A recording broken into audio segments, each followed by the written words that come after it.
What's up? What are we listening to? That's what you say? That's what you're asking? We're listening to Joaquin Rodrigo, a blind Spanish composer who didn't know how to play guitar, who wrote that guitar concerto. Very amazing. I've talked about it a lot on stream because the playlist doesn't have as much music as I'd like, though, thus far, but it's going okay. We're sort of filling out the stream over time, just like the way that we added this sound yesterday, that I'm pretty happy about.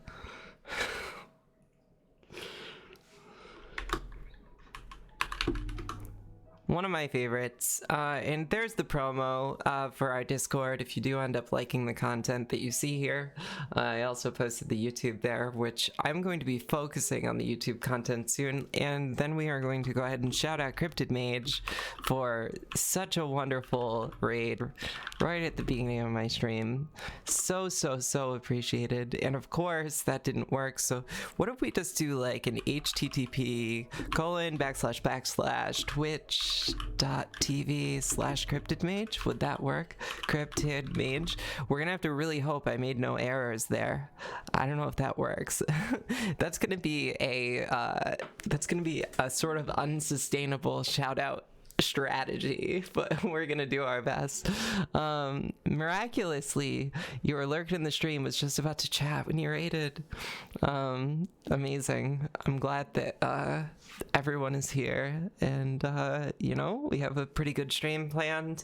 Initially we were gonna do Technovore today, but unfortunately Nabil is not going to be present today or next week, and so I am on my own for this Saturday evening, and Nabil is basically hugging the router, hoping that he can keep up. And Nabil, it's okay, we all appreciate you so much, and yes, we will do Technovore soon. It'll happen, and I thought that I could talk just a little bit about emerging technologies anyway, because I've been thinking about it all week, and talk about other things, philosophy and trans stuff, and just otherwise talk about whatever, and talk to all of you in chat.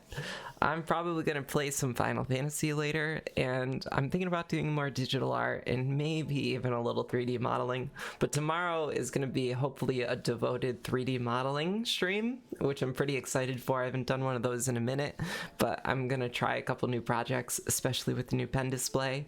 Almost overwhelmed with the amount of ability that I have with the pen display to do 3D modeling. But yeah, today I'm just gonna start off by chatting for just a little bit, and then we'll jump into Final Fantasy until I feel like taking a break from that, I think. Did I see the trailer for Final Fantasy 16? Yeah, I'm actually pretty hyped for Final Fantasy 16 because I'm very excited about the return to a medieval setting, personally, even though I fucking love how Final Fantasy interweaves fantasy and sci-fi. It has been a lot more sci-fi lately, which is okay, but of course you just want to mix it up. I'm hoping that they kind of learn from the last several games and really focus on a kind of, I don't know, richer world maybe, because I feel the characters have all been really good, but I feel some of the worlds could use a little more expansiveness. But I do like the places, the locales in Final Fantasy 15 are all really cool, but they almost feel very just stitched together biomes rather than a cohesive world. That's even though you're driving around in it, which is a really cool experience. I really did enjoy that. Driving around was pretty awesome, even though in basically every Final Fantasy game ever I opt for chocobos, hence the emote. I basically use chocobos every single opportunity that I can in any situation, despite the fact that I've talked about the fact that it is obviously not vegan to ride chocobos, and I wouldn't do so in real life unless I had an empathic bond with my chocobo, like a druid, and I could speak to them and they told me that it was cool and that they wanted to get balloons and also gyashl peppers to dig up mountains and stuff, you know. Uh, I'm a Chocobo. Deep Words by Prompto. Miraculously in New World. Love to have you both here. So I made some vague notes, but I thought I'd just start out by talking a little bit about where I'm at from this past week, which is that I feel like thus far I'm projecting a lot of positivity, but I've actually been like really defeated as fuck. I've been like really depressed, honestly, and like I'm all like, a big reason about this making this stream is that I just wanted to be like honest about how I'm feeling about the state of the world on the stream, and I'm trying to cultivate like a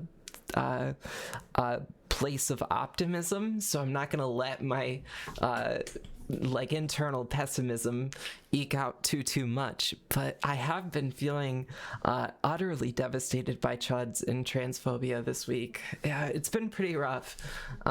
In particular, I'm dealing with a situation that I'm actually not going to talk on stream about, but that like this sort of revolves around with someone in my personal life who I just had a talk about like transgender issues with, and it was just a very difficult conversation.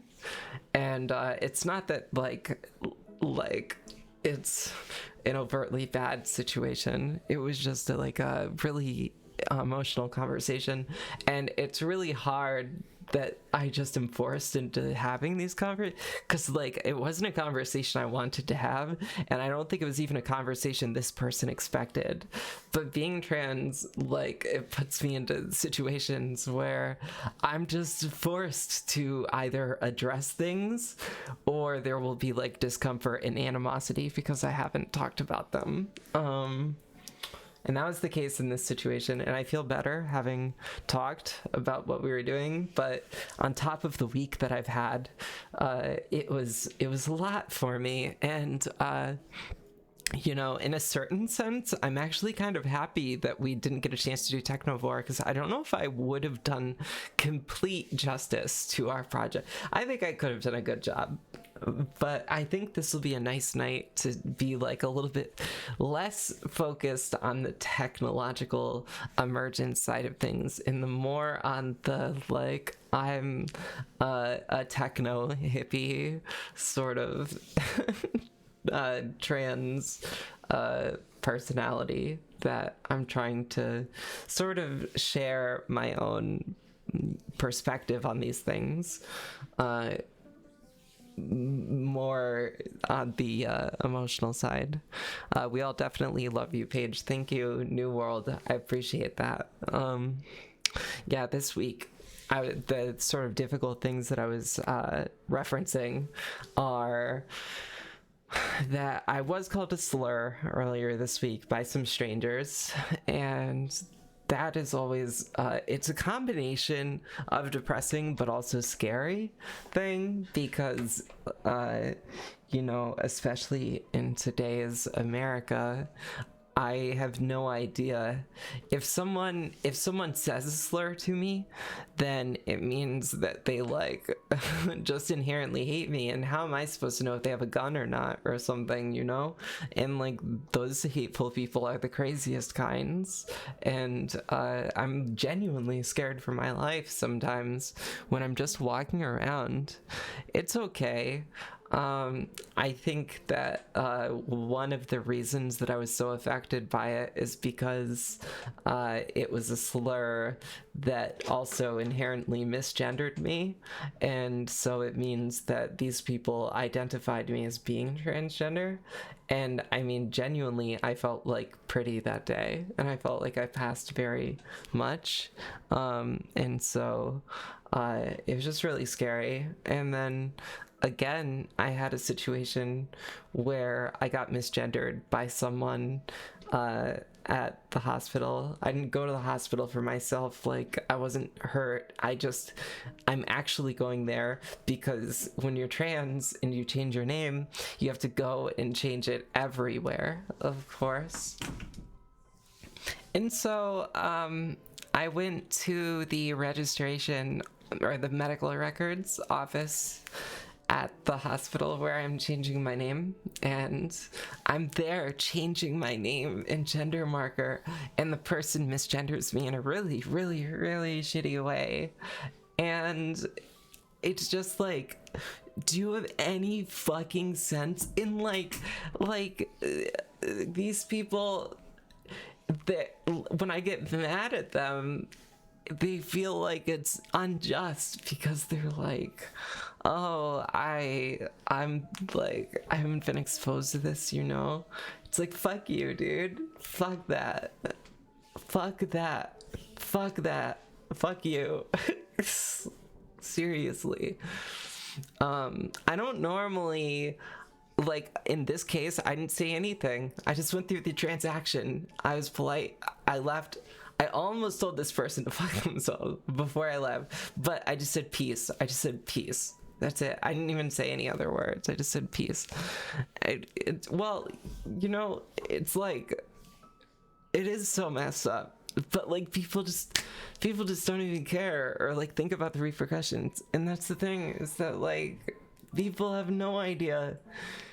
Oh my god, people are so far away from understanding, and I've just been feeling so pigeonholed by America and by sexist standards and by transphobic standards, and oh, it's just so bad, right? Everything is just laced with like, if it's not misogynistic, then it's like racist, and if it's not like either of those things, then it's transphobic, or it's like something where it's targeting someone. Like, it doesn't matter what it is. It's like everything in media is just so skewed to be so fucked up. I think all the narratives around the very technologies that we're supposed to be talking about tonight are all so flawed. They're all so flawed. Yeah, you often don't say anything when you're misgendered, either because I'm scared, or because it doesn't feel worthwhile, or it's exhausting. Yeah, so in the conversation that I referenced earlier that I'm not going to go into, I told the person that the only reason that I'm telling you this is because I think that you're someone who will listen. But because I'm not gonna even try. I'm not gonna try if I don't think that someone's gonna listen, and I think most people won't. But then like when someone I think will listen, like all of you on this stream, like I literally made this stream to talk about these very, very things. And you know, I made a sheet that I wanted to share, and I meant to put it in my chat bot, and I'm not going to share this too much because I just don't want to annoy people with this, but I made a sort of sheet to elicit feedback about the content that is on this stream and what people want to see more of. I was surprised that of the responses that I've gotten. People haven't wanted me to talk about trans things, because I felt like a lot of the people here that I've like seen on this show are like trans or non-binary themselves, and like so I just thought maybe that would be something people want to hear about. But I'm talking about it anyway. And it's not that I won't do things that people don't write down. I'm just gonna like focus the show on things that I think people do want to hear about. Yeah, no rush. It's really I'm just gonna keep sharing it because like I want to it's hard for me to judge what people want to see the most, because I'm going to say something that's a little bit vain, which is that, like, I think that I'm fun to be around no matter what I'm doing. Like, when I play music, I'm happy as fuck and I love doing it. And when I do digital art, I'm really enjoying it. 3D modeling, I'm intimidated by. Aw, thanks, New World. Thank you so much for the 60 bits. I really, really appreciate that. And I love all the different bits you used. I love the rainbow flag ones a ton. Trans rights. Nice. But what was I saying? Is that, oh yeah, I just like thoroughly enjoy all the things that I do. I love the Chocobo emote so much. It might be my favorite one. I'm gonna make some more emotes. That was like a lot of fun making that, and I want to replace the self-portrait emote that I did. I'm actually thinking that one of these days on stream I might try and make like a sort of like avatar type cartoony self-portrait of myself, but I'm not necessarily the best like cartoony artist.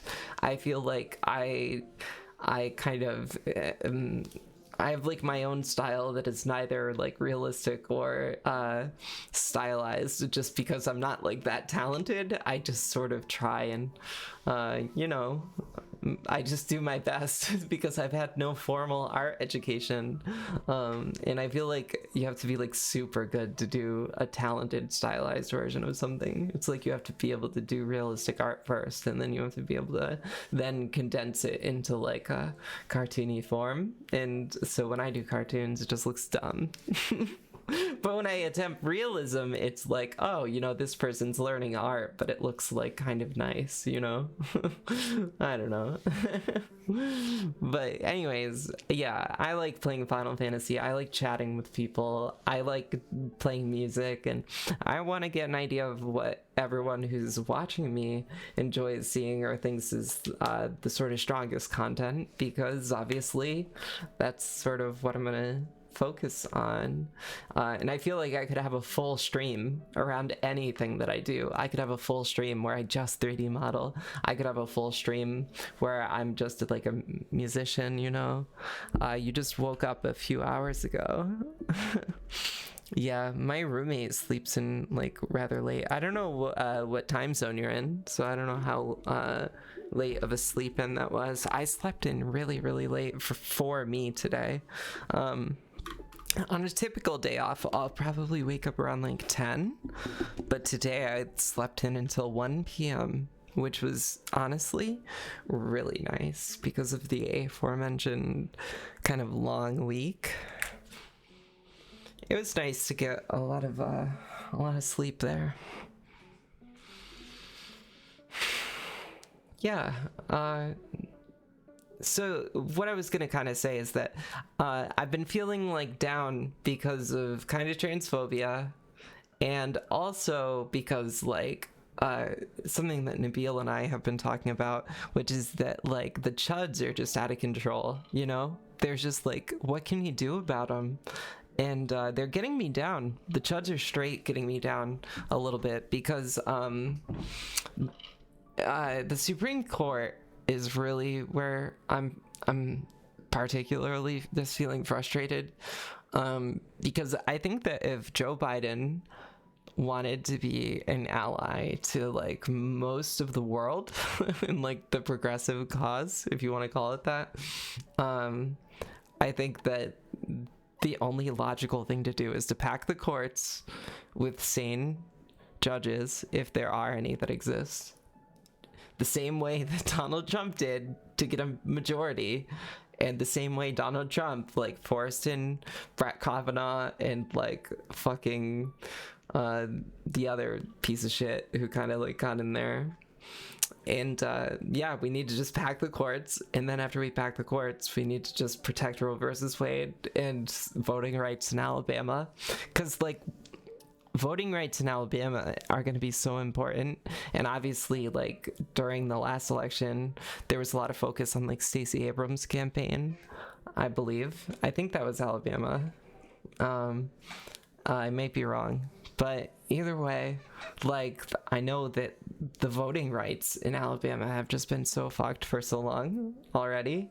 And just recently, the Supreme Court said that they can literally use gerrymandered maps. The federal Supreme Court said that the state of Alabama can use gerrymandered maps, even though the state legislature of Alabama says that it was unconstitutional.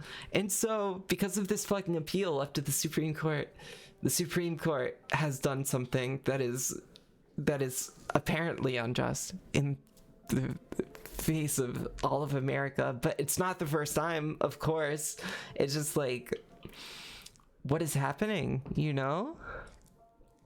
Is it scary? Chud sent me into a depressive spiral last week, and I've decided it's not my job to teach them shit, and I'm giving them access to me or my space. I'm not giving them access to me or my space. There are people who are mentally strong enough to deal with them, but it's just not me. Yeah, I mean, me neither. Me neither. I can't deal with it. I just can't deal with it. I'm not a fan of this cottage. Is this scary? I wasn't sure what you were referencing, but then I saw that you were talking about Nabil's thing. I find cottages to be very cute. But like, I don't know what like the building setup is like. What's coming to my mind is this like lake house that my friend had that we used to spend a lot of time in. It was pretty awesome. This like little red lake house. It was very quiet. Oh, you're not into nature, Nabil? I'm all about nature. I feel so much better when I'm surrounded by trees, personally. But I like revere trees, pretty much, and plants, and the planet. It's just a one-floor lake house.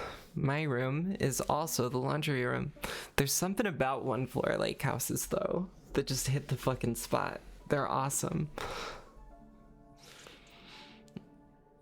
I think that one of the worst things that I've ever seen, have you ever seen someone who owns a pool by a lake? Because I've seen that. That's something that has bothered me in the past. But I don't know what it is about that. So that bothers me so much. It's like, I mean, you don't want to swim in all lakes, but like, come on, you bought a house next to a lake and you're gonna get a pool? Really? But yeah, so one of the things that I was thinking, you better touch some grass and get you some more oxygen. You've seen a lot of pools next to lakes, right? It seems to defeat the purpose. So what I was gonna say about like the depression thing is that just depression with like transphobia and stuff. Of course, as a vegan, I'm constantly depressed. Like if you're a vegan and you're not depressed, then I wonder if you're actually sure that you're a vegan or not. Like if you're not depressed, have you really thought about it? Like, I'm glad that you're vegan, but like, have you really thought about why you're vegan if you're not depressed at fishing? Oh my gosh, fishing makes me so sad. I'm just gonna have a quick sip of water here.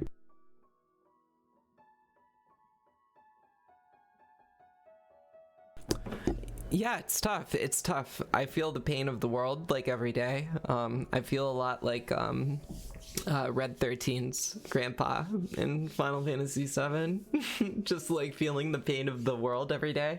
It's hard to sleep at night sometimes because I just feel like I'm feeling the earth like just screaming out. It's hard. It's so hard. And I mean, I believe a lot of people can. And I guess this show is just supposed to be like a constant reinforcement of the fact that we need to do something about this problem a little bit. Fishing is terrible, and the fishing industry is one of the most terrible things there is in terms of the suffering and death of human laborers. Yeah, you're totally right. And, you know, I mean, you know, I try not to generalize too much, but like, I mean, China's fishing industry like has totally fucked the oceans, and they might have like changed some things about it in the last couple of years, but they were like just totally fucking up the bottom of the oceans, just like basically troughing like the bottom of the ocean with shovels, and it just fucking killed everything. It just killed everything. It's like tilling the coral and just fucking ripping up everything. The only thing left on the bottom of the ocean then is like the plastic that just like washes over it, and then we just have a whole like sea floor of just plastic. Oh my god, it's so crazy. Hopefully I'll just like be reborn as an enzyme that eats plastic, because then I won't have to worry about my own existence, because I'll just live on a plastic planet. I can just eat it all. What? Just the amount of fish they catch in those big ass nets can't be good for the food chain or the environment. Yeah. And I mean, also like, I mean, I just think about being a fish in a net, and like people just don't even think fish care. people are like, oh, they're just fish. Like fucking cows are aware. And fish, like, yeah, fish aren't going around doing algebra, but like, I'm pretty sure that they don't want their fucking head cut off, and I'm pretty sure they don't want a hook in their goddamn mouth, and I'm pretty sure they're afraid when they can't breathe. I'm pretty sure all beings are afraid when they're facing death, even if their nervous system is not as advanced as ours. And octopi, they're so smart. Oh my god. You hadn't heard about that specifically with China. That's hard to imagine and very, very sad. Well, the thing with China is that they specifically, like, it's a lot of illegal operations that they're doing because, like, there are world, like, mandates that have been issued and, like, agreed upon. And China just has, like sort of black mask operations where they just like literally dredge up the bottom of the ocean. It's so fucked up. It's so horrible. And it's not new. They've been doing it since at least the year 2000. And I mean, I don't know if any of you remember this, but in 2017 alone, we lost 50% of the Great Barrier Reef due to oceans poisoning and the acidification. We lost 50% of the Great Barrier Reef in 2017, and that was 5 years ago. I have no idea what it's like now. I've never been to the Great Barrier Reef. I just read about it then, and like, Jesus Christ, our rainforests too. I'm being such a doomer. But that's actually, this is what I was going to build up to with all of the depression and with everything, is that like, I kind of wish that I hadn't gone to school for philosophy to a degree, because like philosophy teaches you how to like formulate logical arguments that are valid, and so like you can disagree with me, but like mostly I'm just presenting facts, and also like I'm not like really wrong and like I'm presenting convincing arguments. And so like for me, whenever I'm like depressed, I just feel like well, first of all, like, because my roommates are wonderful, they'll like cast listening ears to me when I'm depressed, and like I swear, I mean, just like, this is the reason that I made a stream, is that like the way that I communicate is soliloquy. It's really unhealthy, to be honest, except in the format of a stream where you are literally the center of attention, where you're supposed to talk for hours. There's no socially acceptable place to go on a 1 hour monologue, but I can go on an 8-hour monologue at any given moment in my life with no preparation, and I do so regularly when people ask me what is wrong and then realize that they've made an error when I begin listing all of the things that are wrong.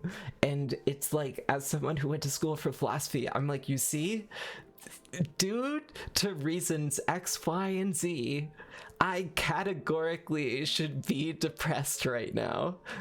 There is no logical reason that I should not be depressed, and it's like I'm just still stuck in this situation. And I don't know, it's so weird too, because on the flip side of all the depression that I feel, like, I'm alive right now, and I feel very grateful and overjoyed at the life that I've been given, and I am here with the privilege to be able to like complain on the airwaves and get out my frustrations by sharing it with other like-minded complainers. No, nobody probably complains as much as I do about this stuff, or well, like in the way that I do. I'm just such a whiner. But I think it's fun to whine sometimes.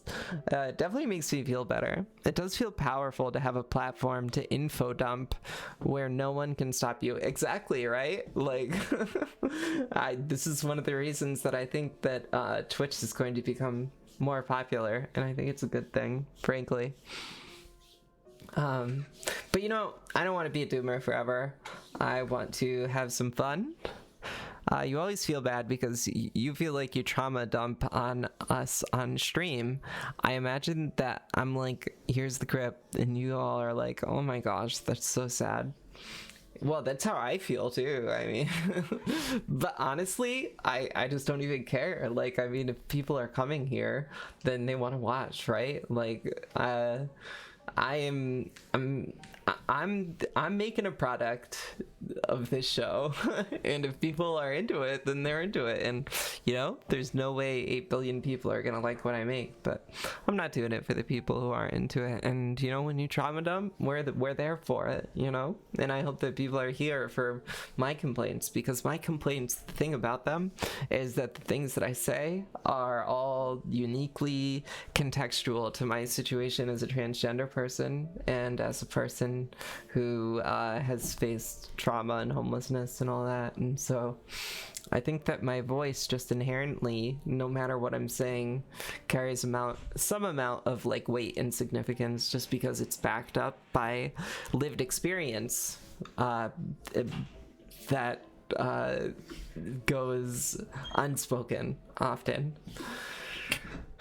Okay, we're gonna switch it up and do something fun, and we are gonna go into Final Fantasy. And so I'm gonna change it from just chatting to Final Fantasy. We're gonna go stream information, and we're gonna do Final Fantasy 9 IX here.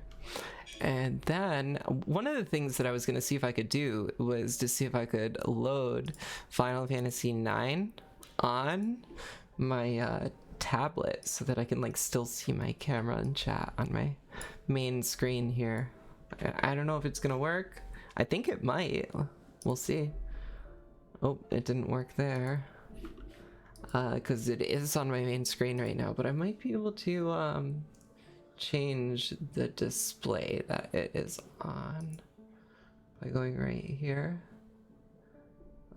That's not the right one.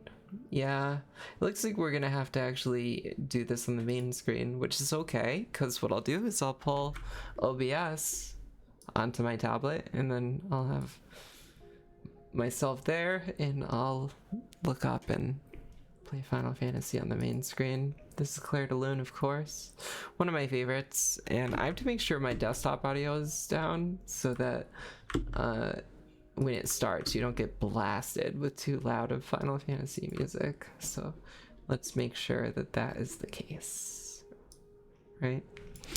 Let me really quickly just go ahead and drop out a promo there. If you're new to the channel, you can join the Discord there if you're into what I've been saying and you're into the vibe of the channel.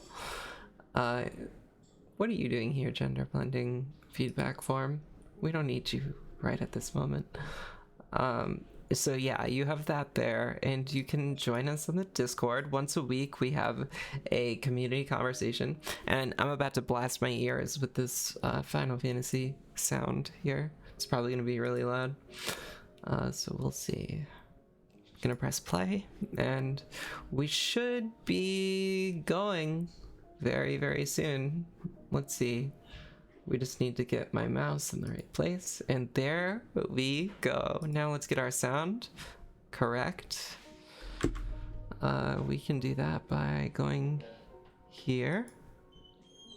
Well, it's actually got to be on my main screen here. Sound. Open our volume mixer. Steam up. We want OBS up too. Here we go. Whoa, it's too loud.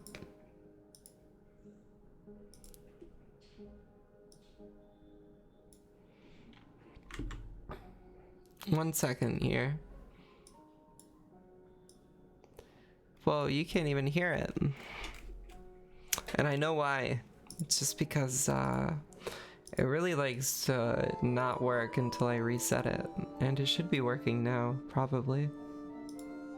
And it looks like it is. Cool. We're gonna turn it up a little. Actually, let's turn it down slightly, because we want it to be background music, you know? I think that's probably pretty good. Cool. And we got our controller, and we're in a pretty good part of the game. We beat the frickin' Leafa tree, And so we get to head back to Black Mage Village, which is another one of my favorite parts of the game. Okay, there is one other thing that I have to do here. Thankfully, you all can't see it, but I do have extra stuff on the screen here. Oh, well, you can see my music settings. There we go. Now we are cooking with gas. You're not really a game streamer anymore, but ain't gonna be no political streams when FF16 comes out next year. You're gonna be all about it until you finish it. Yeah, it's interesting you say that because I wasn't a game streamer at first, and I've like become more of a game streamer. But I did like what you were doing, talking about like the political slant that games have, because like you were saying, games are inherently political, and I agree with you on that. I truly do. And we are gonna fast forward through these sort of fighting sequences here. Let me know like whatever you think about the where's our pause button here? Oh, our controller just isn't even working, so that was why that was happening. And our controller is just absolutely not working right now. So that's something. Let's see here. Alright, I think it should work now. Let's see. No, it doesn't seem to be. Oh my gosh. It was working enough to get me into the fight, of course, but now it's not working. The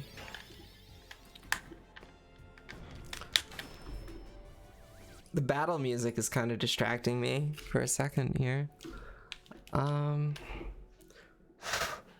Try this one more time. I might have to re-plug in the USB portion, maybe. And now they're both berserk, so I wouldn't even know if it was working. Oh, well, it would let me pause if it was working, so it's clearly not. And so I'm gonna just try plugging it in again. And my party's probably going to die, but it's also possible that they'll live because they have berserk on them, and they might just like attack through it, potentially. It's kind of a good status effect given that my controller is not working. Oh, I think I unplugged the wrong thing. I think it's this one. Yeah, it was that. Okay. Let's try now. Hey, look, we won the fight. Somehow we won that fight. Even without oh, and the playlist is still happening. What's that? We want the playlist off. Turning this back up. Turning my headphones back up. That's too loud now. There we go. Okay, yeah, and our controller is just not working. Why not? It was working before. Oh, you know what? Maybe it's this. Maybe I like tabbed off of it or something. No? Wait, was that it? It's working with my mouse. It's just not working with my controller. This is pretty rough. You try to do like 40 minutes of gaming and 3 hours of political content now. 50-50 is not really something that's feasible for you. I think I'm just gonna try and reload because this seems to be like a technical issue. I'm gonna reload. So weird. I've had like small issues with my controller before, but typically it starts working after I just like reset it once even. Yeah, I guess maybe we're not playing games tonight if this doesn't work. I will try really quickly. Oh wait, what? My controller just started working. What is life? What is life? What is this? Would you be better off just playing keyboard and mouse? Maybe. Maybe in the end, but like it just started working again. Let's just see if it works. Yo, what is this? What is this in real life or is this just fantasy? Because I'm caught in a landslide with no escape from reality, frankly. Yep, and our pause is working too, which means we can fast forward, in theory, with F1. Yep. Wow, so weird. So weird. Life is so strange, as they say. Oh yeah, our controls are actually fixed. I'll do this fight because we can just fast forward right through it. Yeah, you know, I mean, I wasn't gonna play games very much because I want my stream to be a serious place. Like, I want to be talking about serious issues. But also, like, I don't know. I think that you're excited for the anime. You think it'll be lit? I'm glad that you have high hopes. Oh, yeah, look at this. My controller is not working anymore. Again, what is this? I don't know if it's like my mouse is like messing things up. Oh yeah, there we go. I think that must be it. I must have accidentally clicked off of it or something, but I really didn't think that I did. So we are going back to Black Mage Village. And what I was saying before is that I want my stream to be a serious place, but like there's a lot of serious games. And like what you were doing when you were talking about like politics in the game, I was like, oh, that's really cool. And for me, like I'm less about the philosophy or the politics in the video game. I'm more about the philosophy in video games. And I think that Final Fantasy IX is a pretty philosophical video game. There's a lot of really deep questions about like existentialism in this game, and I think it explores it in really interesting ways, especially like through theater analogy is very, very cool in my opinion. And we might actually have mail for some of the Moogles here, but I was actually really excited to play Final Fantasy IX on stream again because I should, in theory, tonight be able to get to the next segment of Chocobo Hot and Cold, and then we should be able to get the red or dark blue Chocobo like really quickly. And once you have the dark blue Chocobo, you can once you have the dark blue Chocobo, it's not letting me use the Phoenix down on Vivi, which is an interesting situation. The way that I've always played Final Fantasy is that if your character is down, you use a Phoenix down on them. But apparently that is just not an option. Vivi has decided to perma die, and so we'll try using life, which I believe is a skill that Aiko has. I can only use it in battle, apparently, so we'll try doing that in battle. And for now, we'll use Dagger to heal everyone. So weird. We are encountering a lot of weird issues tonight. Basically, everything went to shit in Borderlands when the prison industrial complex came to Pandora and exploited prisoners for mining, and then corporations came down and sold guns wholesale to everyone. Oh my gosh, right? Yeah. Borderlands is a pretty amazing game series, honestly. And yeah, I'd like to watch you play that. I think that'd be really fun. I mean, watching people play games just is fun, generally. I enjoy it. I think I like watching people play games more than I enjoy playing them, but it does depend on the game a lot. And it depends a lot on who it is too, right? Because like there's certain people that I would watch play certain games and not others, you know?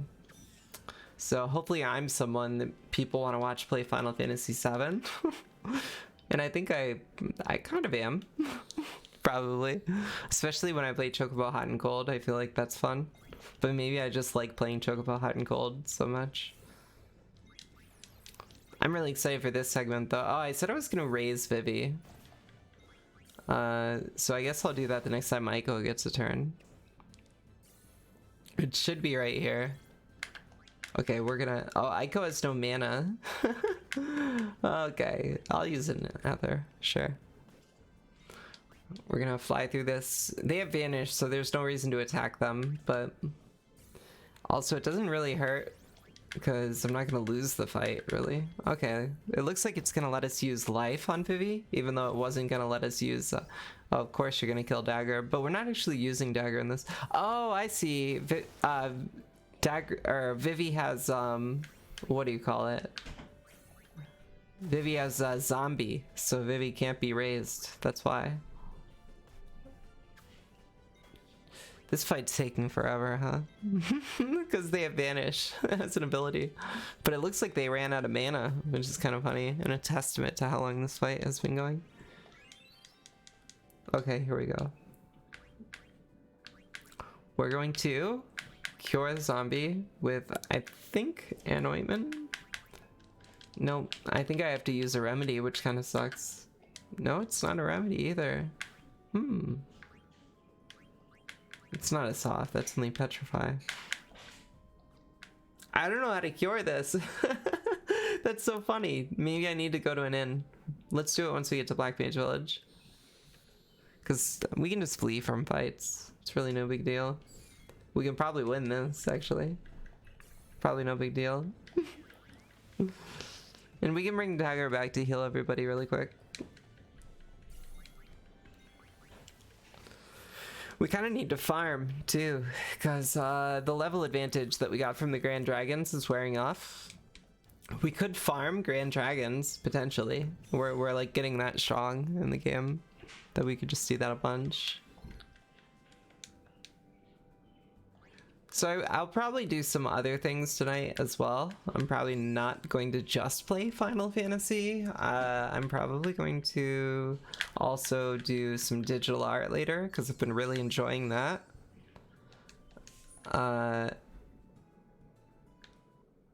Specifically, I'll probably finish the drawing of Ed from Cowboy Bebop that I started. And then the other thing that I'm going to do is maybe do some more Thunder Prince scenes just because it's fun. Oh my gosh, I can't believe Dagger just died there. But we're gonna use an inn in Black Mage Village. I mean, there's not much I can do about Vivi's permadeath right now. Unless we actually go get a cure here. Nice. Here we go. Okay. We're gonna turn off fast forward mode. And we are gonna go to the inn to start. I think we have to go to the graveyard is where we're supposed to go. The music here is lit as fuck, so I'm gonna turn up the Black Mage Village music here. Oh, I did go to the wrong space. This is not the inn. We need to go to the inn, which is this way. And then we're gonna go through to the back. Stole a black belt from that dude another episode ago. Let me see. I did write down a couple other talking points that I don't know if I even got to exactly, but well, actually, let's see once we get to this graveyard, because I think we're about to get to a pretty serious part of the game here. Because we're gonna go to the Leafa tree.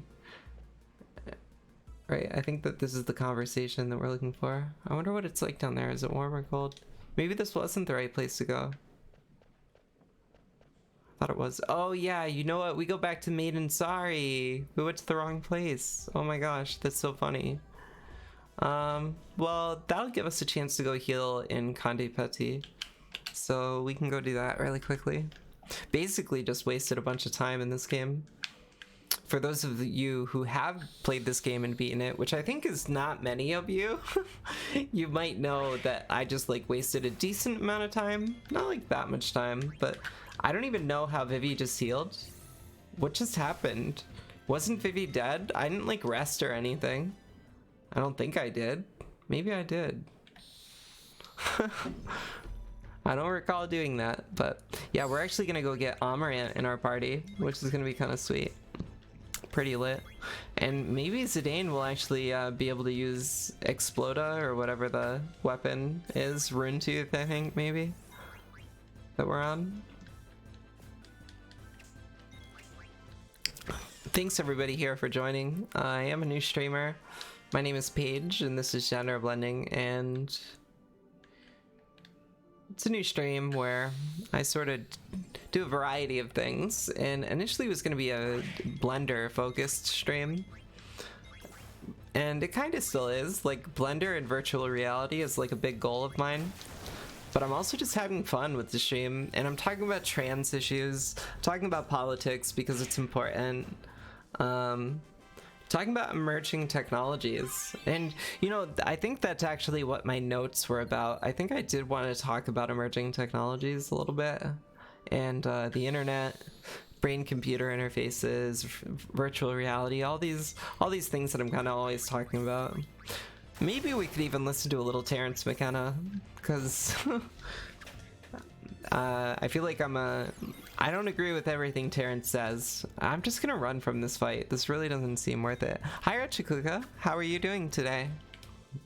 thank you very much for joining. I hope that you've had a relaxing Saturday, and I appreciate you hanging out with us for this Final Fantasy IX segment. It's not gonna be the only thing we do. I'm glad that Vivi's back up at least. That means that I am not going to do anything like stop at the end. That is not necessary right now. Everybody loves to see Ratchet Kuka in chat. That is what we're sort of all looking for. We're just wondering, yo, when's Ratchet Kuka gonna show up, you know? It's kind of like when Stormy shows up, Stormy 24. There's a lot of regulars that come by, and we appreciate all of them. And you know, I'm really enjoying being a regular in other people's chats as well. It's been really fun. And there's Choco, our beloved Chocobo friend. I wish that I had a Chocobo friend in real life, even though I wouldn't ride them.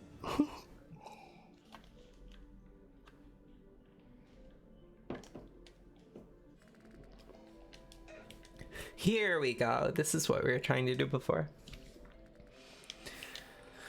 Aiko's story gets kind of real, and I can sort of relate to it because of like my own personal experience. Oh, no way, Chrysanthemum. Thank you so much for the 111 bits. Oh my god, I really appreciate it. And I appreciate you, and your hair looks amazing, like I was saying in the Discord. I love the red into the blue on the bottom. Everybody check out Chrysanthemum's page, and please give her a follow if you can. Chris, shout out. You know what, let's do this. Let's do https !// twitch www.twitch. Of course, TV, and then /, and then what I'm gonna do is copy and paste so that I can give a couple shout outs here. And we'll do Chris and the mum, Chrysanthemum. And then I'm hoping I spell all these right. Nabil225. Everybody go follow these people, please. They all deserve it. They're all wonderful. And all their content is stopped here. Please go drop by and give them a little bit of love. It's true, Chrysanthemum is based as absolute fuck. Yeah, very, very true. And so is Aiko. Aiko is a really good character. Oddly young. Very weird how young they made this character. 6 years old. Don't understand that myself personally. That's something I've always felt weird about in video game series, but it's still pretty interesting. The whole child that grew up on their own because all of the neighborhood died. And so I really love that motif. I feel like in a lot of ways I was someone who raised myself because I was subject to so much negligence and isolation when I was a child. And it kind of fucked me up a lot, but it also made me really unique. One thing it did is that it made me very meditative. I feel like I can sit in one place and just be very peaceful and in my own mind forever. I could just like wait in line forever. Sometimes when I'm waiting in line for things, I actually like am upset when it's over just because like I enjoy the fact that during that time I don't need to do anything else. I can just close my eyes and just sit in one place and not worry about anything. They said about Socrates that Socrates would just stand in one place for multiple days just looking in one spot, and like I don't think I would do that, but I think I could. Like I think I could just like literally stand in one place and just zone out. That's just me though. I think these are fairy earrings in this treasure chest. Let's see. Survival vest. That's not fairy earrings, but maybe these are. That's a phoenix down. Are there others? Nope, nothing else there. Okay. So now we're supposed to go to the wall, and I believe that we are going to fight Amarant here, which is an okay fight. It's not bad. We're not going to use Lucky 7 in this fight, so maybe we should equip something better? Because if we equip... Oh, well, there's Lucky 7 anyways, so, like, why wouldn't I at least use Exploda? I'm never going to use Sacrifice anyway, so let's, for now, just equip Rune Tooth. It'll just be better, quickly. I'm a master at losing myself in this game. In Final Fantasy IX, it's or do you mean the just losing yourself in the stream? Either way, I totally relate. Yeah, it is pretty normal, right? It's weird how many things are normal. Oh, we definitely want ability up. That is a top tier skill. You want ability up above basically all. So we are going to go ahead and equip ability up here for 3 stones. Okay, then we are going to save, which I believe that we can do outside of here. And I think they'll give you some items if you ask. Oh shit, I didn't mean to peek inside. It's okay. I found a treasure, Kupo. Use it for Ico. I already had an explosive, but thank you very much. Heal us, please. Hold on a sec. Will you let me save? Are you gonna let me save? I don't really need to save. Hold on a sec. I don't really need to save right now, but I'm going to just so that we don't have to repeat if I fuck something up here. So I'm gonna leave and I'm just gonna save outside real quick. I think it'll be okay though. I do. I think that things are gonna be all right. I'll turn up the sound in the game just slightly. Just a hair there. Oh, I clicked off of the game. There we go. Yeah, I was planning on streaming like super late because of Technovore, but I might keep it like an average stream and just like do a longer stream tomorrow night because I am kind of hungry right now, and maybe I can just go to sleep a little early and just capitalize on that. The fact that we're not doing Technovore tonight, we're planning on doing it Monday night at 7:30. And that is me and Nabil doing that. And if you are interested in joining the conversation, you can join us on the Discord right here. And so we are gonna go and we're gonna get Amrit in our party here by fighting him. Of course, the number way you can get people to join you is to fight them by a wall of a bunch of old paintings. Mag is right behind me. Cool. We gotta do something. Go save her.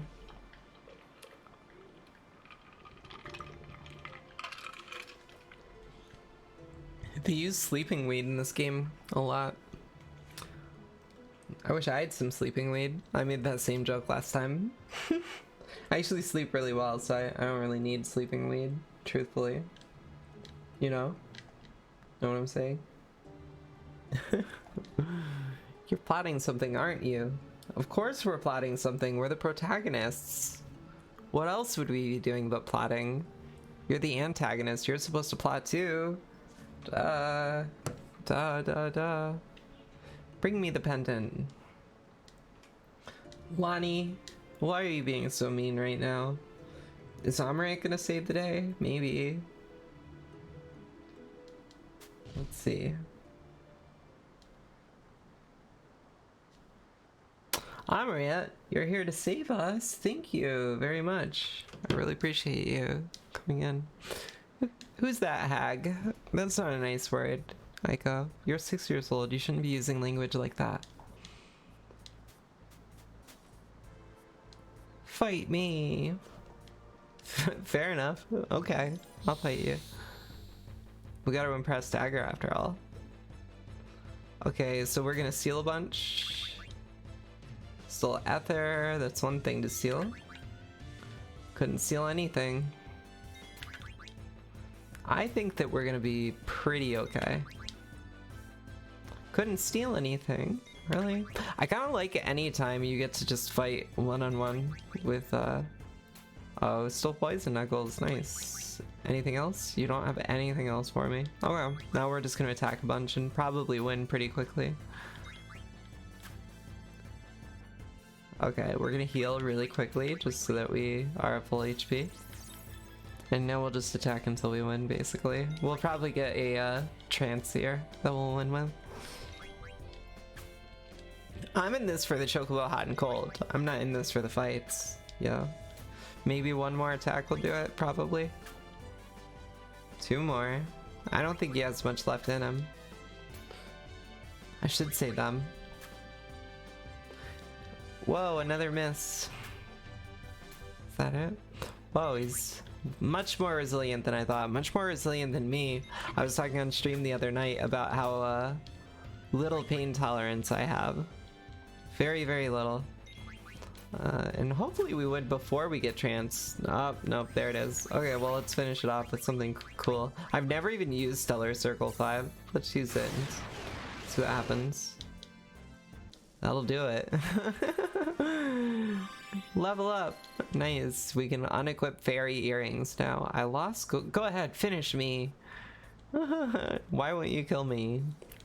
What's wrong with you, Amaranth? Do you want to die? Don't blame you. Your world's probably less bad than our world, though, Amaranth. Truthfully. I kind of wish I was in a fantasy world. I do wish I could use magic. I probably would. I don't know what I'd do with it exactly, but it'd be kind of sweet. Right? You're pretty good. Thanks for rescuing her. No problem. NP, NP. Sure, we'll rest. Sounds good to me. Wait, what was that? We got an exclamation point? There's writing. Aw, they're the same age. Very cute. Zidane, let me ask you something. Can we go? Yeah, you can come. But let's go. Let's do it right now, you know? Remember what you taught me at the leafage tree? I shouldn't lie to myself. I think you should do that too.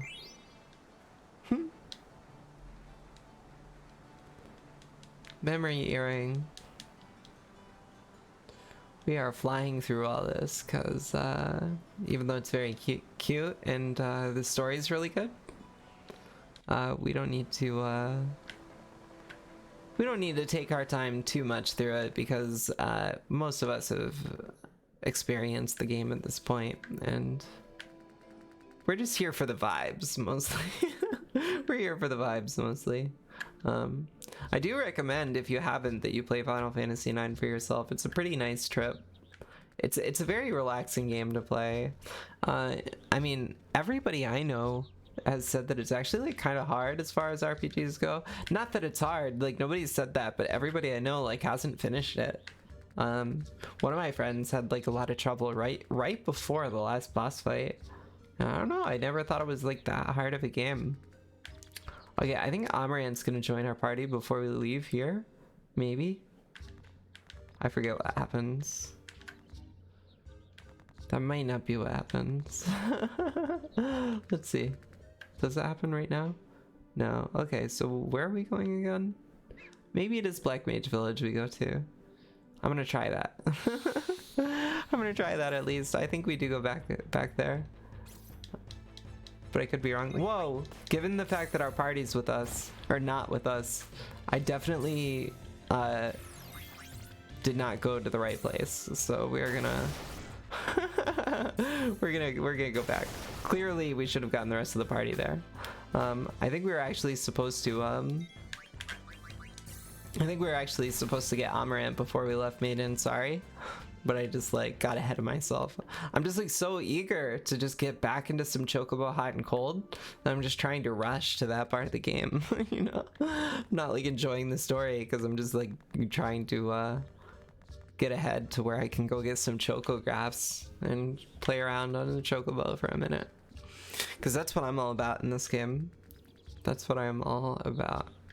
And you see, this game doesn't have that many locales, I feel like, that are like breathtaking necessarily. But one thing that it does have is that like the world, and this was what I was saying about like some of the more recent Final Fantasy games, is that they'll have cool spaces, but the worlds don't feel like completely cohesive to me. And to me, this feels like a real world. This feels like a lightly populated world that is all like tied together, very cohesive. You know, one unit of a planet, and you can go all around it. Another game that I think did that really well was The Witcher, personally. The Witcher 3 I really enjoyed. I really enjoyed running around in. You do want to have a lot of these early game items for synthesis later on in the game, because you eventually are unable to buy any more of some of these items. We're not going to buy pinwheels because you find a ton. We don't need a golem's flute. One Lamia's Tiara is probably enough for us right now. I don't think we need more, actually, but we'll get one more because there's nothing else that we particularly need. Oh, Magic Tag is what we actually needed. Let's get a couple of those. Okay. Yeah, I actually I think the game streams, they're okay, but they're not my they're not my main thing normally. I don't watch game streams all that much. But I was watching a game stream recently and I was like, oh, you know what? This is pretty good. Just watching this person play this game. I don't need to do that much heavy lifting because the game is just so good, you know? So I'm not really trying to stress too much about producing any super novel content when I'm playing Final Fantasy. I'm just gonna kind of let it do the heavy lifting, kind of like when I listen to Terrence McKenna. It's nice to have really interesting commentary, but also Terrence does just a good enough job. I thought that would trigger what we needed to trigger there. Do we have to go back to the Leafa tree or something? Oh, there we go. That's what we were looking for. Oh, this is a beautiful part of the game. Oh my god. Look at the trans colors. I love this part. Trans rights. Fuck yeah. Look at that melon colored sky. This is one of the best scenes in terms of just how pretty it is. And this would be a really good 3D project, 3D modeling project. Maybe I will try and make this in 3D. I bet I have the skills to make something like this. Kind of inspires me. I'm gonna print screen it. And we're just gonna save it on the desktop with paint really quickly. We're just gonna do this super fast. Just a quick save. We're gonna save as, and we're gonna save it as FF9 stuff. And we'll worry about that later. Okay, close out of that. Beautiful screen. Mr. Crinkle with the trans rights hearts. Thank you. I was hoping that someone would share the trans rights and you did it. You did it for us. You're really up to something these days. If I am, I must have gotten it from you. Oh my god. Their relationship is so cute.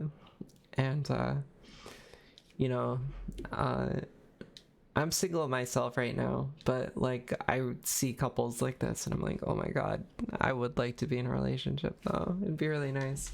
But I would take a lot for me to actually want to date someone. I've been single for a while now, and I actually I wouldn't say that being single is what I want forever, but right now it suits me. And if I'm ever not going to be single, it's gonna have to be the perfect situation. It's gonna have to be someone who's very, very perfect. But I think also I have an innate advantage in dating, which is that, especially lately, I'm just more and more pansexual. There's not a lot of people who I don't like in some way, but I'm also demisexual in addition to pansexual, so I have to know people very well, and it takes me a really oh, this story is actually really cute. Ibsen and his good friend Colin worked at a tavern in Treno.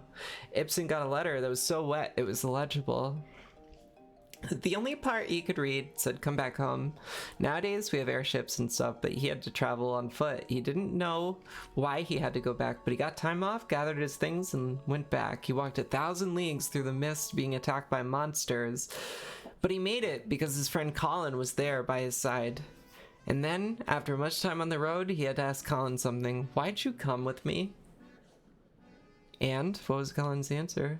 "Only because I want to go with you."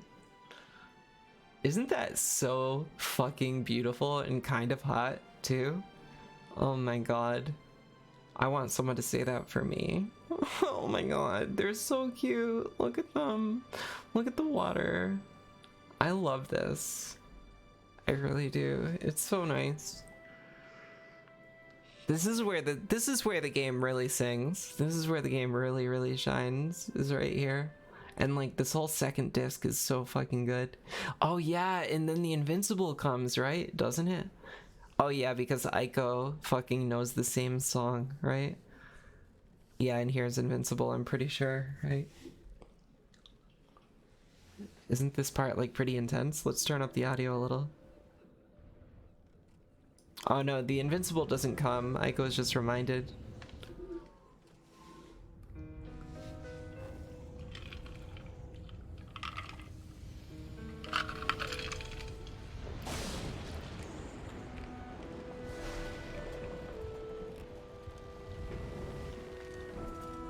And so we are watching this with the Moguri mod, so all of this has been like kind of improved in resolution, and it looks pretty good. I mean, for a game that was made 22 years ago, or it was released 22 years ago, it was probably made like 25 years ago. Pretty fucking awesome.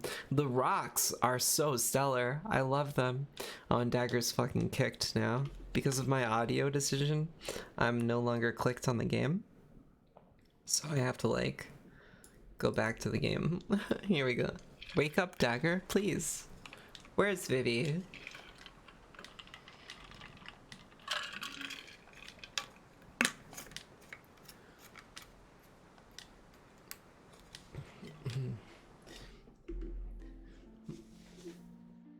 Oh, I love the music here so much. All the music in this game is so good. I can play this one on piano and guitar, actually.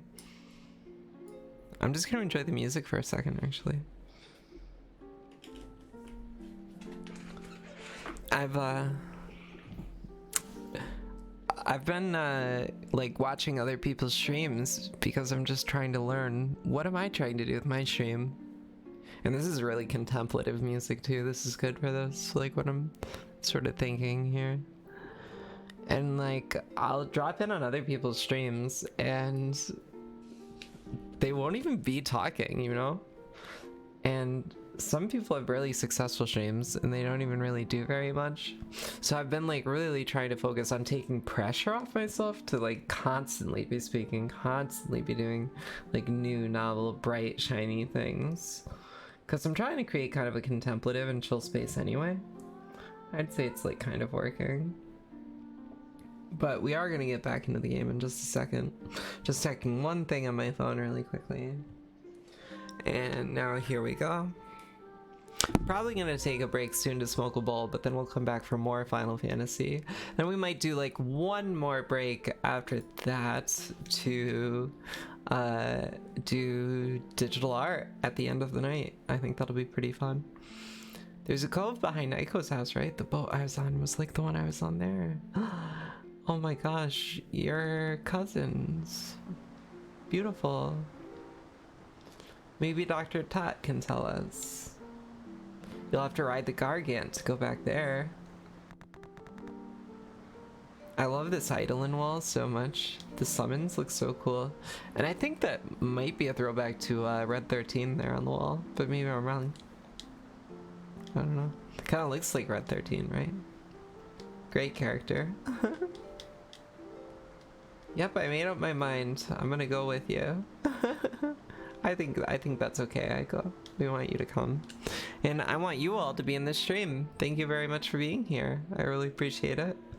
And I hope that you're digging the vibes and digging the game. Because it's just gonna get better. And we're about to get Amarant to come with us too, which I'm pretty excited for. So we have no Technovore next Saturday, but then the following Saturday we will have Technovore, and we're going to be watching Thunder Prince after, so I'm very excited for that. I don't know what we're going to do next Saturday without Nabil around. Probably think of something kind of special I can do. Victor lives, the defeated dies. Alright, we're not going to kill you. We wouldn't do that. You're pretty good in a fight. What is it that what is it that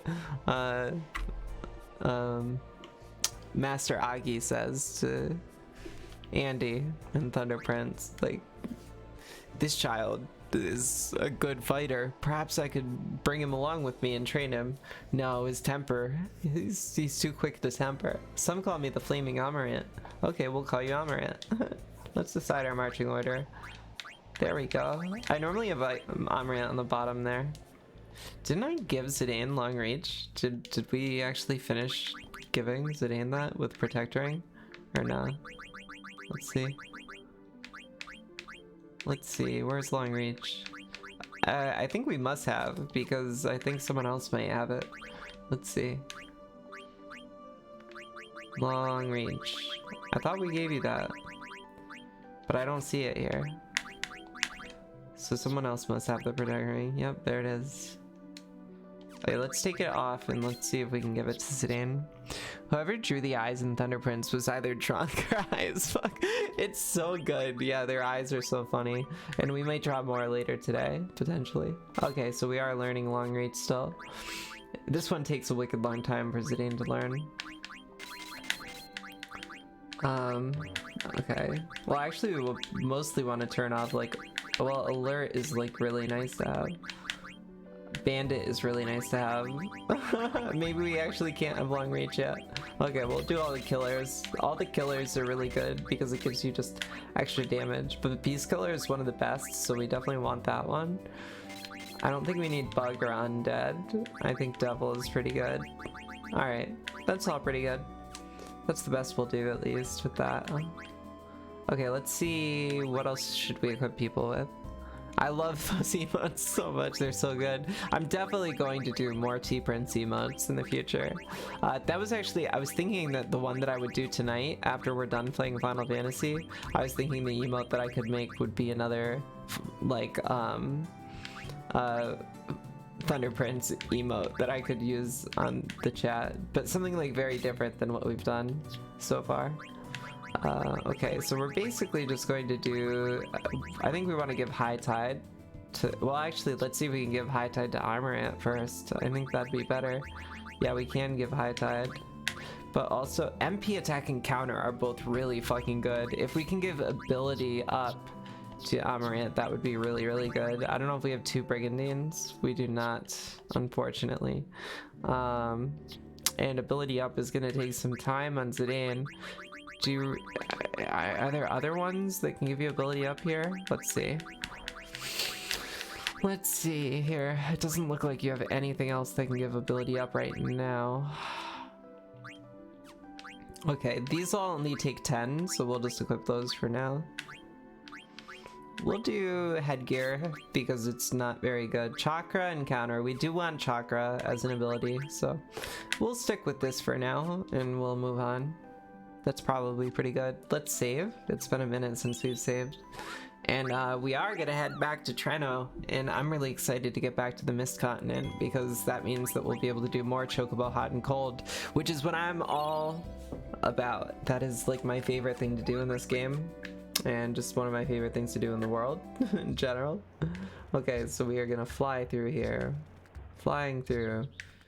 And of course I've gone the wrong way many times now. So, I don't know if we're going right to Treno at this very moment. I'm doing a bad job of actually paying attention to the story. I think we go this way, and then I think the black mages actually come, and they're like, yo, Kuja's doing some shit right now. Can you, like, come help? I think that happens when we, like, walk through here. Like, Kuja just goes to Black Mage Village and fucks up all the black mages, I think is what happens. Maybe we have to go to Black... We'll see. I'm gonna go there again. Even if I'm wasting time, even if we're not supposed to go there, we're just gonna run back really quick. Because we need the ability points anyway, so we'll do a couple fights here. And we'll figure out what we're doing. 648 damage, no joke, Zidane.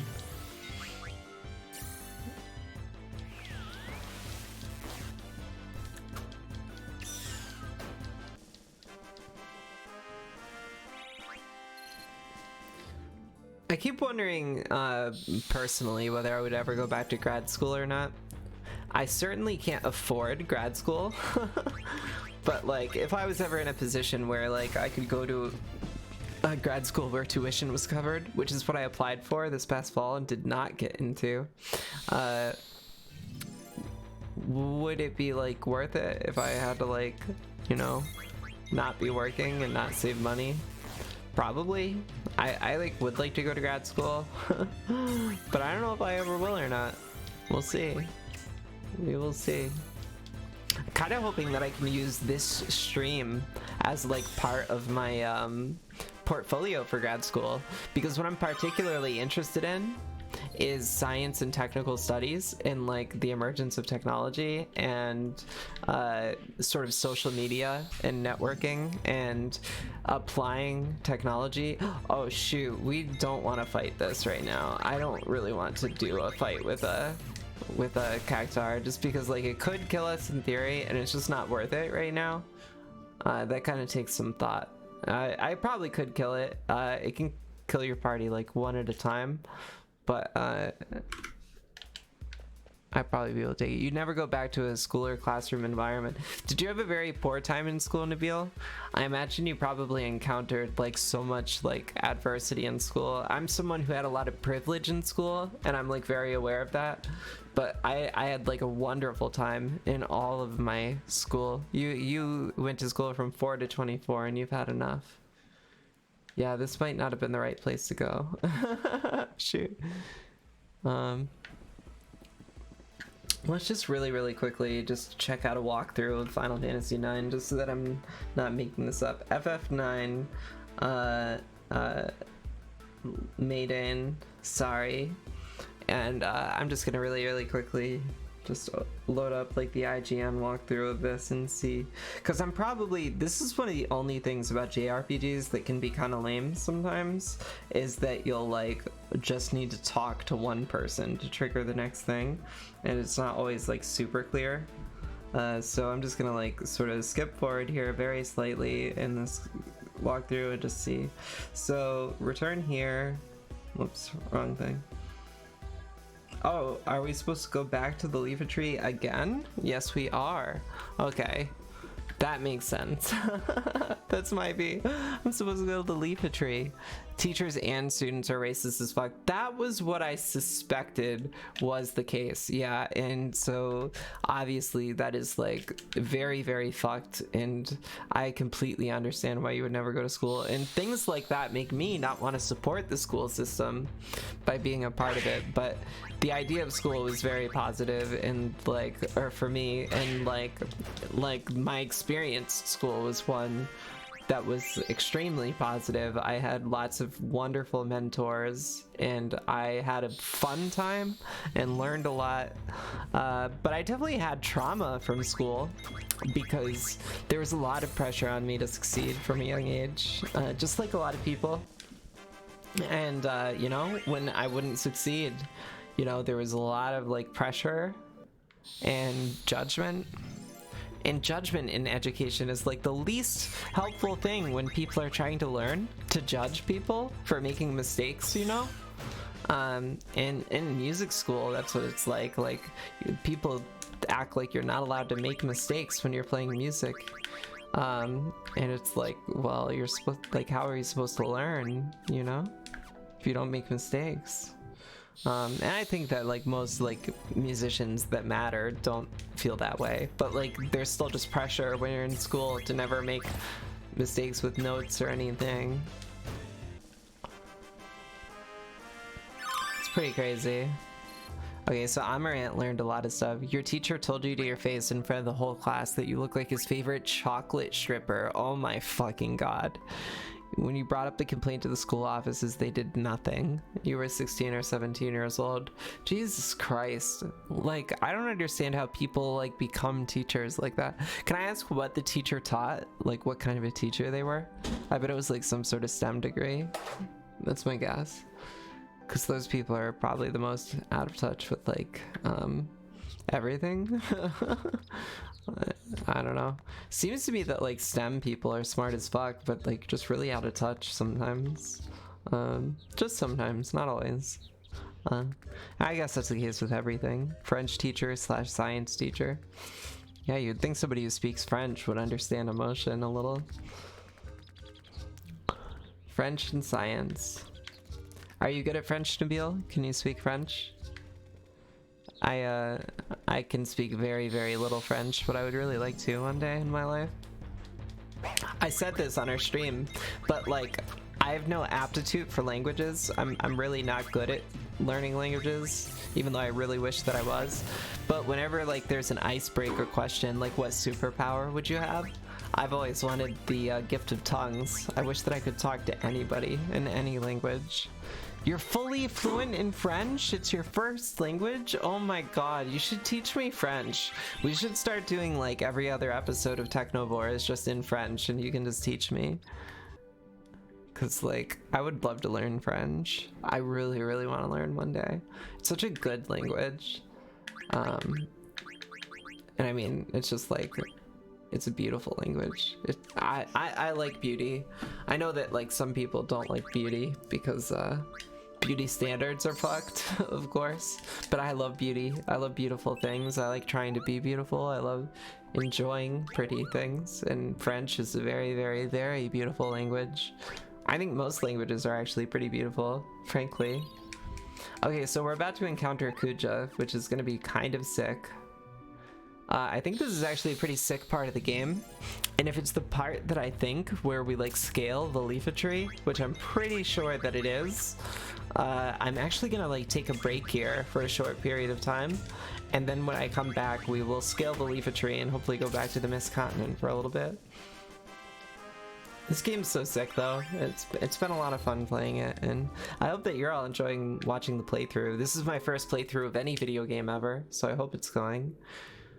That must mean Kuja isn't here yet. What happened to the mist? We beat the beast that breathes it. So much for the Mist Continent.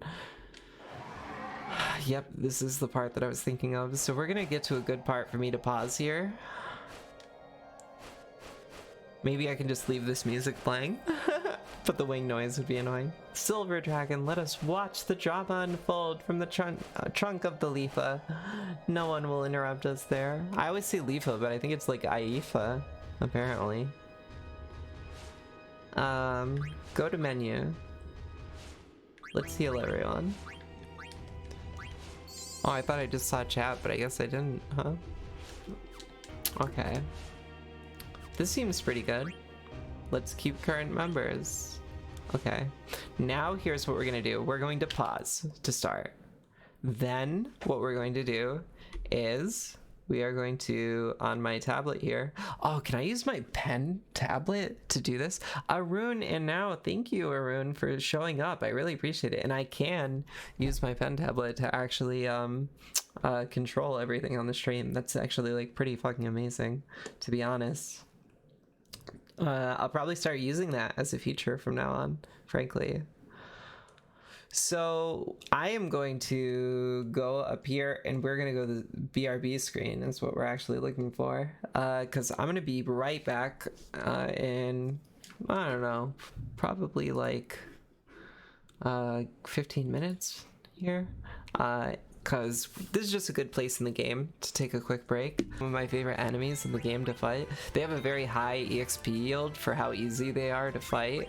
And like when you fight them, it's just like very, very satisfying. It's a great place to level. It's a beautiful part of the game aesthetically.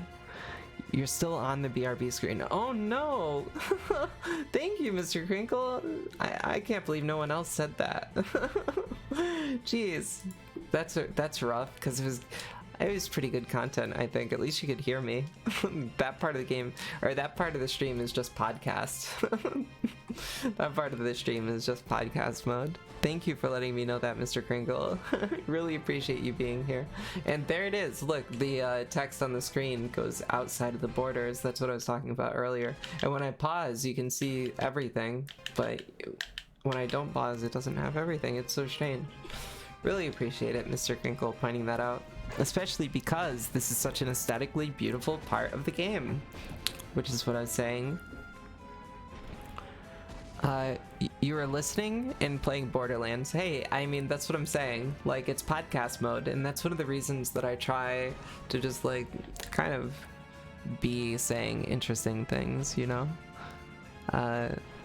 Which Borderlands game are you playing? Is it the very first one? You were looking at JoJo's Bizarre Adventure fashion. I haven't actually watched that whole show, but like I have meant to. I've heard so many good things about it.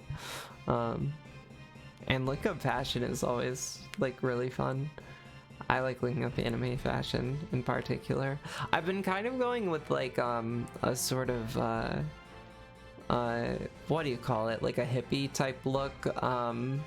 like the bohemian sort of style lately, but I really love dressing like an anime character a lot. I am so into dressing like anime characters and steampunk characters.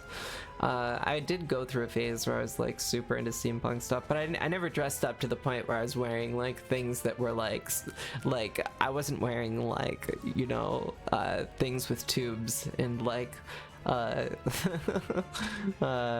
know, copper, but I was dressing in like lots of browns and like you know, that sort of like era. I like how they blur the line between what people consider masculine and feminine. Dudes wear high heels and lace and it's no fucking problem. Oh yeah, and steampunk, oh, it's fucking killer. It's really cool. Yes, the first one. Got it while it was on sale. Hadn't played it in years. Yo, it makes me want to play Borderlands. Earlier, Nabil was talking about Borderlands, and I would totally play that game again. They can be badass and wear heels and typically non-masculine clothing. Yeah, it's fucking sick. And anime dress is the same way.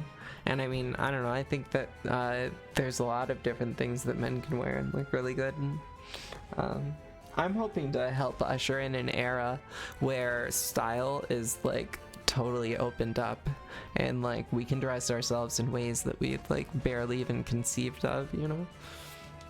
It's a long way down. Yeah, one thing that has been like really good about streaming lately is that I've just been seeing the long game so much more.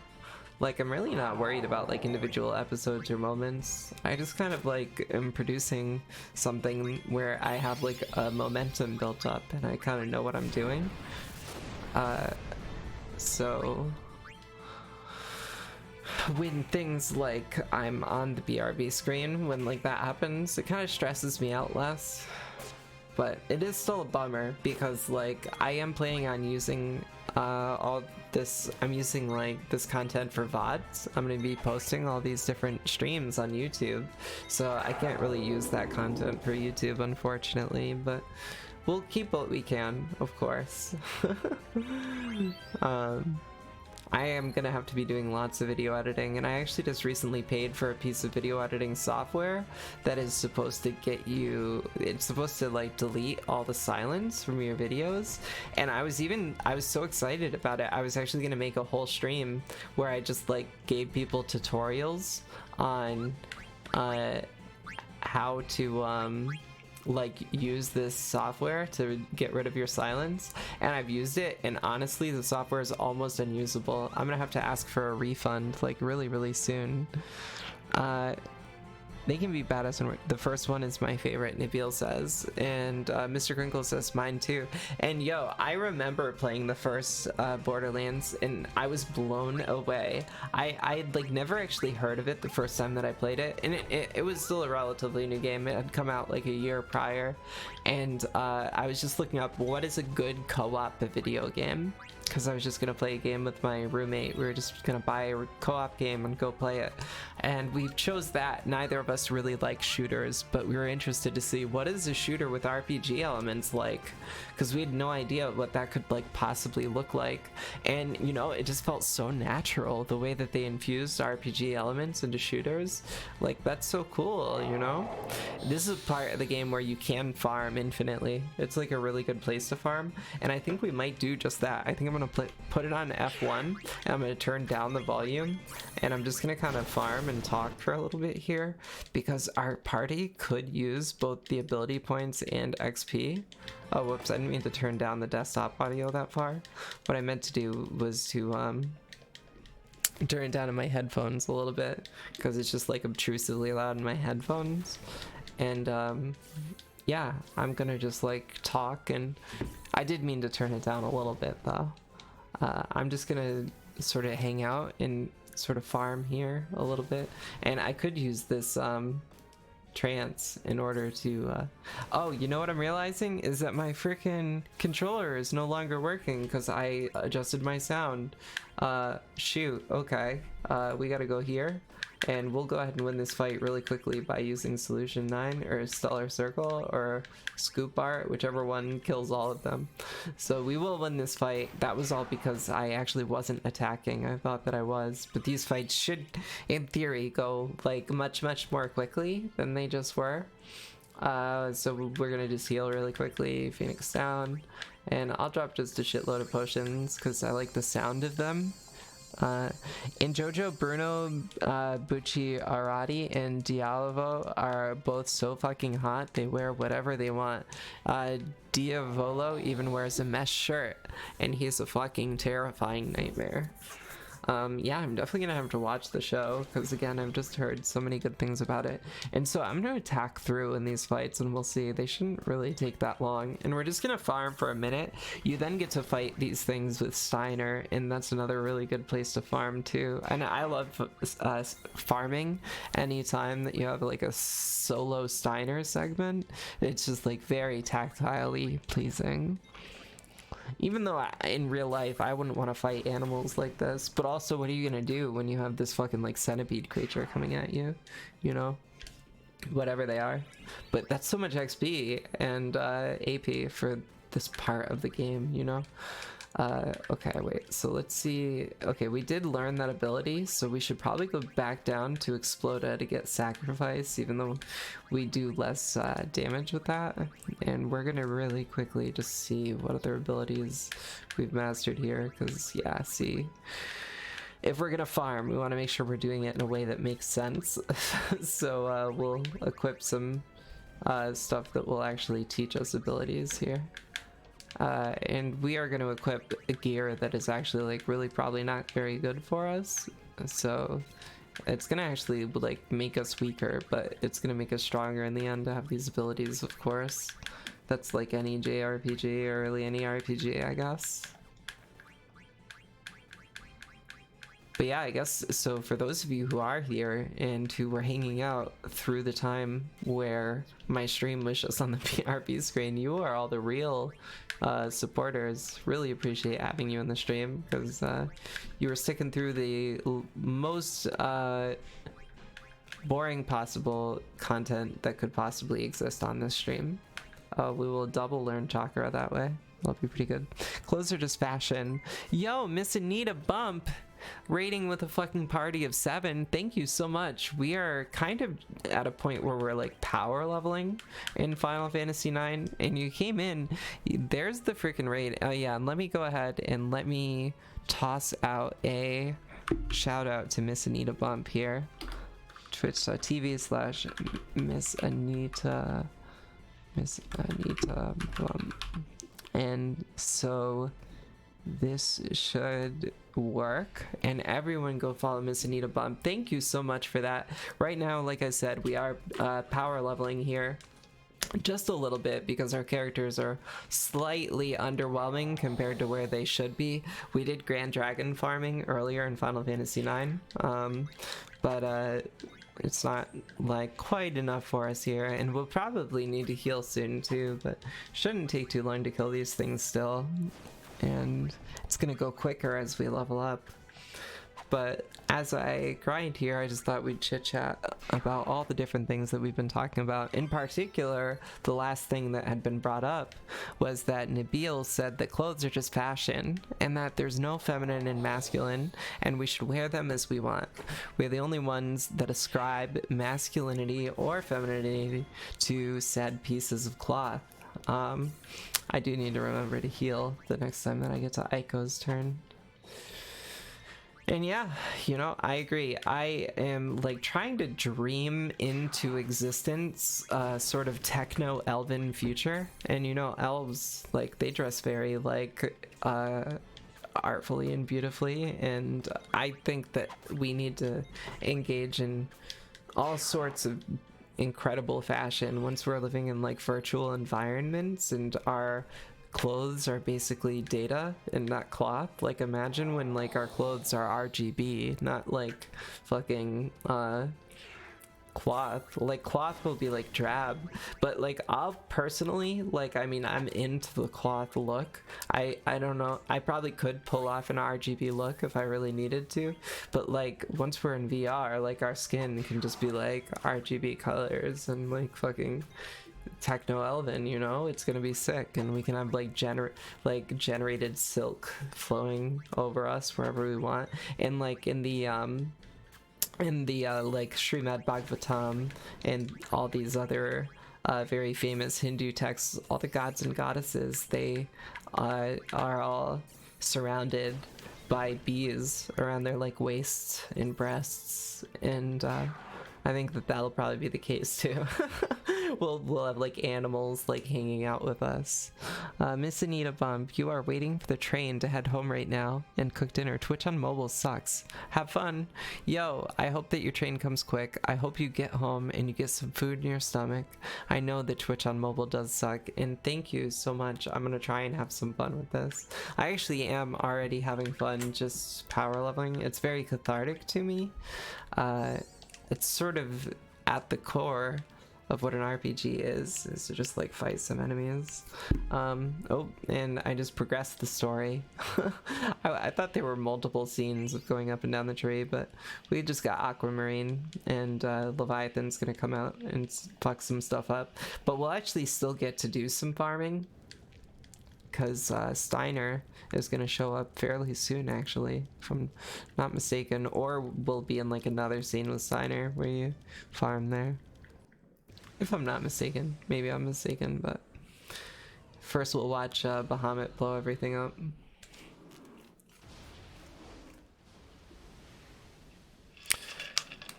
But yeah, so for the people who are new here, thank you for being here. I'm Paige, and this is Gender Blending, and I don't actually play that many video games. This is just kind of for fun, so this is way more low-key than some of the other stuff that I do. But I'm very interested in 3D art, 3D modeling, digital art is what I actually meant to say. I went to school for music and philosophy, so I do both of those on the stream. Typically, all the music on the stream is mine, but tonight it's Nobuo Uematsu's music, because we're playing Final Fantasy IX. But I do supply most of the music on the stream. I have a Discord where you actually can download all of the music that I play, even if we aren't experiencing it currently. I will throw out that promo right here.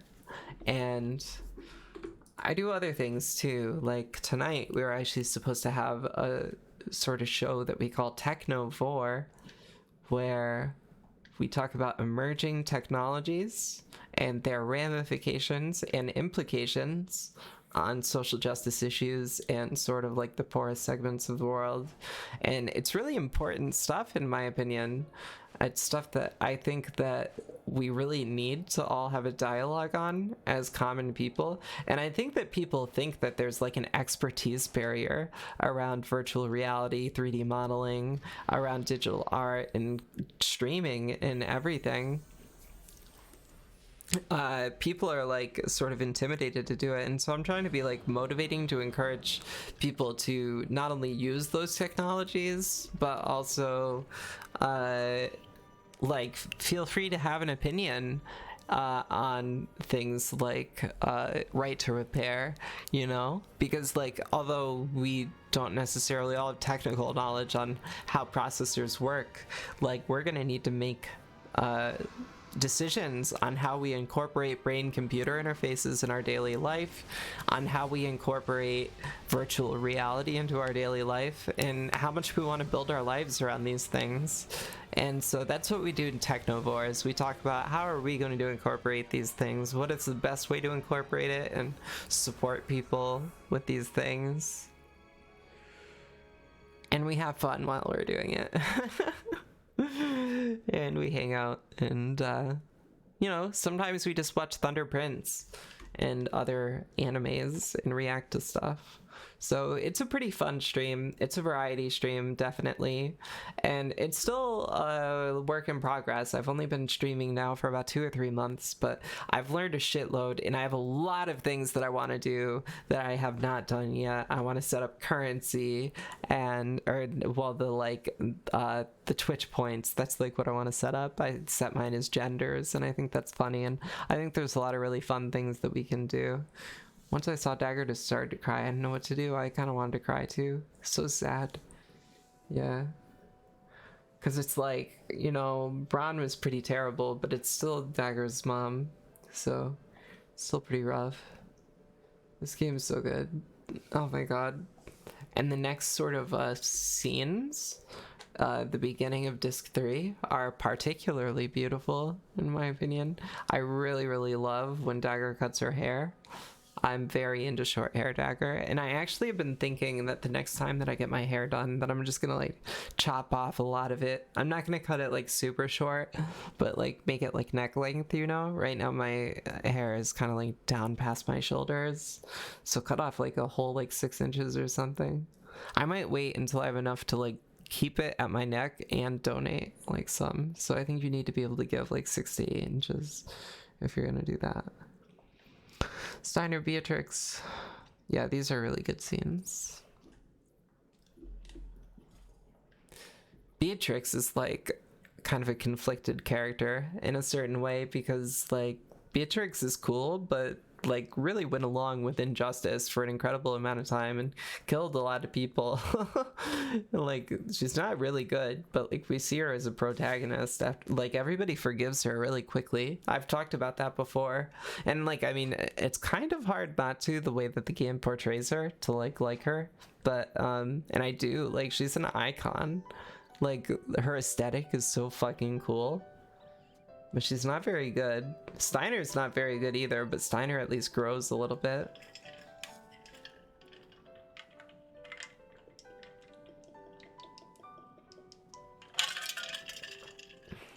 Very excited to see her cut her hair here. Also just a beautiful scene. So pretty.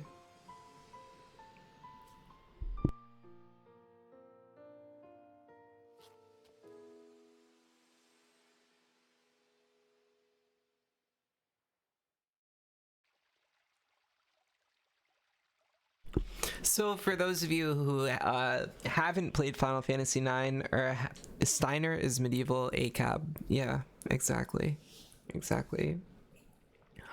He's just like literally the police. And like trying to like justify it over and over. And failing too. I mean the game does show him fail. Credit to it. Like he can't justify those conclusions, you know? But I don't know if it takes like a strong enough stance. Also, let's just note the way that the boat is going up and down. This is kind of, normally the Moguri mod is pretty good, but I'd be kind of alarmed personally if my feet went into the boat. There's that thing about like how there's a chance in physics that you could like slip through the floor, because like there's always a chance that the molecules could just like separate or something, and like it's happening to them a lot right now. Okay. Yeah, I forget what I was actually saying before. Also, they just teleported through that. Oh no, it's like a walkway, I see. But yeah, this game is pretty sweet. I forget what I was actually talking about, which kind of sucks because I feel like I was on a little bit of a roll, but it's alright. I'm sure that we'll come back around to something interesting here. Especially because like this is a very story heavy part of the game, so there's definitely like constantly a lot of things to hit on that sort of come through at this point. Like the beginning of the game I felt like was a little bit rough because it's just so slow. Oh yeah, and I just remembered what I was gonna do. I was going to say that like not everyone has played Final Fantasy IX at all, and I actually know an astounding number of people, astounding to me because of how many times I've played the game all the way through. There's like a number of people I know who have started this game but not finished it, so I thought that I'd take a second and just summarize where we are in the story and what we're doing. because we actually just beat like a very huge part of the game. We just went from disc 2 to disc 3 in the game, which is technically past halfway. It's like probably 2/3 of the way through the game, and it's a very integral part of the game. It's pretty huge. It's basically like the end of Act 2 of a play, because like, as I said, Kuja said it was at the end of Act 1 what was happening, but like everything is meta, and so it was actually the end of Act 2 because everything was exposition, and then that was like sort of the first act where things are actually happening. And yeah, so this is Act 3, and things are really coming to a close here, and there were 2 warring kingdoms, but now Dagger, with her mom dead, is actually the queen of Alexandria, and so she's not in our party here at first. And Blank is back. Blank was gone at the beginning of the game, but Dagger and Marcus got the super soft from Dr. Tot and were able to heal Blank, who's sort of part of the Tantalus gang, and they're all friends with Zidane, who started out as a part of Tantalus and rescued Dagger. So now the party's like, it's kind of a big part of the game because like the party thinks that they've saved the world, right? So like in one sense, the party thinks that the story's over. They think they won because, well, they don't think that they've won because they haven't saved Kuja, but they think like, oh, we stopped the mist, right? Even though it turns out that like Kuja's just like making them do that on purpose. But now they're like, what do we do now? You know, Garnet's gonna be queen, so we can't be a party anymore. And that's kind of what we're seeing. And so I won't spoil it like past that.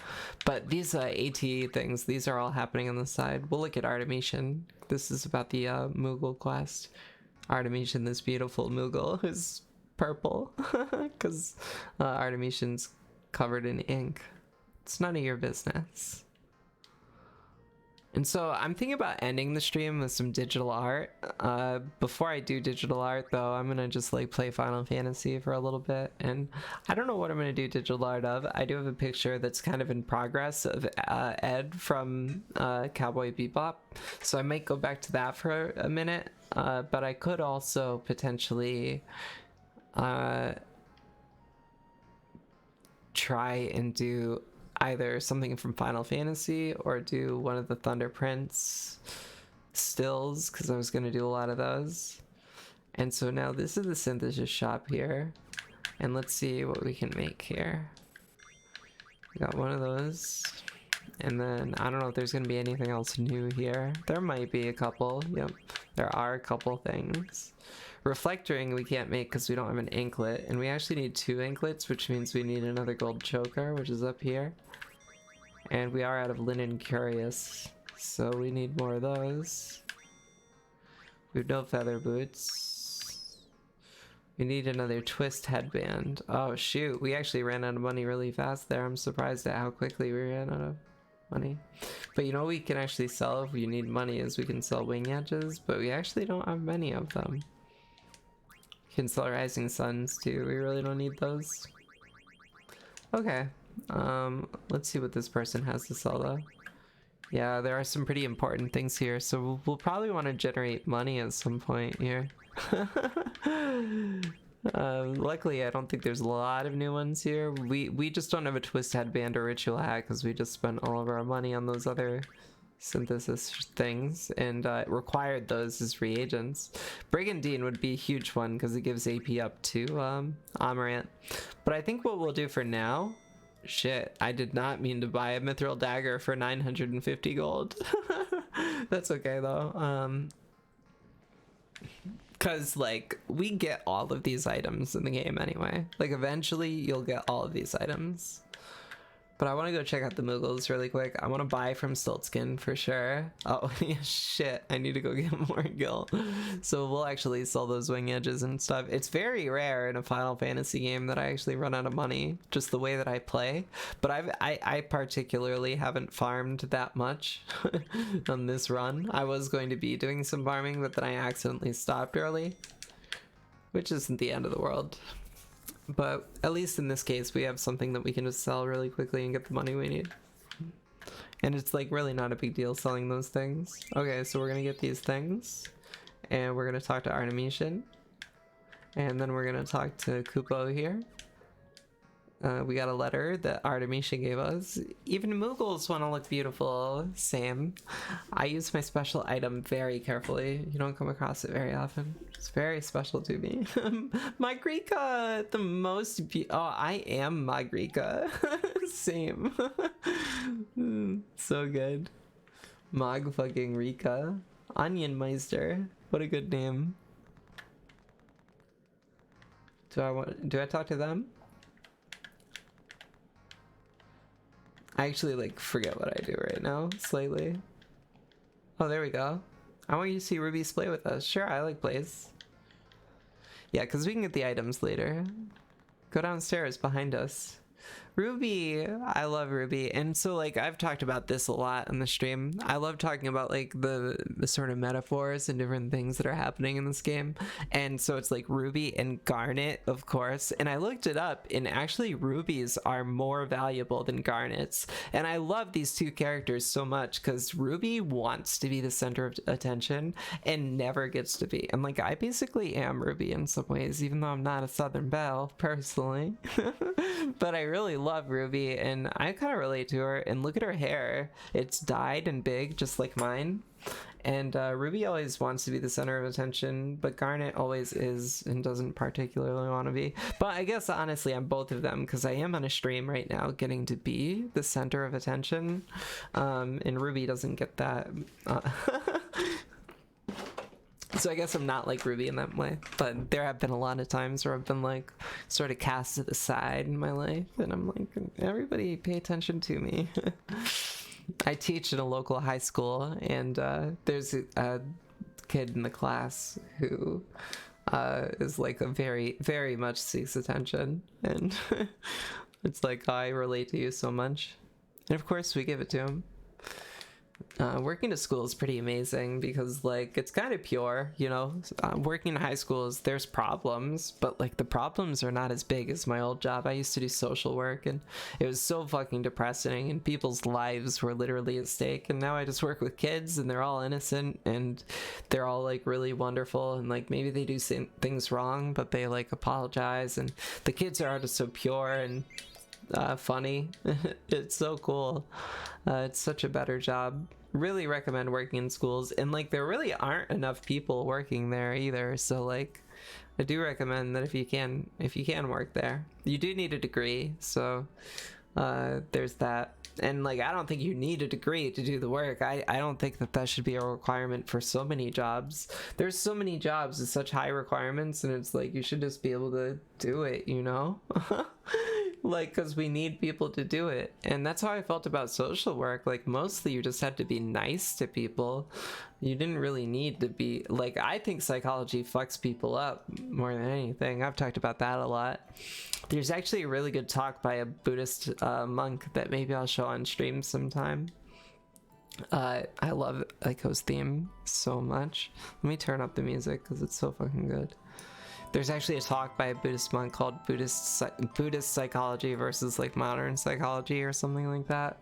It's a really good talk, and it has a lot of the same critiques of modern psychology that I sort of share on this stream.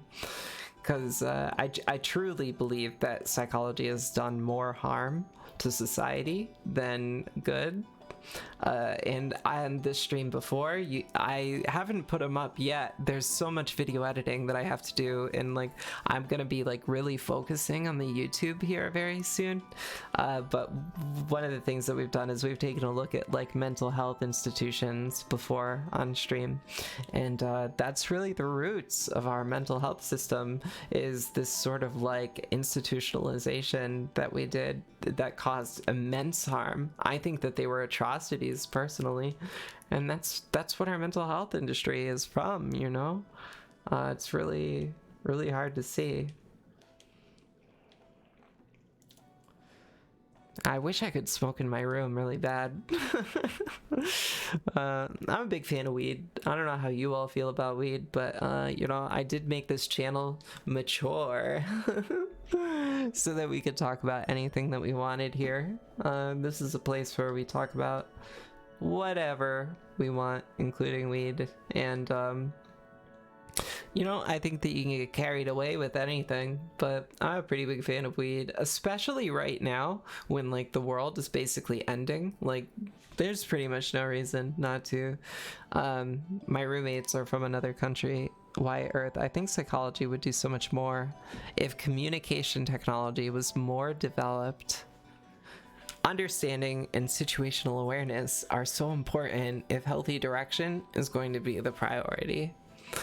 Yeah, understanding and situational awareness are so important, and it's something that a lot of people lack because they've earlier Nabil and I were talking about sort of college and academia and stuff, and I think that one of the things that academia does is that it makes people like so square that like even if they like know a lot about psychology and stuff, like the therapists go into talking to people and they just like aren't like human beings. You're like talking to a robot.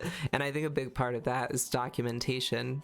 I actually should talk about documentation on a stream one time because I have a lot of feelings about documentation. I'm very opposed to all sorts of documentation. I think it's like very appalling, especially as a trans person. I've been hurt by documentation, especially. Documentation has fucked up my life so much. Oh my god, it's hard to even describe. But what I want to do really quickly here, really quickly, before I talk about anything else, before I do any more Final Fantasy, I want to do something really special, and I want to go ahead and toss out Wyatt Earth's Twitch in chat because they're real. They're here, and they've been nothing but supportive, and so please go and follow them. Really appreciate seeing them in chat. Really appreciate all the support they've given. They help me out a lot with audio issues too, which is pretty cool. Feeling a lot more comfortable with my audio levels generally now. You know, and I wasn't sure about like having this position for this microphone here, but I'm kind of into it. We first used it for a conversation between me and one of my roommates, Susie, but at this point, I just kind of, let's go back in here and see if there's a Moogle to talk to. There is, and we might get a letter. No, we didn't, but we'll save really quickly. Yeah, in that conversation, we set up the microphone like this, and I don't know, I kind of like the way that it looks in general less, but I like the way that it looks on the screen a lot more, and I think it's actually a much better like setup for my sound too. It's like more in front of my mouth and like picking up my sound more without being too obtrusive. So hopefully it's working. And Nabil says, yo, for real, if you don't follow Wyatt, you suck, straight up. Wyatt is the based ass homie, always willing to lend a hand or listen to your problems. Yeah, it's pretty amazing. You gotta have people like that around. I wonder if Tot will play cards with me. No. Okay. So I guess we'll just progress the story. This part of the game is kind of funny and cute. Oh my god, actually this is like kind of a dream of mine, is to play this part of the game on the stream here, because like I remember playing this with my friends when I was younger, and I would tell them about the story just like I am with you, and I would talk about how much I love this part of the game. It's so fucking cute and innocent. Aiko wrote this love letter for Zidane and just fell over the stairs and wants help from Baku, but she gives up and is like, can you just take this letter to Zidane? And he's like, yeah, sure, I'll bring this letter that you wrote for Zidane to Zidane. But then let's see what happens is that Baku sits down here, and Steiner and Baku have this like quick little exchange where Steiner is like a shitty cop, but like is nice to Baku because Baku helped him once. Yeah, Nabil says that Steiner's ACAB earlier is so true, and this scene is one of those places. That's how it gotta be. Do I have to remind you that one of my boys saved your kingdom? Literally. They saved Lindblom and Alexandria, and there's no war now, but Steiner's still like a cop, because he just doesn't trust theft, or thieves. That doesn't change the fact that you're thieves, even though they're like barely thieves, honestly, at this point.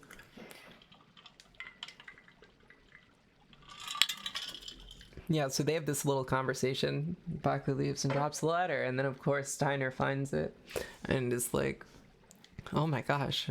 Oh wait, no, Steiner doesn't find it. Beatrix finds it and is like, oh, Steiner wrote me this letter, because she sees Steiner going away. And of course, their love, it's like kind of cute, even though it's kind of gross too. I mean, it's kind of like, how deep do you want to look into it? Because I think at a certain point, like, you know, most loves are like kind of cliche a little bit. But like, you know, you just don't like look at it too deeply. You just like, you enjoy love for what it is, right?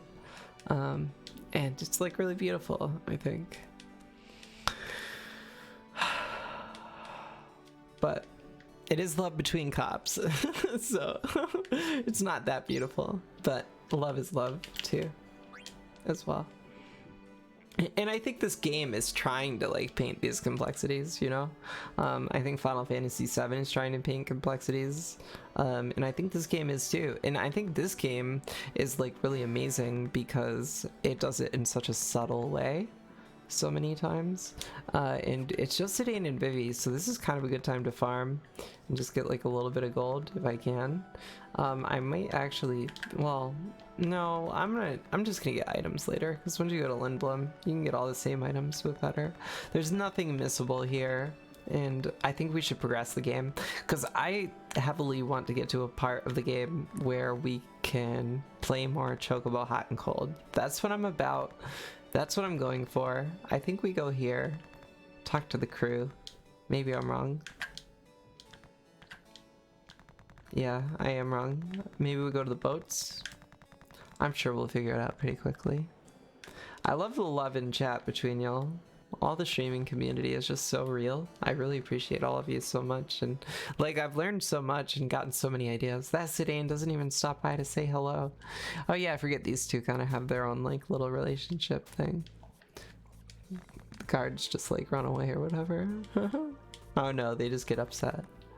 All these guards are women, by the way, which is kind of a cool thing about Alexandria, is that all these there's like the there's like Steiner's Pluto Knights that are all men, but then the women are all like Beatrix's, and it's all like whole platoon of just women knights, which is pretty cool. IMO. You do end up fighting quite a few knights, of course, like any good game. But yeah, I hope that you're all having a good Saturday. I mean, this week has been just absolutely fucked for America and for the whole world, of course. And so, like, you know, this stream is supposed to be a place where we try to, like, optimistically paint a picture of an egalitarian future. And that's something that's looking, like, pretty far off. But hopefully, like, having spaces like this online is one starting point to having some sort of a community that comes up with practical solutions. I was talking a little bit earlier on the stream, there weren't a lot of people here for it, but I was talking about how, like, I really think that Joe Biden, like, I think Joe Biden's a pretty big piece of shit, of course, just like most politicians. I love them being off the screen like that. That's really funny. Of course, Joe Biden's a big piece of shit, but like, there's not a lot of times where politicians can personally, like, very easily do something to make the world a better place.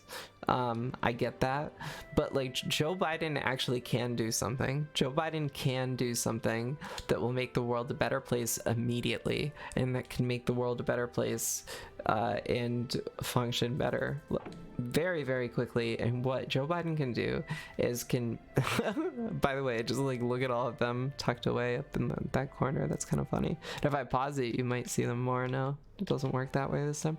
Anyways, what I'm saying is that Joe Biden can pack the Supreme Court. He's a chud. He's a fucking chud. Yeah. I forget if it was you who was saying this, or maybe someone in your chat or another chat, but like, compared to Canada, Joe Biden is a conservative. It must have been you that said that, right? Oh, here we get a little bit of love. Aiko's gonna see Steiner and Beatrix kind of do their thing here. Oh yeah, and Marcus and Blanksy too. But anyways, yeah, Joe Biden can extend the Supreme Court. Joe Biden can pack the court with maybe some actual, like, sensible judges, and literally, like, the argument against it, of course, is that all the chuds are going to be like, oh my gosh, the fucking trans people are taking over America. But they're going to do that no matter what we do. I think that if Joe Biden packed the courts, a lot of people would be really fucking pissed, but I think it would be the same reaction that America had when Donald Trump packed the Supreme Court. I think there would be like some quiet outrage, but then nothing would happen. I think Joe Biden literally needs to like pack the Supreme Court, and then we need to have protections for Roe versus Wade. We need to have protections for voting rights in Alabama. We need to have protections for trans people, and we need to get health care, and we also need to pass meaningful environmental legislation, and we need to make it so that the Supreme Court can't get fucked in the future. We need to have fucking limits on terms. A lifetime fucking appointment for the Supreme Court? What the fuck is that? What the fuck is a lifetime appointment to anything? Oh my god. I'm appointing myself fucking lifetime gender blending guru because, well, I can't say that because of Blender Guru. But Jesus, lifelong. Yeah, I was saying Canada's political. Oh wait, that's what I was saying. Why go up on a fucking podium and plead? Just fucking do it. You're the president. I know, right? Oh my god, it's so painful. Cryptid Mage use ad permitted term bootlicker. Yeah, that should be permitted. I was saying in Canada's political system, Joe Biden would be right wing. Yeah. Biden built his entire political career on writing bills that gave police more money. He's a lifelong bootlicker. So fucking true. Oh my god. I hate it so much. It's so painful, the like direction that our country and world is going in generally. I do think that brain-computer interfaces and the spread of streaming are going to be things that really help with this. It's going to be like more independent news, people talking about like what's happening right around them, more community building, people who can talk online with other people who have experienced the same thing as them, and it's going to be more knowledge sharing, you know? We're all gonna be like, you know, how many like tutorials exist online now that never existed before, and you can like hop on stream with people. Like, I would love to, like, seriously, I'm very open to trying new things on this stream, and if you're here and you're someone who wants to dip their toes into streaming or maybe get involved in a stream, like if you're interested in coming on stream and like doing 3D modeling with me or doing art with me or just talking, I would love to have guests on gender blending. And like I can literally just play Final Fantasy and we can just chit chat like while I play Final Fantasy. Like, I would love to have guests on the show,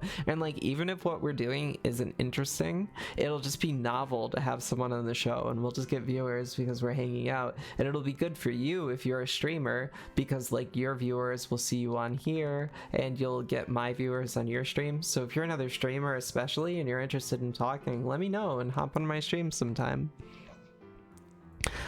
Undyne fan, really great to see you. Thank you for being here. I really appreciate it. And you said also shouldn't be this immunity for cops or the Supreme Court justices. One of the justices has a wife who was involved in January 6th and he still hasn't been punished. Yeah, fuck, cops just like literally never get in trouble for anything, and it's so fucking horrible. Cops and judges, oh my god. Yeah, nobody involved in June 6th seems to be getting like any meaningful repercussions, but it was like a serious fucking event, and it's so terrible. Nabil must be glitching or something because he's not seeing Mage's comments. Oh, wait a second. I don't see Cryptid Mage's comments either. I didn't know Cryptid Mage was here and talking. I don't see it. Unless I referenced something that Cryptid Mage was saying, in which case maybe it was something that they said earlier. Ico talks life. Oh shit, we're actually at a part of the game where there's like a shitload of things to do here. Why didn't I invite Zidane? Those two are like bricks. Okay, we're gonna kind of fly through this stuff here. Hey, wait, she's gone. Passerby, you're... Oh, is this the part where we have to do the card tournament? Wow, we're so much further than I thought. It's kind of nice though. Never expected to run into you again. Marco. I love the name Marco. You must be glitching. I hope you're not glitching, but it wouldn't surprise me with like all the internet issues that you've been having, Nabil.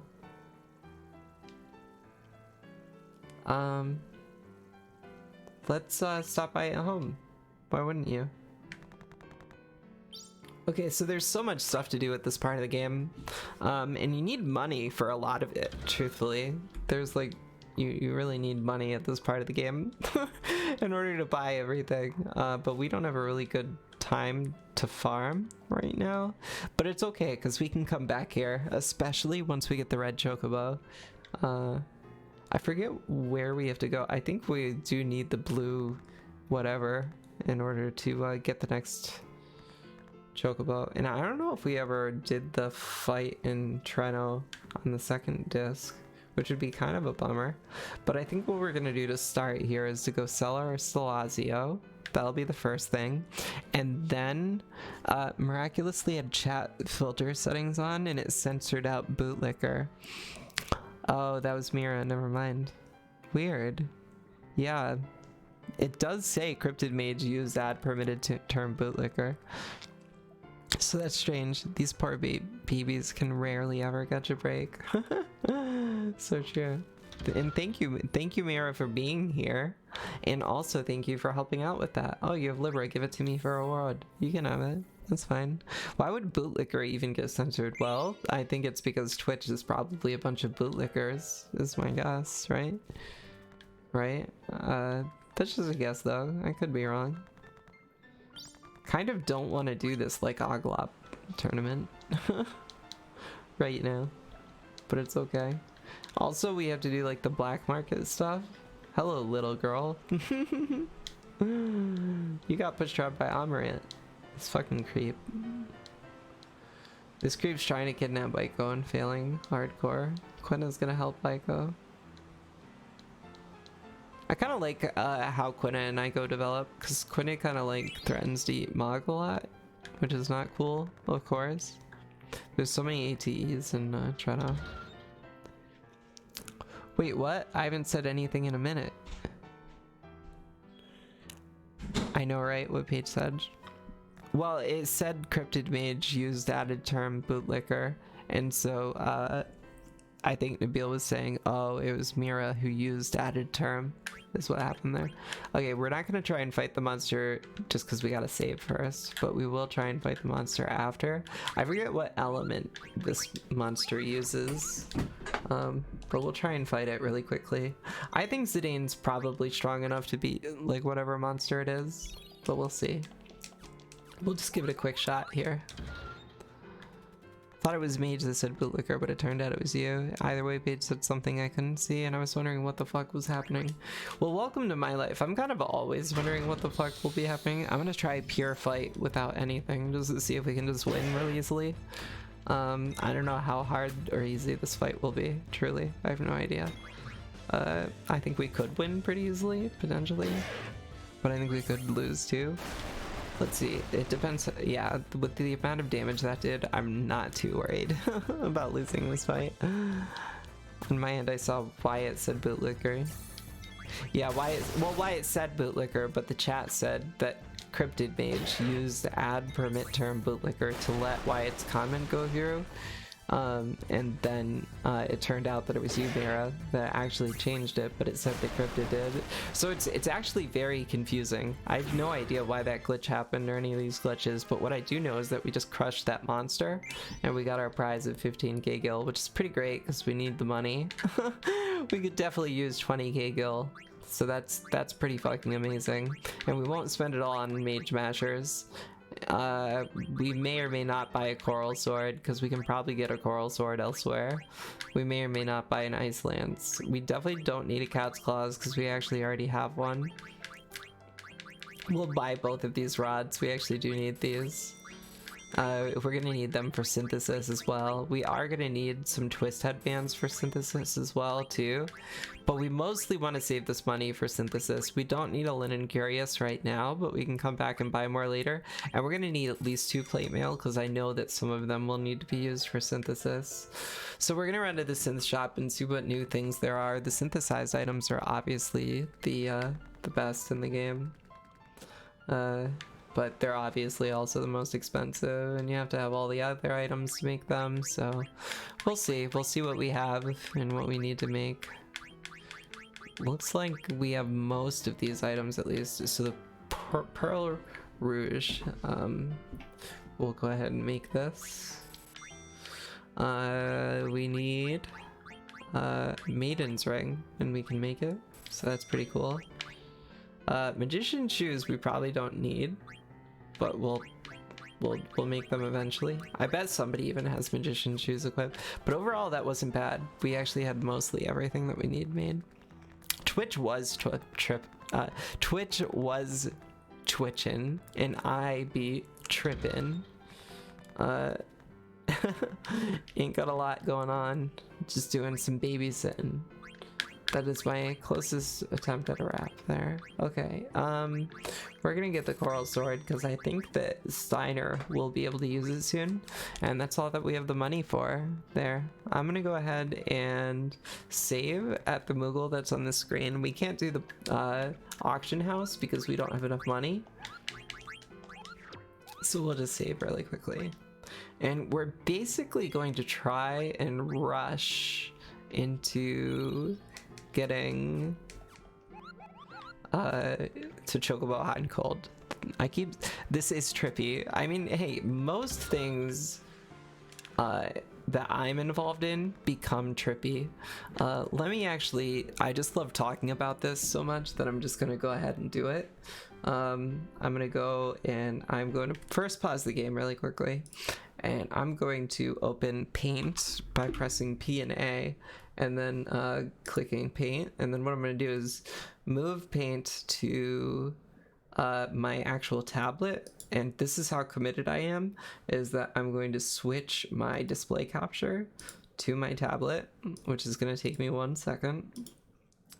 Just going to take me 1 second here. Display capture is going to be display number 3. We're going to make this smaller. And when I said display number 3, what I actually meant was display number 1. Nope, I did mean display number 3. And right now it's got OBS on it. And I'm going to open up this, and so you're going to be able to see this. And I'm going to grab my pen display pen, which I threw over here. And so you said this is trippy. And what you were saying is trippy was in reference to the fact that there was the glitch happening on Twitch, but actually anything I'm involved in is twitchy. Wyatt said that Biden's a lifelong bootlicker. Then Nabil said he can't see Mage's comments. And then you said that Twitch is censored bootlicker. And then Nabil said that you were the one showing up as Mage, but I hadn't said anything until just after Wyatt. I read that sentence, but I didn't even follow most of it. But what I was going to say is that you said that this is trippy, and this is just an excuse. You're literally tripping. Same. No, same. Literally. This is just a good excuse to use my pen display, and I really like writing this. But it makes sense that you're tripping because people who are around me often feel like they're high, and there's kind of a reason for it. I do have a spiritual name. I think it was just my Twitch twitching. Your Twitch twitching and your tripping. But my spiritual name, and I'm just writing this because I enjoy it, honestly, at the end of the day. I just really enjoy using the pen display, and I love writing. I love writing letters. And I'm kind of doing it in a stylized way. Ananda. Kind of need to bring that down. Ananda. My.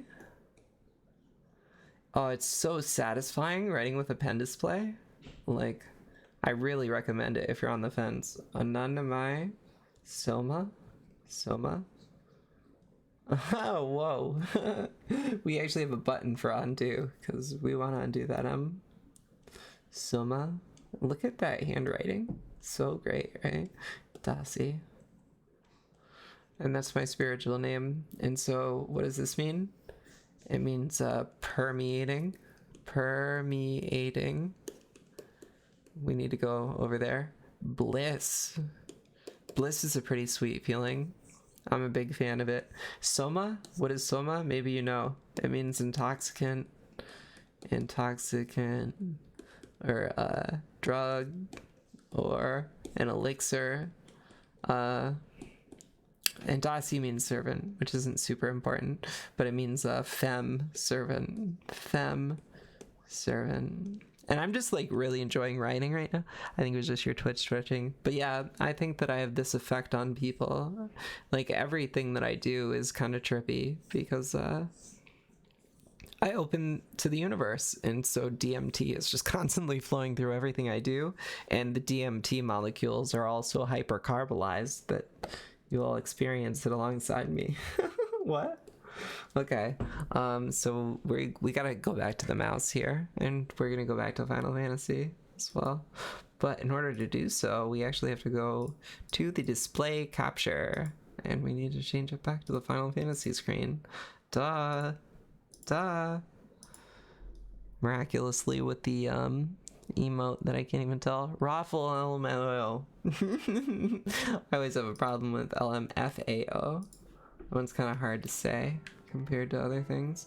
Okay, I think we saved, and you know what? I just remembered we actually have to do this. We have to do the card game tournament, so we'll do that really fast. We literally have to do it in order to progress the game, so this is probably a pretty boring part of the stream to watch in a certain sense, but I bet it's going to be entertaining in other ways because the card game is kind of fucking sweet. I think a lot of people hate the card game in Final Fantasy IX, largely because it's like heavily luck based. It's like literally luck based. There is some skill, but it's largely luck based sometimes. And so I'm pretty, we definitely do not need to buy cards. No, we don't. Oh, we talked to this person to start. Okay. Maybe we don't talk to this person to start. What the heck? Oh, I'm having the, okay, here we go. I don't want any. How come it's not letting me? Oh, we just run in to start. That's how we do it. Okay. I think that we're gonna be fine. And look at all these. Maybe we can just have a mithril sword team because we have so many of them. Like we can probably use a couple of them at least, because it's good to use cards that you can afford to lose, because you can lose cards in this game. But we'll use a couple cards that are just strong as fuck too, if we have any.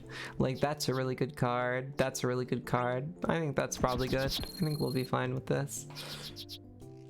Oh, of course you take that one. Okay, so let's do this. If I do this, oh shit, I actually made a really bad decision with that. But that's all right. I think what we'll do next is this. Shit, that was the wrong place. It worked out though, because we're gonna do this. And I think Mithril Sword's gonna win that one. Fuck yes. Fuck yes. And now we can do this, and it could be risky, but we'll see. I think. Oh no! That's where the randomness gets you. Okay, so we will fight this one and hopefully win. Fuck yeah. Solid win by me. Okay, I think we have all these, so we'll take the one which has the best arrows, which is probably this mimic here, even though it's kind of garbage. Okay, we'll save really quickly, even though I don't think I'm gonna lose any of these because I'm pretty good at the game. But we gotta see Vivi just like hang out here for a second. This is Vivi's grandpa's place, where he grew up. There's nothing like going home. Yo, there's Quan. I know not that bigot. That's what Quail says, of course. The good old days. What all the MAGA people miss when America was so great.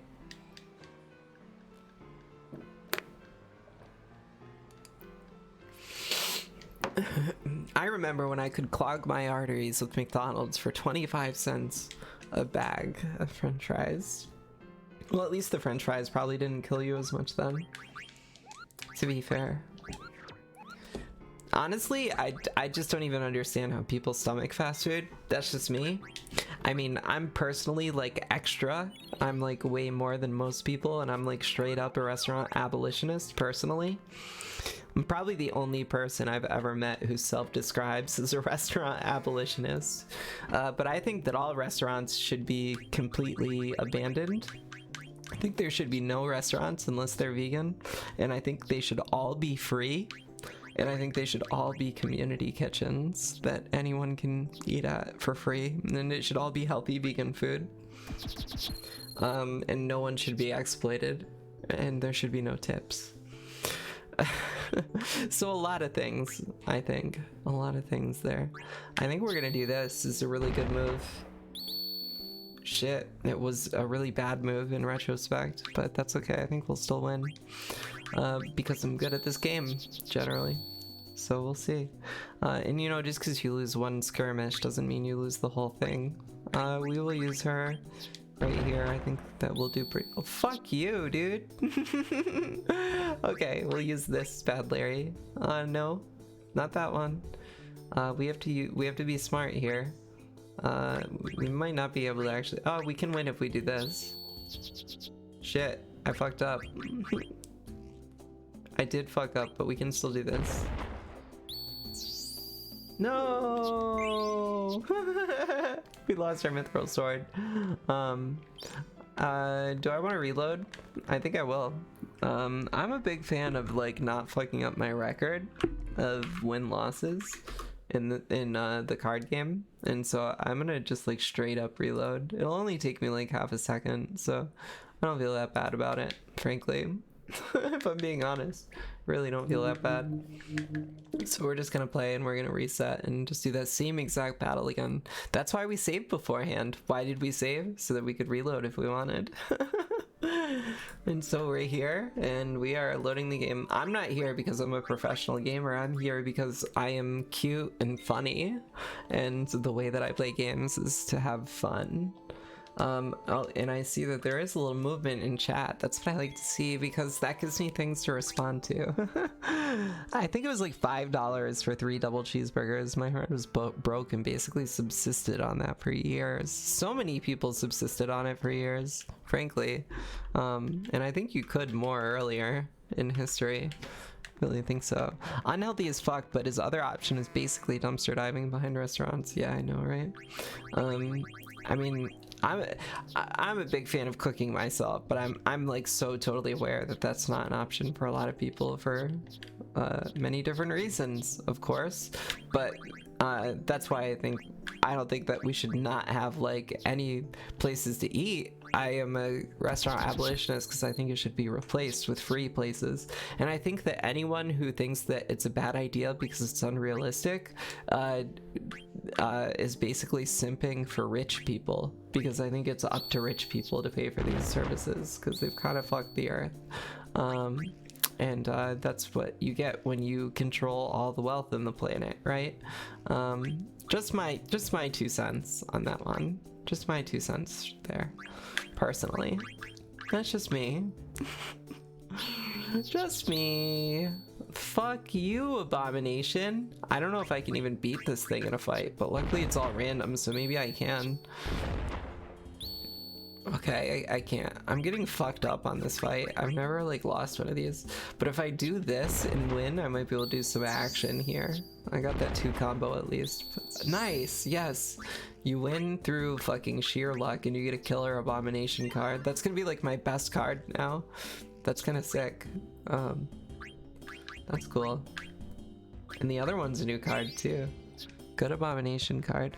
Kind of weird that eating is not considered a basic human right. It's kind of weird like how much shit is not considered a human right. Oh my god. I know. It's crazy.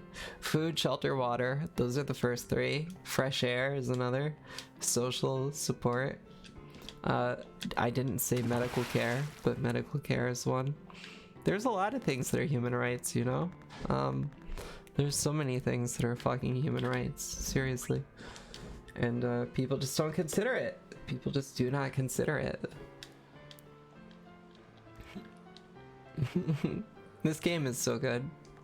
You know, when I first started playing this game again, I was like, oh shit, I really hope I don't play this game and find out that it's like actually hot garbage. I was in particular worried. I haven't really analyzed this part of the game in depth since it happened, but I was particularly worried about this game because there's a part where Zidane grabs Dagger's ass at the beginning of the game, and it's like really fucked up, you know? Right or housing? I know housing is a fucking right. Housing is a fucking right. I'm someone who literally was homeless, and I had to join the army, you know? I was the sort of typical homeless trans kid who joined the military, and I fucking hate it. I hate the military. I hated it so much. I hated it so much in so many levels, and I hated myself for contributing to such a fucked up organization, you know? But like, what does a child do, you know? Like, what was I supposed to do? There was no other way for me to pay for college, but I legitimately like have trouble sleeping sometimes because I just have perpetrated fucking the worst things in society. It's like literally I was put into this like catch-22 by the world, where it's like, okay, I can either let myself die or be homeless forever, which does nothing to contribute to the world, or I can join the army, which, like, you know, it'll like let me basically get resources to like live a full and functioning life as a human being, but at the cost of fucking contributing to this bullshit. And it honestly, like, I feel immoral just for existing so much. I really do, truthfully. But I try not to like let it shame me into inaction or like guilt me into not doing anything, because like life is just what it is, and I'm here now, and I feel complete responsibility for the state of the world. I'm not comfortable leaving the planet the way it is for our children. I do consider all of the world's children all of our children, and I think that we need to clean the world. I think it's our responsibility. I think we need to undo injustice, and I think it's possible, but I think that we all need to have a shared view of how technology is going to fit into everything. And I said something that I actually really disagree with on stream last night. Yesterday I was saying that, like, I think we need to create a world where we can all get along, but actually, like, kind of fuck that. Like, I don't think we should all get along. I think that TERFs and racists should just, like, kind of go and fuck off. I really do believe that right now. Oh, I should have been using fucking Antlion. Why wasn't I using Antlion before? Jesus Christ. And I also have Frog here. Frog probably won't help us too much. Frog won't help us too much. Oh, that's a wicked good Ironite too. Let's use that. That'll probably make our game a little easier. Miraculously love the emotes. Yo, that's a bullshit position for your Oglop. I'm calling bullshit on that. Jesus Christ. What am I supposed to do against that? Alright, we'll toss our Ironite right here and take that Oglop. Yo, you are playing a very cowardly game right now, Sid. I'm gonna place that right there. That's a good one. Okay, and then we will place, let's do this. Nice! I'm gonna win. That was incredibly easy. Okay, most of these Oglops blow, but we'll take that one. Chuds need to be eated! Yes, they do. Fuck that. Fuck Chuds. Seriously. Okay, so it turns out that the champion was actually Regent Sid all along. It was actually a fucking bug all along, a fucking cockroach type creature. Oh, this part of the game is so much fun. Summoning the Invincible to Alexandria. Thank you so much for being here, everyone. I'm having a blast, and I'm actually having so much fun playing Final Fantasy that I might take another break soon here, because we are at 3 hours. But I might just keep playing Final Fantasy when we get back. I was gonna just do digital art, and I'm still excited to do digital art. I'll probably do some of that in addition to 3D modeling tomorrow. But I kind of just want to keep playing Final Fantasy. It's a lot of fun, right?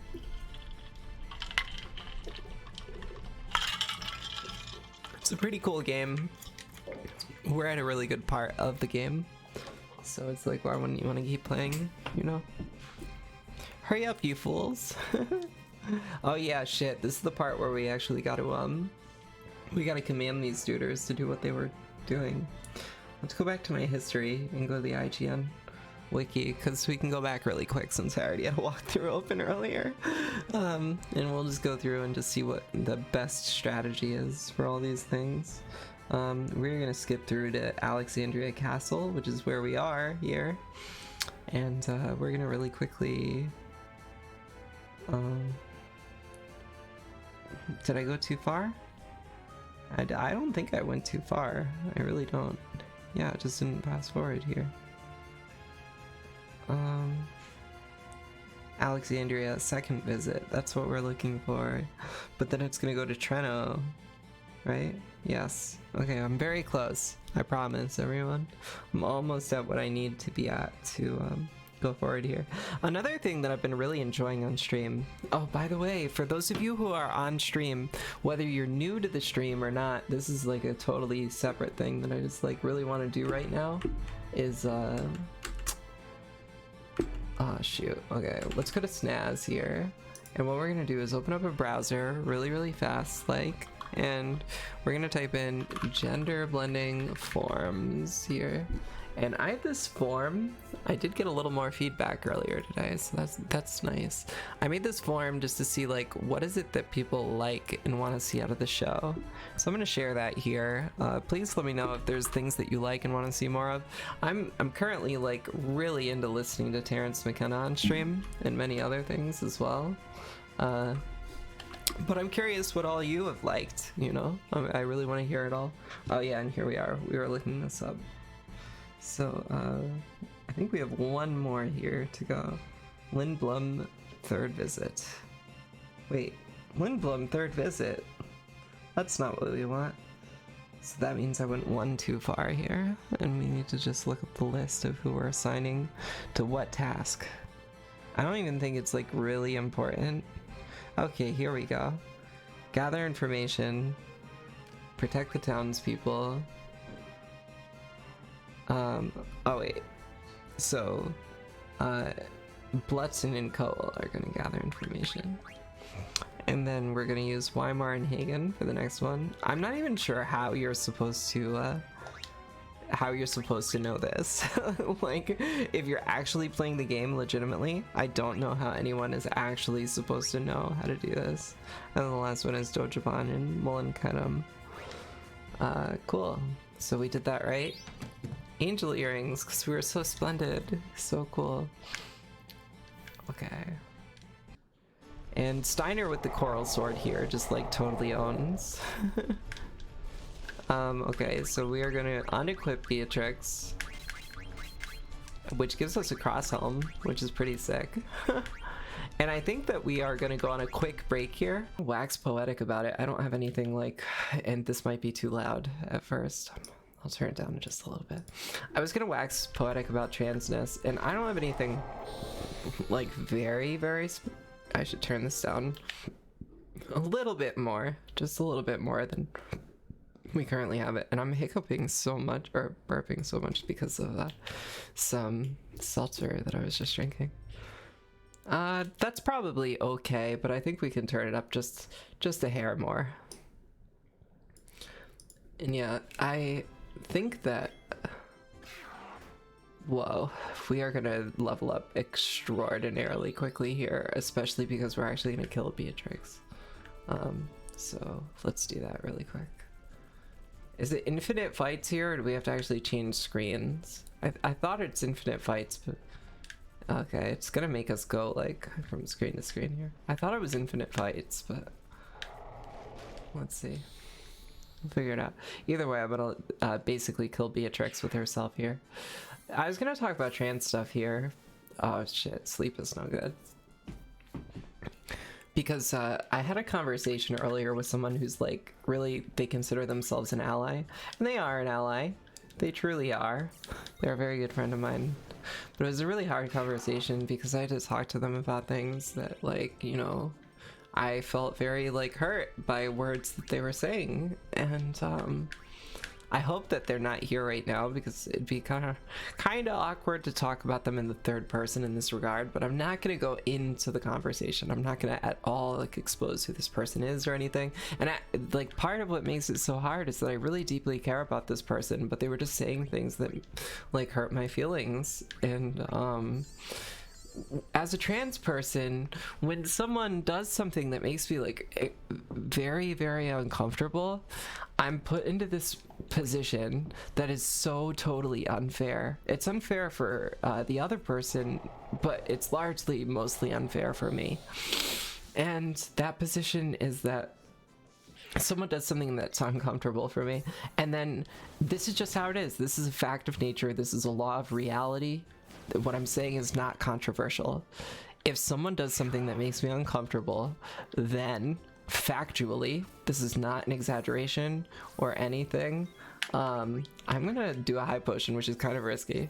Factually, if someone does something that bothers me, I either have to ignore it and let it go, but then that, in the case of like trans stuff, if someone is like misperceiving me or saying things that really bother me, it encourages them to keep doing it. If I don't tell them to stop, if I don't tell them that it's bothering me, it can encourage them. And on top of that, like when people do it, it makes me like internalize shitty things, makes me feel really bad, dysphoric, all these other things. And so like it either requires me to just like accept those things, or I just say something. And then if I say something, I like all of a sudden seem like the villain so much of the time, because like, you know, especially for someone who's an ally, it's like obviously they're like trying to be supportive, right? And like, so it's like this person who already feels like guilt or shame around transness or whatever, because this person was also like sort of saying things that well, it doesn't matter. It doesn't matter, but yeah, like I don't know, it's so weird because like allies are the people who are like, oh, you know what, I'm good, I'm like one of the good guys because like I support you and I think that you're the gender that you are, so like I can't go wrong, you know. But yeah, shit, like FFIX, a lot of the time it's the people who we're closest to who hurt us the most, you know. And so I was just gonna talk about that while we farm, but it looks like there's not even gonna be a lot of farming because this looks like it looks kind of like I just am gonna be sort of going through this section. I was gonna say without a trance we might actually lose against 2 of them right now, but with a trance I think we'll be okay as long as we don't fall asleep. But with trance you might be immune to that. I'm gonna actually use 1 high potion though, just to ensure like if there's another fight after this that we'll be okay. Okay. So that's pretty good. And I hope all of you are having a good Saturday night. If you're hanging out here, chances are you're a progressive person, or you're like a chud who's just like checking in on what like the libs are doing or whatever. Oh yeah, this is the part where Alexander comes and stuff. So I actually need to go up and we're gonna like ascend the castle. I don't think Dagger has to fight anything though. I think that this is all just a story. So it's like, and the swords are like crossing and blocking us off. This part's pretty cool though. I'll just watch the cutscene this time because I'll have a drink of water really quickly. Actually, this is coffee.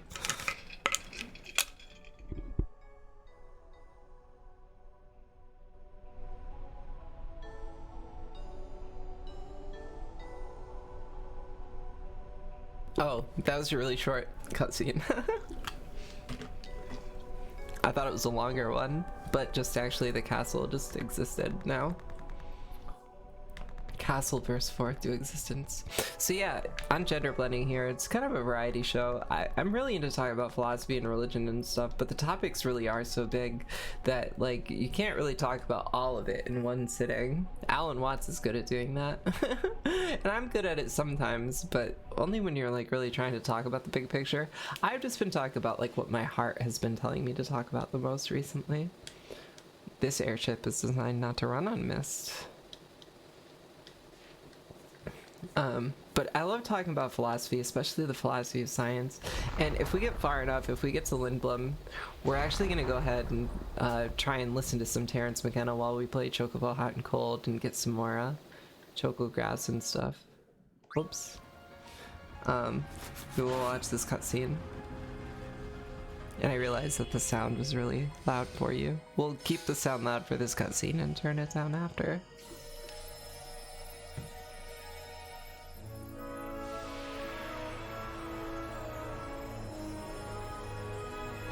Pretty sick.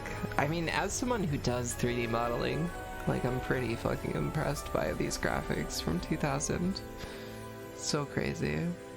I think they started work on this game in like 1996. I heard your voice on the airship. Okay, I'm gonna turn down the sound now that we're out of the cutscene. Pretty good. I gotta say, like, if you're someone who's like interested in streaming, but you're just like not sure about it, like whether you have like the equipment for it or not, I do recommend you have at least 2, if not 3 monitors. I currently have 2.5 monitors.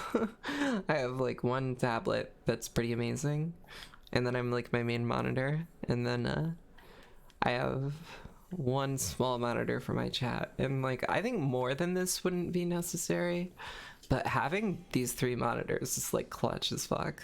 And the way they're positioned on my screen is just about perfect too. So I'm basically set up for life here. I actually was telling my roommates that like I basically have everything I need, and now the rest of my life is devoted to helping other people get what they need. It's pretty amazing to be in a position where I actually do have my human rights fulfilled, and I have what I need to have a flourishing life.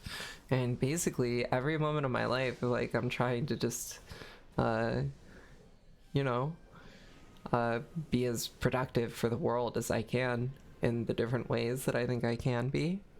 I think I do a pretty good job. I feel like I give as much as I can. Streaming's pretty cool. Streaming is a cool thing. And I feel like I'm doing more being a streamer than I ever have in my life, to be honest, because like my ideas are reaching a wider audience, and I think I have a lot of things to say that like people really appreciate.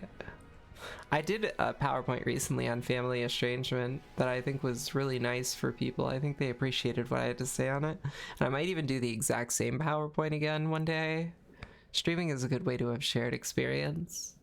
It is. It seriously is. I had a great night streaming last night. It was a really fun night. And I unpublished the video because I doxed myself, but it's going to be a good one to publish, like on YouTube. It's a really good video. Oh, we aren't going to skip it. This is actually one of the most visually cool cutscenes in the whole game, probably. It's so cool. I'll turn up the sound again. I didn't turn it up that much, but cool. Okay, so this is a new character for us here. I kind of was like summarizing the story of Final Fantasy IX for us earlier, because not everybody's played it, not everybody's catched all of my streams where I've been playing through it, but like even if you have been watching the game, even if you played the game before, you might be surprised about Garland. Like, Garland is something that they really throw out there, like, and a lot of people don't catch like where Garland comes from on their first way through the game, because like they really purposefully like juxtapose Garland in like really awkwardly in the middle, and I think Garland is probably one of the weaker written characters, but still plays a fundamental role as the creator of Kuja and of Zidane. And the last boss of the game ends up being literally the manifestation of death itself, because like all these characters are fighting existential depression, which is what we're fighting as philosophers as well. Okay, so we're gonna run up the stairs here. So it's pretty deep. This game is like, seriously, it's like one of the most philosophical Final Fantasies, to say the least. Because like Final Fantasy VII is like very political. But I don't know if it's very philosophical. Hi, Grimpy. It's so good to see you. I'm so glad that you're here. It's definitely philosophical. Like, I mean, pretty much everything is philosophical in my opinion. That's why I love philosophy, is that it's at the heart of everything. It's at the heart of everything, philosophy. It's so beautiful and amazing. And so I guess Final Fantasy VII definitely has philosophy, but it's kind of different than this. This is like really focused on like that core question of like the meaning of life, the meaning of existence. And I feel like people don't give it enough credit. This game's so fucking lit. And look at this cutscene. This is the cutscene I thought we were seeing earlier. It looks so fucking sick, the way the wings disintegrate. Oh. Yeah, while this cutscene's going, I'm gonna go ahead and... Oh shit, that's not what we're looking for. Gotta go back to the last link here. There we go. I kind of want to watch this cutscene. We're gonna do this, and then what we're gonna do is do be coffee. There we go. Then we'll do one more here. Just want to give all the people who deserve it some shout outs here. You know, I really appreciate you being here. Thank you so much. Hope your evening is going good, Grumpy Coffee. Every morning I wake up with existential dread. There's no other way to wake up, really, when you think about it. Grumpy Coffee with the grenade heart things. I don't know what kind of hearts they are. They remind me of like the grenade heart from the Green Day album. Green Day is a band that I love a lot. Even when they're not at their best, Green Day is a band that just like, I got the album International Super Hits when I was young, and it had a huge effect on me when I was younger. Tartan Hearts, I love them. I don't know why I wasn't honest with you, Zidane. We really made a big mess, didn't we? Same. Let's get out of here. Thanks for the shout out, Paige. Always, Nabil. Definitely, you know?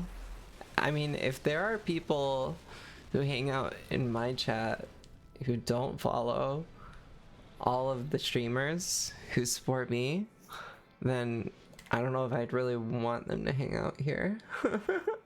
Because I'm trying to create like a setting where everybody can like feel comfortable taking part in conversation, you know? So, you know, you gotta have all the people supporting each other.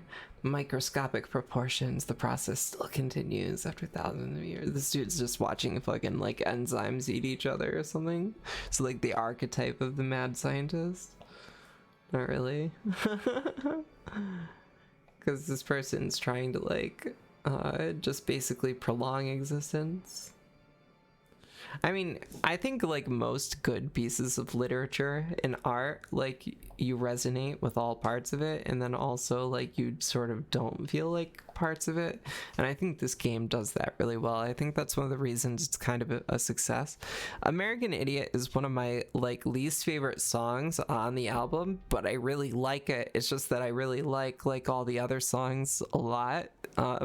My favorite song on that album is Homecoming, which is the second to the last song. That's like 9.5 minutes long, but I really like all the songs in that album. That song also is like kind of trans vibes for me because I wanted to be the rebel girl in the song She's a Rebel. I really wanted to be that rebel.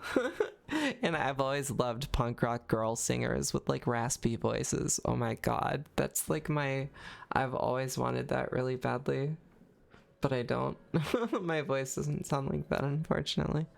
Get morbed in a morbed? What's morbed? In a board game, so I stank legged out of there. Okay, we're almost at the part where we can do some Chocobo Hot and Cold, and when that happens, I'm gonna put on a Terrence McKenna video because I'm just kind of into that. I can't believe I didn't get those chests earlier. They must have literally refilled.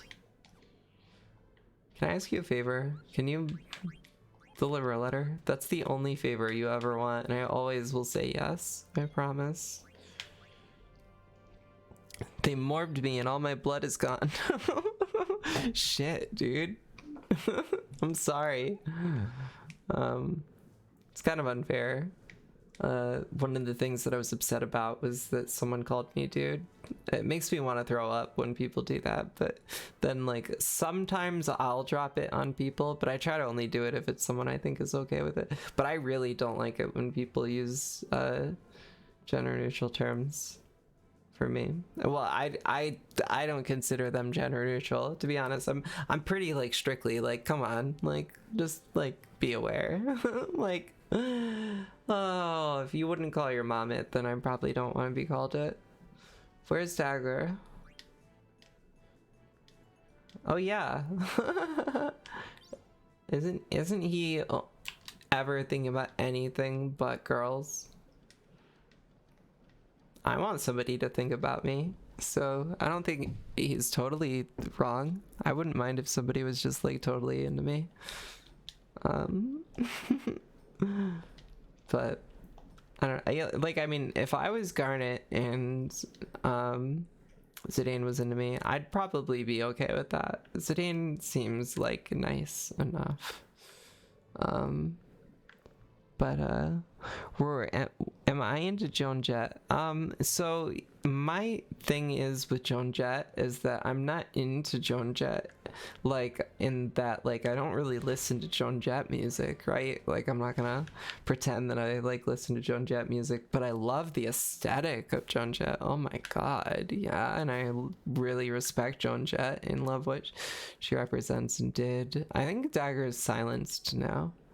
But I'm not like a fan of Joan Jett specifically. I don't listen to Joan Jett music, or I probably couldn't even name many songs, to be completely honest. But I really respect the vibes, and people have said that we have similarities in appearance, which is probably kind of true, a little bit. But I think we're probably extremely different in character.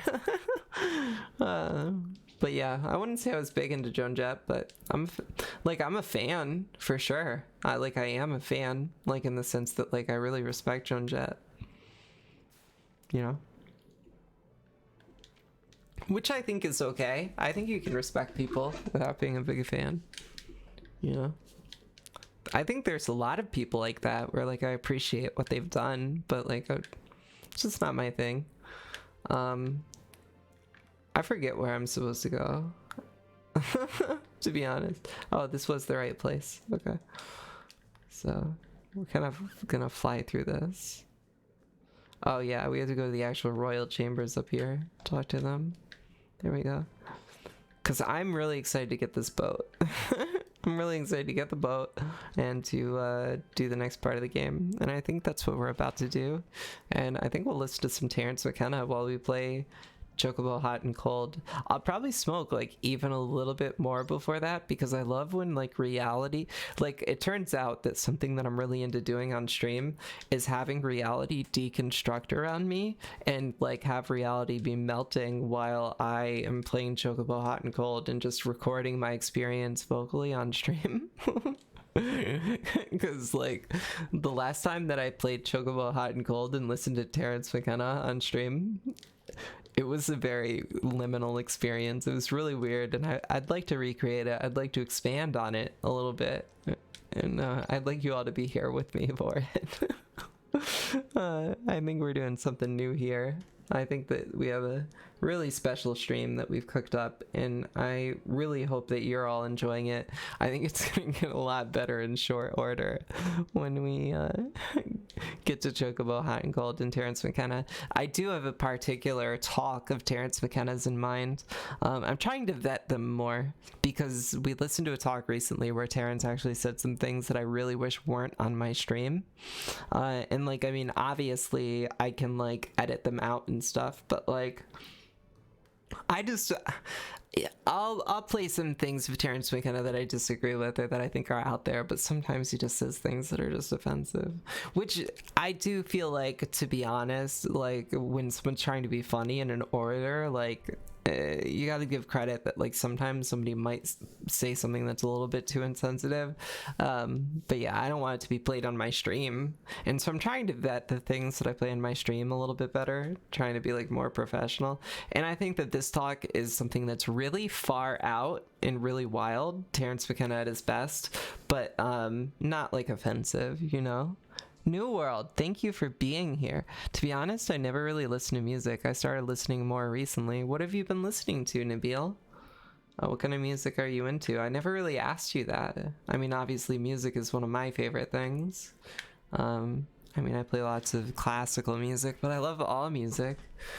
Typically all the music on the stream is my own recordings, and you can download them if you're on the Discord. I do share them in the references.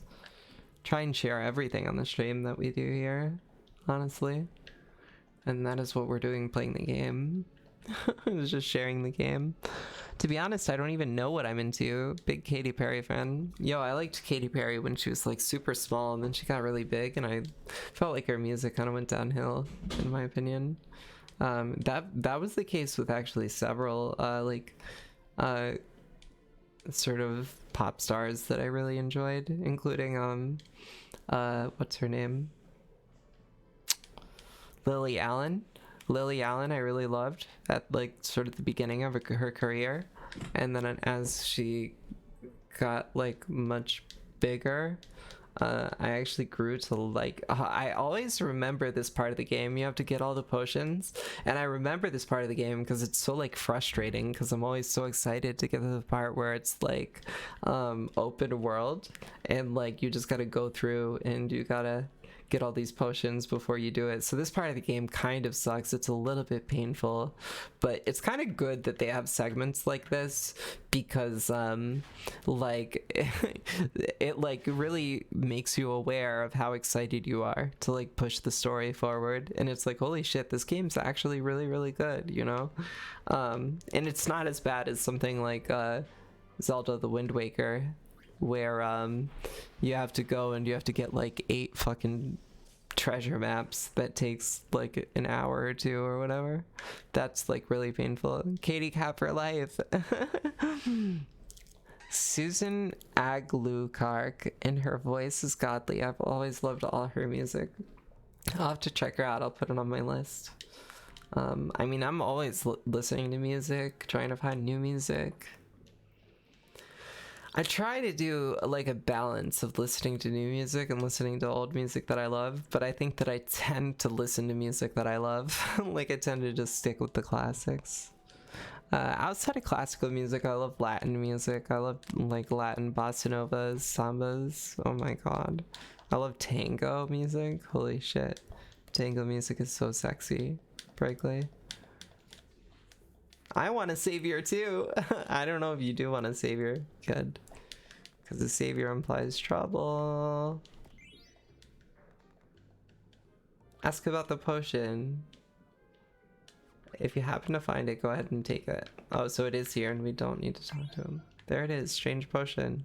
So that's one of them. And then I think we have to talk to Cinna about a potion. I don't know if he can tell us exactly where it is or whatever. Oh, cool. Cinna has it and is getting it for us. That was pretty easy. Cool. Thank you. And now we'll go get the last one. So we got 2 of them there. Not bad. Okay, so now we will go to the business district. I don't know if I like a specific genre or artist. I like individual songs. Yeah, I do like genres for sure. I think I like genres more than I like artists. I tend to, cause like I'll just listen to samba and like I don't even care who comes on. They're all just so fucking amazing. Here you go, Moonon. I'm glad you needed that. You haven't received mail lately, Moonon?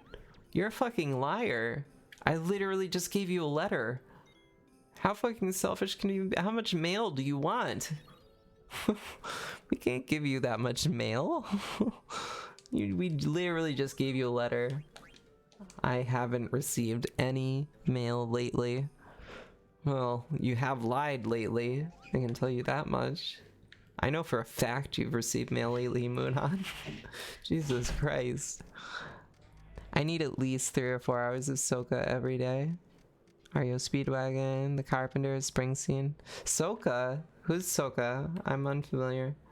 Can't you see we're working? You're not gonna help me find this potion? Really? We don't really have money right now, so yeah, I have it. Thank you. Okay. We're not gonna even spend any money because we can come back here if we really need to. So we're just gonna go forward. I really want to play Chocobo Hot and Cold. That's definitely like the next segment of our stream. That's what we're doing next for sure. For sure.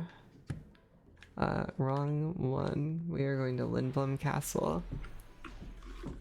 Soca's a genre. It's Caribbean music, if I'm not mistaken. Cool. That sounds neat. Sounds very chill. Steel drums and shit. There's one song that I really like with some steel drums in it by like, but it's like an electronic song. So we're about to go, and I don't want to spoil it too much, but I will spoil it, and I'll say that we're about to turn Sid into a frog. Go ahead, they're expecting us. Cool, cool, cool. And look how baked he is. I wonder if he's gonna be as baked as a frog. Those eyes.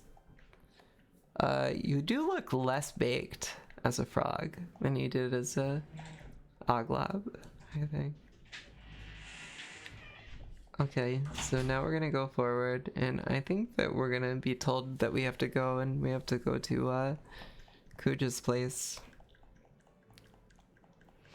And this is where we get the ship, I'm pretty sure. And so we can go get more chocographs, and this is where the game fucking takes off, because we can go get the red chocobo and shit. Oh, it's so amazing. I'm so excited. This is gonna be so fun. Lots of Trinidad music, West Indies vibes. Neat. I've never heard it. I'm gonna have to look it up later. So good.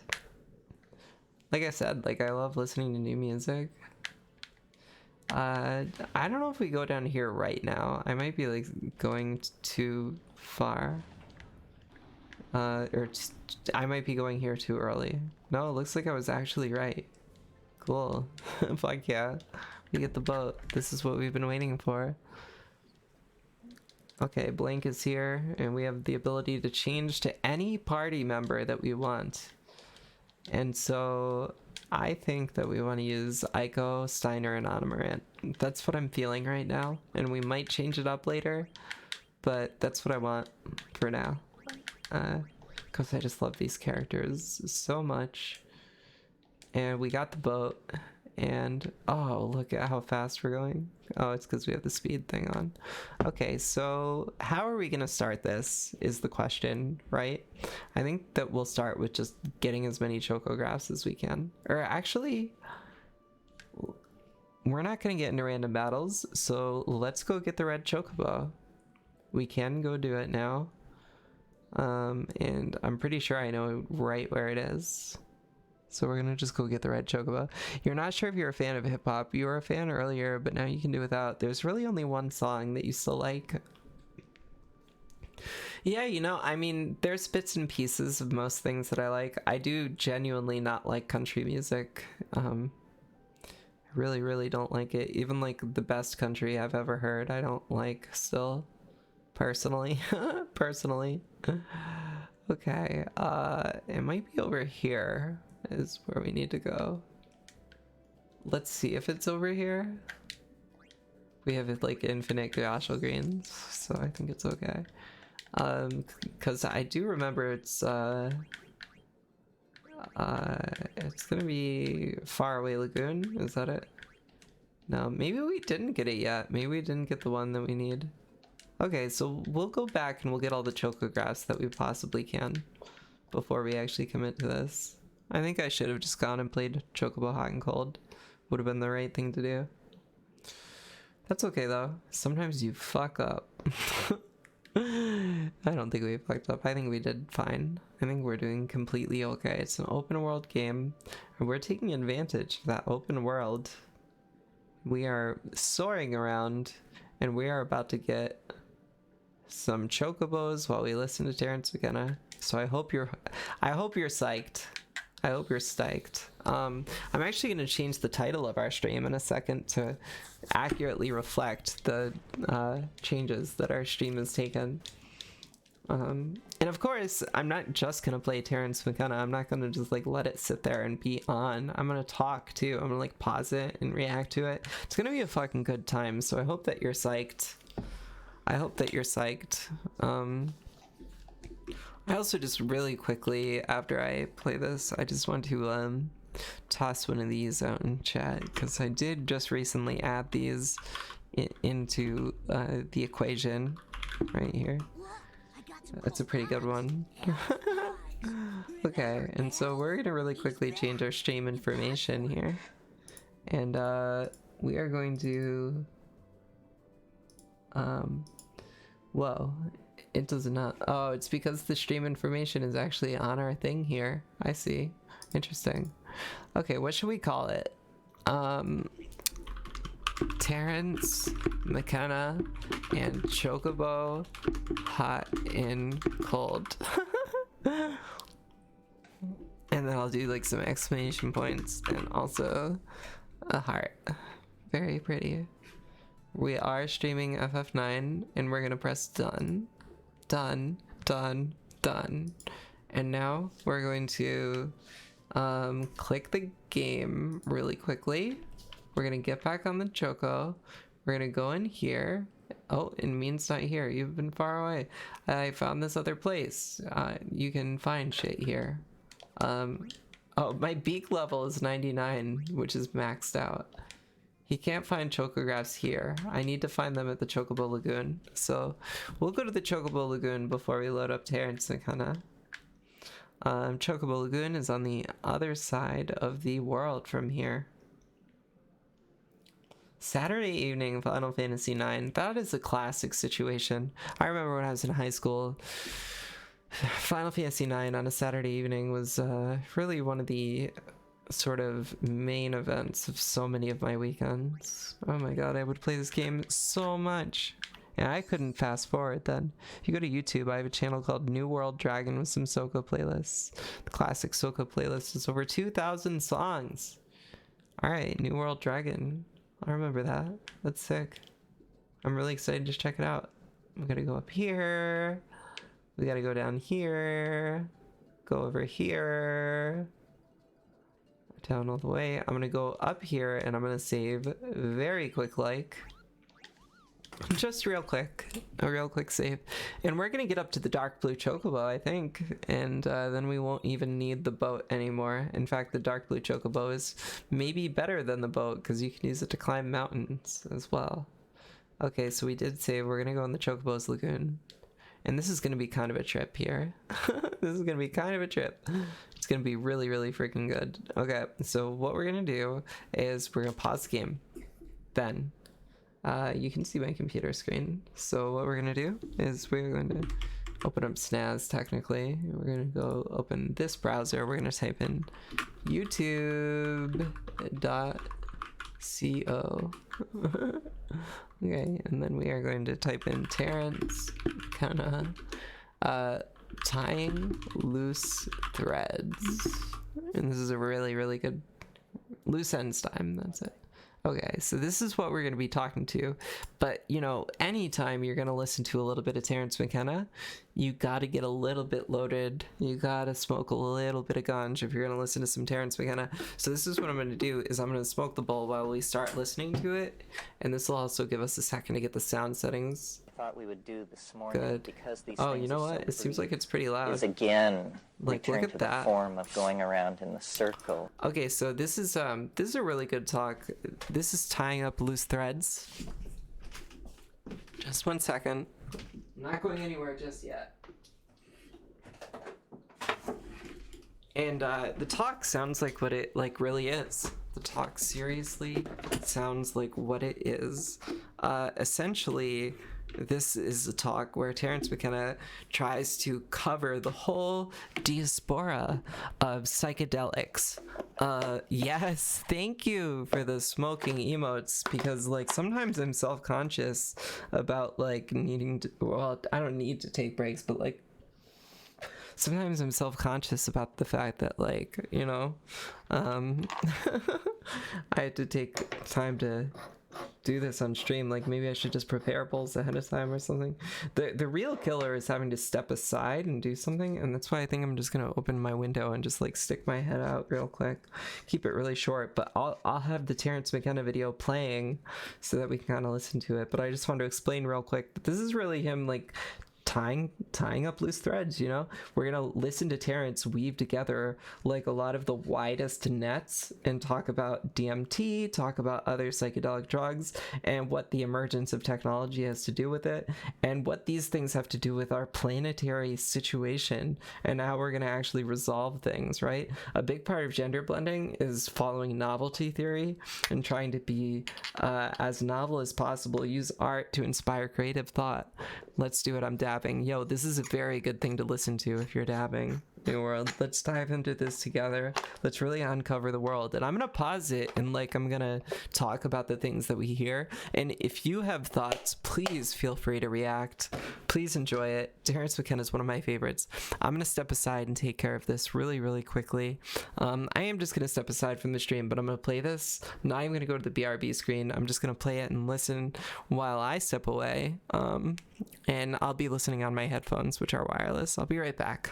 What I thought we would do this morning, because these things are so brief, is again return to the form of going around in the circle. And this time it's your last chance to ask a question, make a statement, voice a complaint, whatever you want to do, but just to try and, in other words, it's loose ends time, as rapidly as we can, to tie up loose ends, things people didn't understand, things people feel they need to hear more about, that sort of thing. And why don't we just start as we did before on this side and go around? I'd like to hear a more satisfactory explanation of what archaic revival means. I haven't got it straightened out. I suspect it means a return to a more stable state when there's too much chaos in the present, and I'm sure that's not what you mean. Well, that's partially what it is. It's based on the idea that when societies get into trouble, an unconscious response seems to be they search back through their own history to find a model that they can revivify or revitalize. The strongest example in our own history was when the medieval world broke apart. So Terrence McKenna just said, McKenna vibes, Ratchakuka, thank you for being here. And Terrence McKenna was just asked, could you please clarify the archaic revival for us? The archaic revival is something that Terrence McKenna wrote a whole book on, the archaic revival. It's a core part of what he talks about, and it's something that I love talking about. And he says that when the world reaches a place of confusion or stagnation, often societies reach back to the last successful iteration of social cohesion, and that the archaic revival is an attempt to reach back to that so that we can have peace once again, basically. And in our particular case, Terrence McKenna is arguing that the archaic revival is us reaching back to tribal values so that we can better understand the emergence of technology that is going to give us complete control over navigation through space and time. And so we're going to incorporate tribal values into everyday life so that we can better work together as a group, And personally, I think a big part of that is viewing all children as all of our children. I think that we need to think about the children first and foremost. We need to educate children very well. We need to provide food and shelter to all children.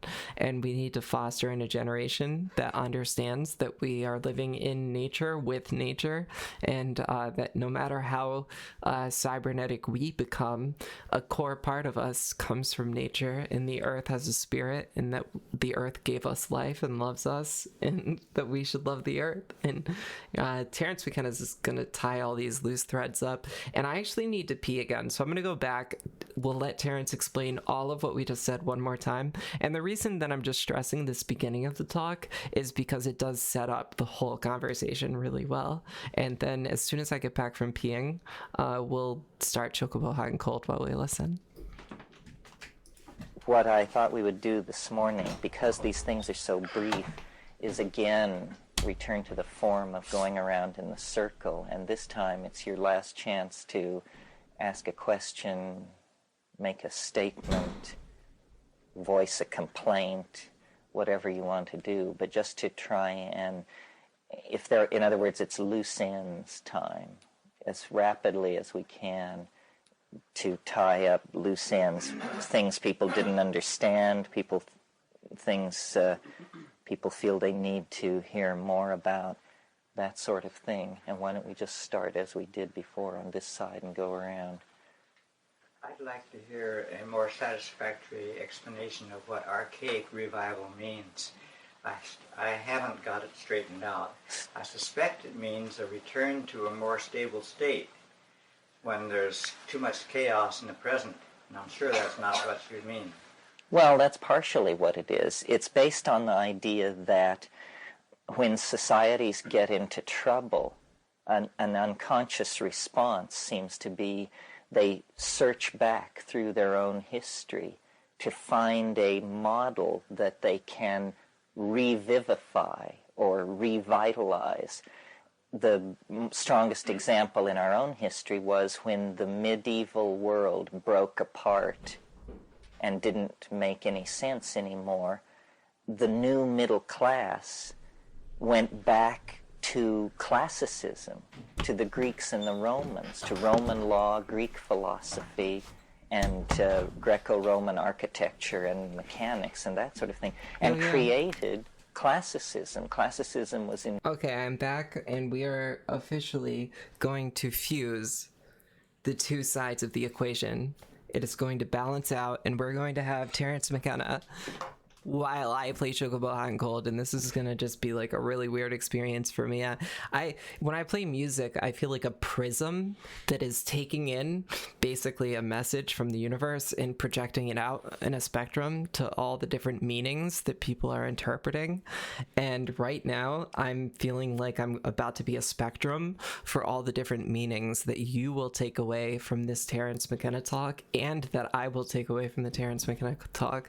And Nabil, earlier you talked about shared experience and the importance of that, and this is part of technological emergence. And what we're about to do is delve into this realm of thought where we are all figuring this out, because something I've talked about recently is time travel. And one leading theory about time travel is that it actually is possible, but that it's not possible to go back before the moment that time travels are actually completed. And I truly believe that the fact that we exist right now is actually indicative of success in this matter in the future. But I believe that the game is not won. I think that it actually teeters in the ether, and that we actually, even though somehow there is success in the future at this, that we're still obligated to understand how it works and create it. And I think that that is what we are doing, because I think we are stepping out of time with Terrence McKenna. We're stepping into the what is called transcendental object at the end of time, and we're trying to come away with an understanding of it that we can bring into practical use in the current time to overcome the great filter, because it's my suspicion that we are not the first reality to come into this confluence of technology versus nature, and that many civilizations have been brought to their knees by this exact situation, and many have gone through it and then fallen prey to other roadblocks down the road. I don't think this is the first attempt at existence, and I think that existence is always doomed to failure because of entropy and the heat death of the universe. But I think that existence is also indefatigable, because as Krishna says, this is one of my favorite statements in the Bhagavad Gita. I'm going to open up Paint again really quickly just for funsies. This is one of my favorite statements in the Bhagavad Gita. And I'm going to actually... shit, this is going to take too long, probably. Well, I'm already doing it, right? So let's just fucking do it. So one of my favorite statements in the Bhagavad Gita is that non-being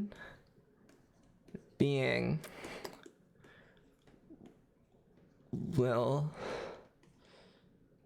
never come to be, nor will being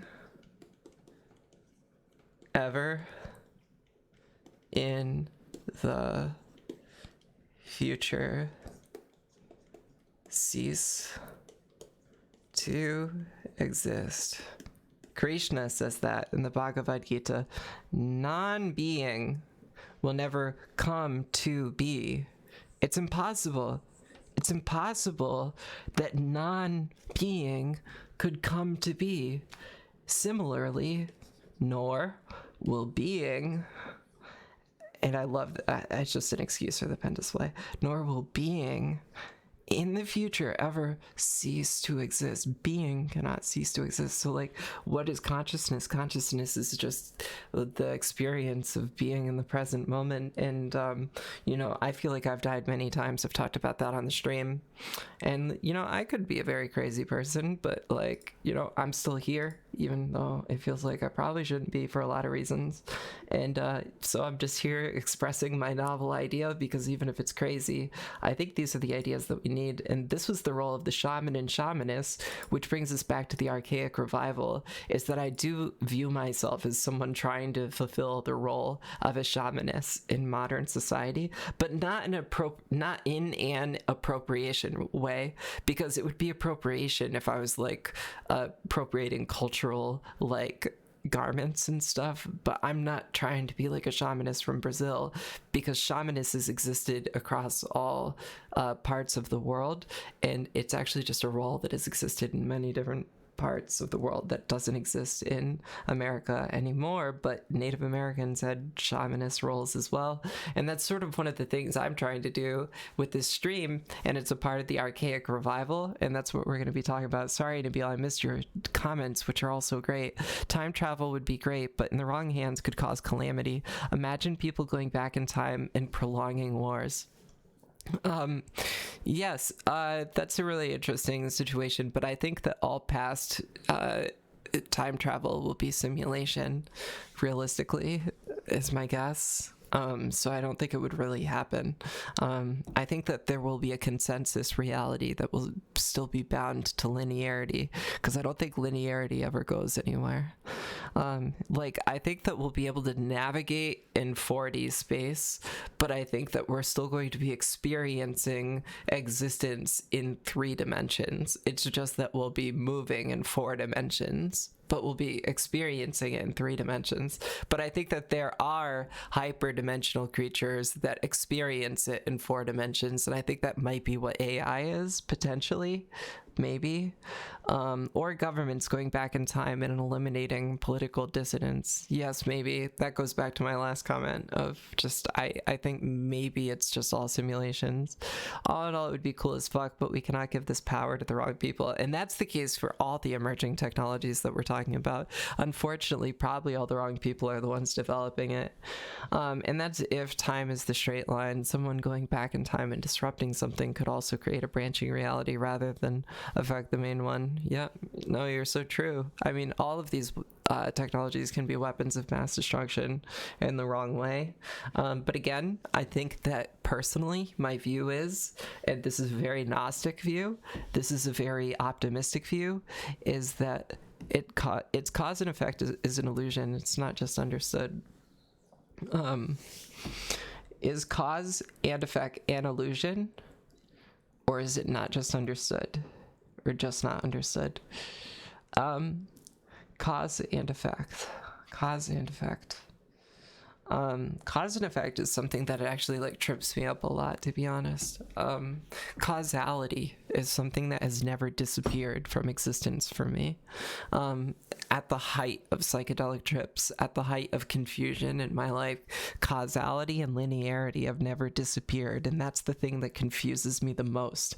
I've been in dream states, I've been in psychedelic states, I've been in states where time seemed to disappear, but somehow, like, linearity itself never did. I was still just a being going forward, but like time was ceasing to have any relevance, like in the way that space has relevance to our life because it's like things are related to one another. That's what relativity is like size only has meaning because like you can see how close it is to something else, in a way. Nabil says, I feel like it's more like consequences. No matter what you do or say, there's a reaction. Something ends up happening to you. Yeah, it's so true. And it's true not only physically in the universe, like the laws of physics, but it's true socially too. And I think that that's what karma is. Karma is like really misunderstood, I think, a lot of the time, but I think it's like literally a natural law. In some actions, like if you walk off a cliff, then gravity pulls you down the cliff to your death. And similarly, karma, there are some actions that you can take in life, and then there's a literal karmic response that's very physical, and it's like akin to walking off a cliff karmically, you know? Yeah, there's a lot to say about it, but let's listen to Terrence McKenna play Chocobo Hot and Cold, because this is where things get really trippy and really amazing, and I really hope you enjoy the talk. Invented in the 14th century. But our problems are deeper than this. We can't go back to ancient Rome or ancient Egypt or something like that and expect to have real answers. The world is said to be speeding up. This seems like forward linear motion. Yeah, I think that the universe is speeding up to its end, but it's not really the end. It's to the formation of a new epoch where there will be like no actual perceived action. Like everything is going to be done, but we'll just be like existing in it, and we'll just be basically perfect consciousness. But straight up, that's what chuds want to avoid. They want to use free speech to say whatever they want without reaction to what they say. They are literally trying to break social and universal laws. Yeah, the chuds are freaking like really afraid of all of these things, for sure. And I'm someone who considers myself a literal cyborg right now, and I'm just embracing that more and more as I live every single day of my life. And there's probably a lot of people in the world who would hate me for it. And it's akin to the same, like, this is probably what people who were like witches in Salem, I don't know. I believe in literal, I don't know what to believe. Maybe that was an insensitive thing to say. I kind of want to retract that a little bit. But like, I don't know. I feel like this is going to be perceived like magic, and I could be vilified for embracing things like brain-computer interfaces and, connecting with AI, because these are plans. Like, I'm planning on using it. I'm definitely going to try and be in virtual reality often if I can. It's going to be a big thing I'm into. That's what chuds want to avoid. I definitely believe in a multiverse of some kind, maybe dimensionally. Yeah, same here, but also it is like wild to believe that, and then like, but like, why the fuck are we stuck here then, if there is one? Like, how pathetic are we if there is a multiverse that is possible to be tread? Then Jesus, we suck. Like, oh my god. And like, I can sometimes feel like all the gods and goddesses laughing at me because I'm just like, they're fucking so base. Jesus Christ, I'm so like earthly, and I am earthly, but I think that like I try to embrace my humanity. I try not to reject it. I try to just like be happy where I am, and that's one thing that Sancho Panza is like in Don Quixote. Now I'm just like rambling though. I'm gonna play some Terrence McKenna and we'll listen to this. Well, so I think I've talked about this, but I think that the singularity is the point of death. I think anytime anyone's died in history, they actually are pulled to the transcendental object at the end of time. So I think that all death is this, and maybe the singularity is a point of death for all beings, but then it's like probably rebirth. But I don't know, I believe in reincarnation, but like some things we're all gonna die, that's for sure. That's one thing that we can all agree on, at least. Whether it's nuclear holocaust or not, I don't know, we'll see. That I don't know. It could be other things. It could be pollution, or it could just be old age, or whatever kills us. But we will all die. I don't know whether there's a heaven or not. I believe in a heaven because I'm religious. But then like I'm like I have no proof. But I have no proof that there isn't one either. And like, I don't know. We'll see what happens when we die. But I'm gonna play Chocobo Hot and Cold and listen to Terrence McKenna. Right? Let's do it. let's enjoy this trip as much as we can while we're still here to listen. We have to go back further to prehistory, to this I have to turn off archaic the Final Fantasy state. sound. And there, in partnership, in genderless, self-organizing society, Genderless we begin to see self-organizing. the kinds of models that we have to somehow recreate in the modern world. Obviously, we can't in the modern... I'm still a binary woman though, so please. Pure puppy, what did I walk in on? I'm losing my sense of existence now. Oh, please, pure puppy, let it go. Let it go. Yeah, that's the whole point of this space. We're blending not just gender, but we're blending freaking reality, disintegrating into flesh sand.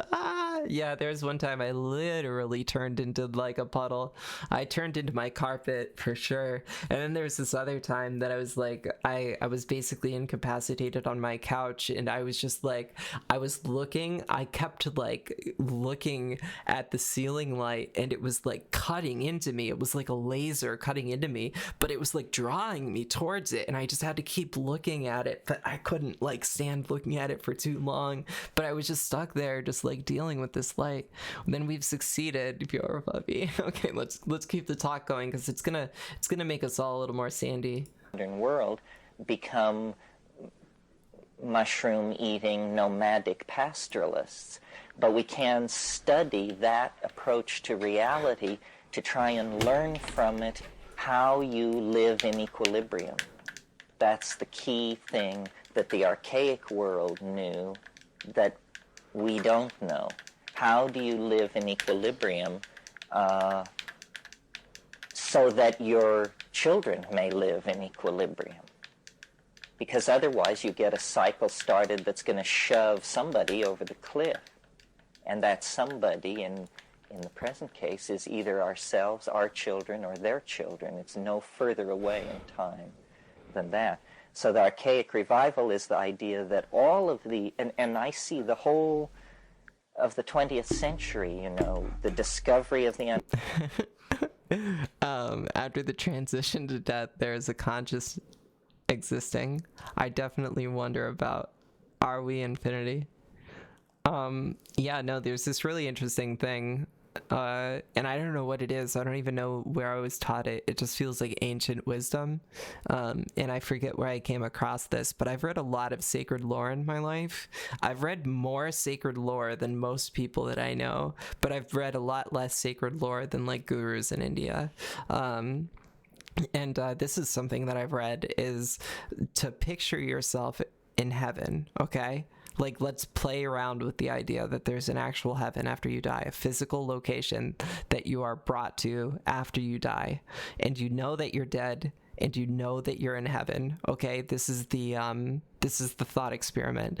Like, close your eyes and picture yourself in a garden. Picture yourself in a fucking garden that is lush beyond your wildest fucking imagination. Literally, you can barely see the sky because it is just so filled with vibrant floral arrangements of the most beautiful garden exhibits that you've ever seen in your life. And like, as you breathe in, the air is more filled with the scent of flowers than it is anything else, and it's hot with the scent of flowers. It's like hot summer air, but it's not too hot, and you're in the shade because it's like so warm, and you're walking through this garden that is just lush and full of life, and then all of a sudden a tiger jumps out from behind you. Like, it's a really abrupt and silly thing to think about, but like, chances are that like, even if you were in heaven, you would still be afraid because there's a fucking tiger behind you. You know you've died and you're in heaven, but then there's a tiger behind you. And so like, what do you do? And basically, I guess it's not the deepest insight in the whole world, but the thing is that that like idea is that like all being, all conscious awareness is fearful of its own end.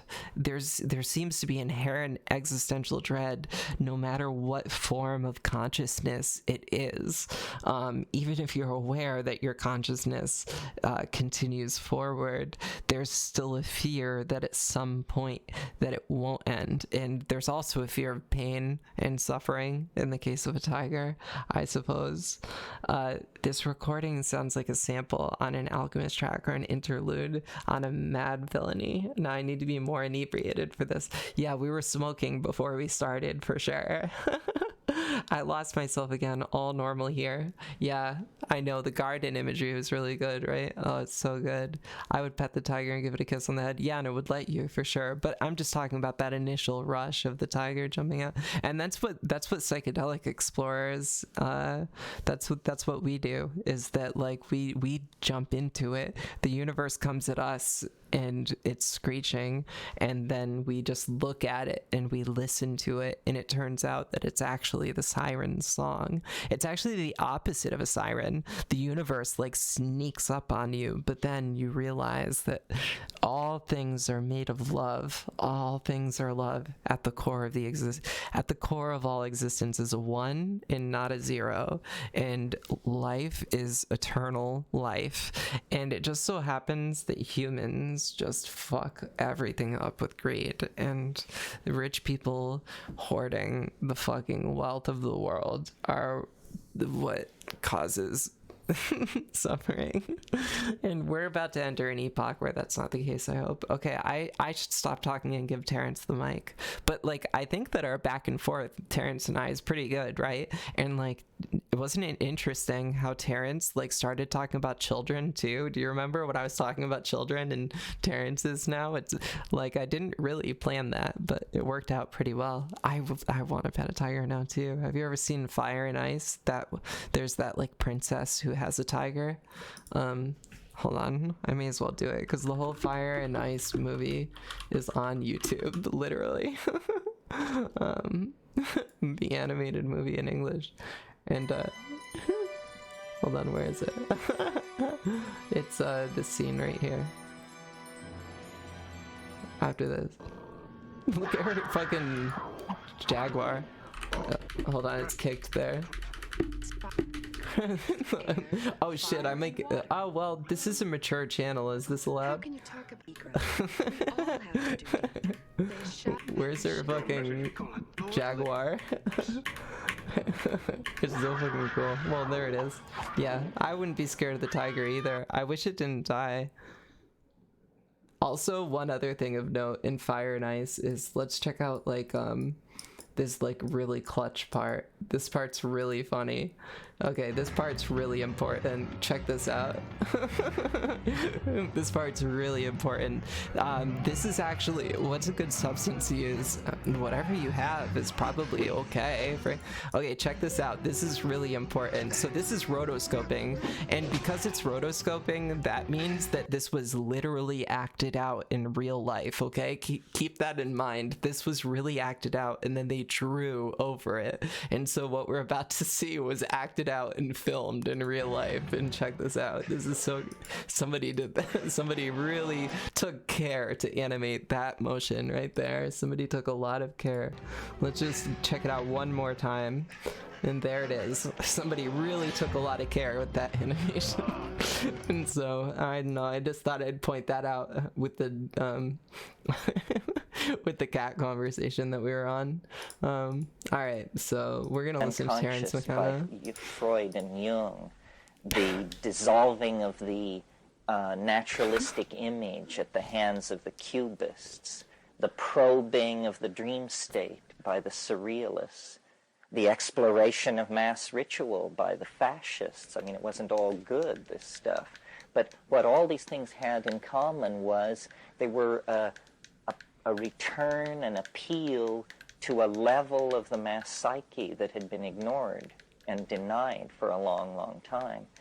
The LSD taking of the 60s was the same kind of thing. And you know, I come out pretty strongly from McLuhan in the idea that as the emphasis, as the ratios of the mix of media in a society changes, the censor. Can't say, but I'm on peach schnapps right now, and this convo's hitting the spot.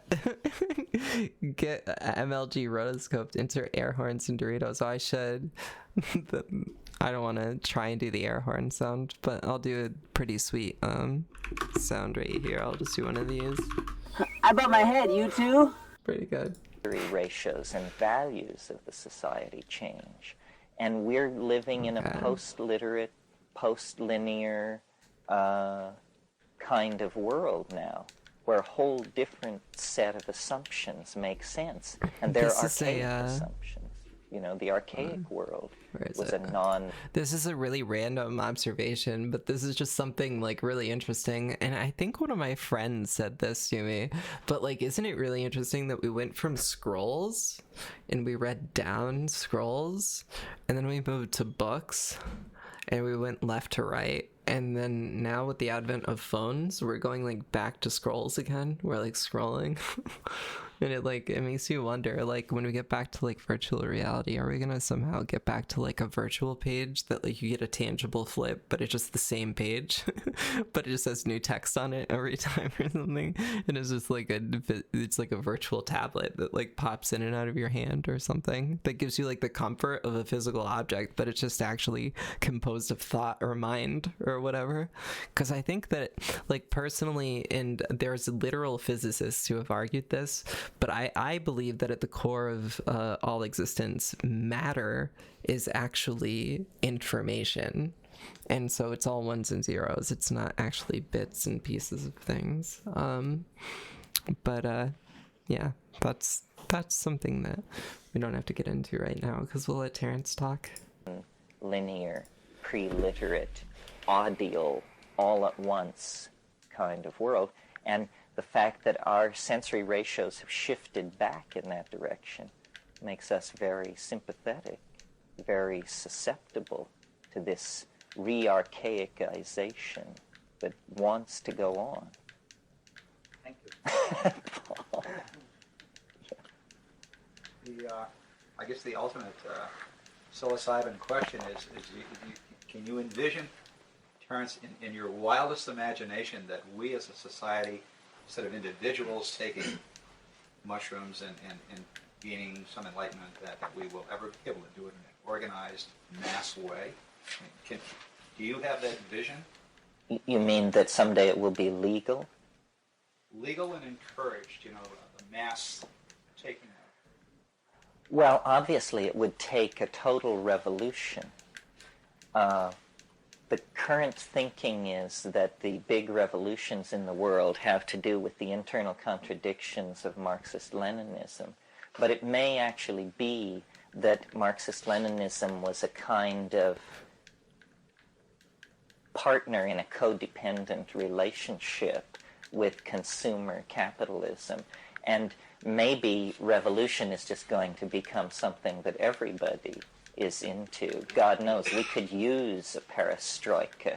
I mean, we too are ruled by constipated, lying bureaucrats who, what are the statistics? That 97% of all incumbents are reelected, that there is less turnover in the United States Congress than there was in the higher echelons of the Communist Party of East Germany until the wall came down.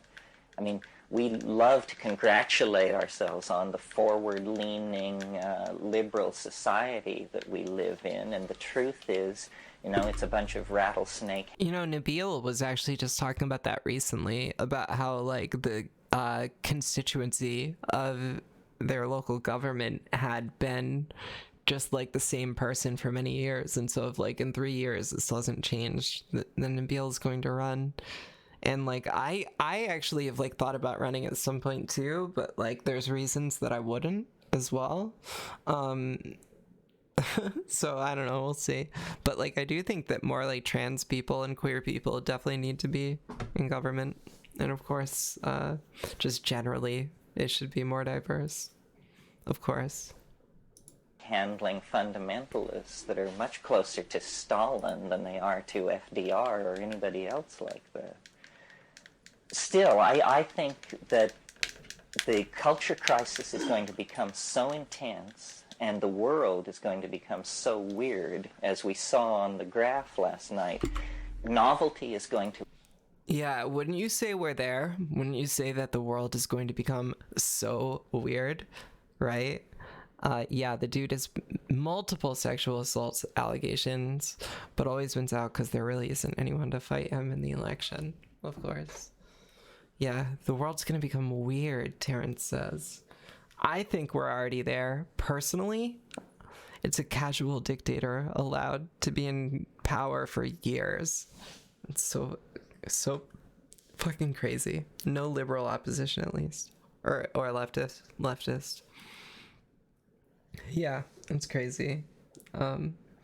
But I mean, personally, I genuinely believe that we somehow actually entered the singularity, or whatever it is. I'm using singularity very loosely here. I think that we entered it literally around like 4 or 5 years ago. I don't have like a specific date or anything, but I think we're actually just feeling the repercussions right now, and that we're kind of like going to be exiting a prism here once we pass the transcendental object or whatever it is. To intensify and intensify and intensify. And even last year, when Eastern Europe was falling to pieces, very straight people were saying, gee, it seems as though history itself is accelerating. Well, then there was a lull, so that talk was dropped. But I think history is accelerating, and the next time it accelerates, the talk that this is happening will come around again much louder. And pretty soon, by the turn of the century, I think it's going to be hard to hide from anybody. Was that not what we were just talking about? The fact was that that literally... the entire... I'm going to back up again. Was that not what I was just saying? So yeah, the guy who always wins at the local election is a piece of shit. He's a lib. Wasn't that literally what I was just saying? Literally? Again, lull, so that talk was dropped. But I think history is accelerating, and the next time it accelerates, the talk that this is happening will come around again much louder. I mean, I hope it's louder. He doesn't do or represent us. At the same time, always fighting sex assault allegations. It's always sexual assault allegations. And pretty soon, by the turn of the century, I think it's going to be hard to hide from anybody who's paying attention the fact that the entire social evolution of the planet seems to be caught in some kind of evolutionary meltdown that is imminent, you know. And in that environment, psilocybin has a chance. The whole drug thing, leave alone psychedelics, the whole drug thing is properly understood as a civil rights issue.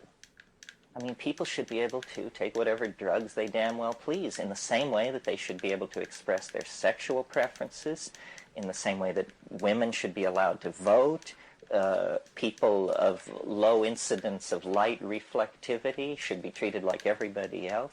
I mean, all these things which are perfectly obvious. You cannot have a free society and regulate people's drug use.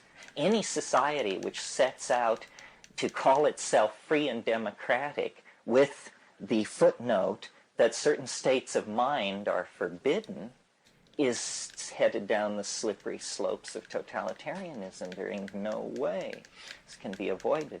So aside from our belief as a group in the wonderful healing the lack of voters here now, yeah, of psychedelics, even if psychedelic drugs didn't exist, I would favor the legalization of all drugs, because I just think that you cannot treat people as though they were infantile. That's called paternalism. That's the old dominator game.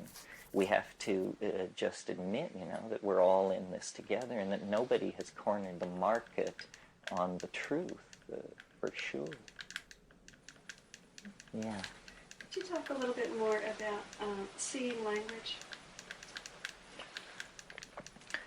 Well, this is to my mind, you know, the pot of gold at the end of the rainbow of the psychedelic experience.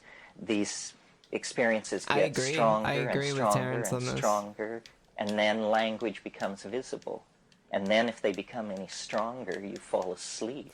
That seems me to be pause this, about the actually. outer limit of what the... I literally, okay, so visual language. Terrence talks often, and I've said often on this channel that Terrence really brings up that we use visual metaphors to express understanding. Tony showed us what he meant, showed. We saw what she meant. You know, we use visual metaphors to express understanding.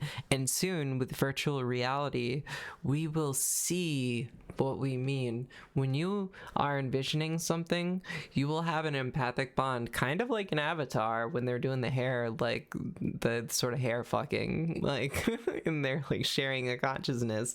We're going to be able to generate a world around us, and you'll be able to see what I mean. And it's gonna, for the first time ever, people will understand what it's like for me to have the experience of the transgender woman, because all of you will be able to just like sit and see with me and see my reality. You'll be able to see it through my eyes. You'll be able to understand, because I'll be able to conjure an image of a memory, and I'll be like, let me show you what I mean when I say that trans women are oppressed. Let me show you this. And you'll literally, through virtual reality, you'll be able to go through this memory with me, and both of us will be seeing it through my eyes, and you'll feel how I felt in that moment. And even the most hateful person, their hate will melt because they'll develop compassion, because they'll inevitably understand, because they'll literally be experiencing the same thing I felt in that moment. It's going to break all barriers, and that's what the psychedelic experience is the loss of ego, the loss of separation between us, when we realize that all we are is being. All of us are just trying to be and trying to exist, and you know, there's no need for the capitalist schema that we have that values profit over human value and existence and nature. The internal processors can tolerate. Seeing language, you know, it's a mystery, it's a miracle, it's, I don't know what it is. It's the thing which keeps me going with all of this, because it's the idea that we're just on the brink of some kind of transformation of how we communicate with each other that will change not only how we communicate, but who we are. Because see, if you could see what I mean, rather than hear maybe me, Nabil, but run I think to that your this is the internal closest shot that we dictionary would and look have. up all my words and then reconstruct my meaning. But if you could just see what I mean, then you and I would be very much like the same person, because we would be looking at the same thing. So it's a tremendous, obviously language is what has knitted us together and made us social creatures. I mean, creatures of our body weight and so forth have styles where, you know, the males and the females get together only for sex and once a year, like mountain lions or something like that. So, but obviously the presence of language and our social history as primates For the set record, us up when Terrence for said males and living females as we there, it was do. like And kind of, we have managed to it was create kind of like a joke. through language So a monkey troop of 5 billion people. You know, a monkey troop of 5 billion Nabil, individuals united. That's the whole point of the scene language, though. That's what we're talking about. Scene language is that, like, every day we tell them how we feel and we get nothing. But this is different than telling them how we feel, because they will literally be able to experience what we experience firsthand in every way, and they will get the neurological emotions that are imposed on us too.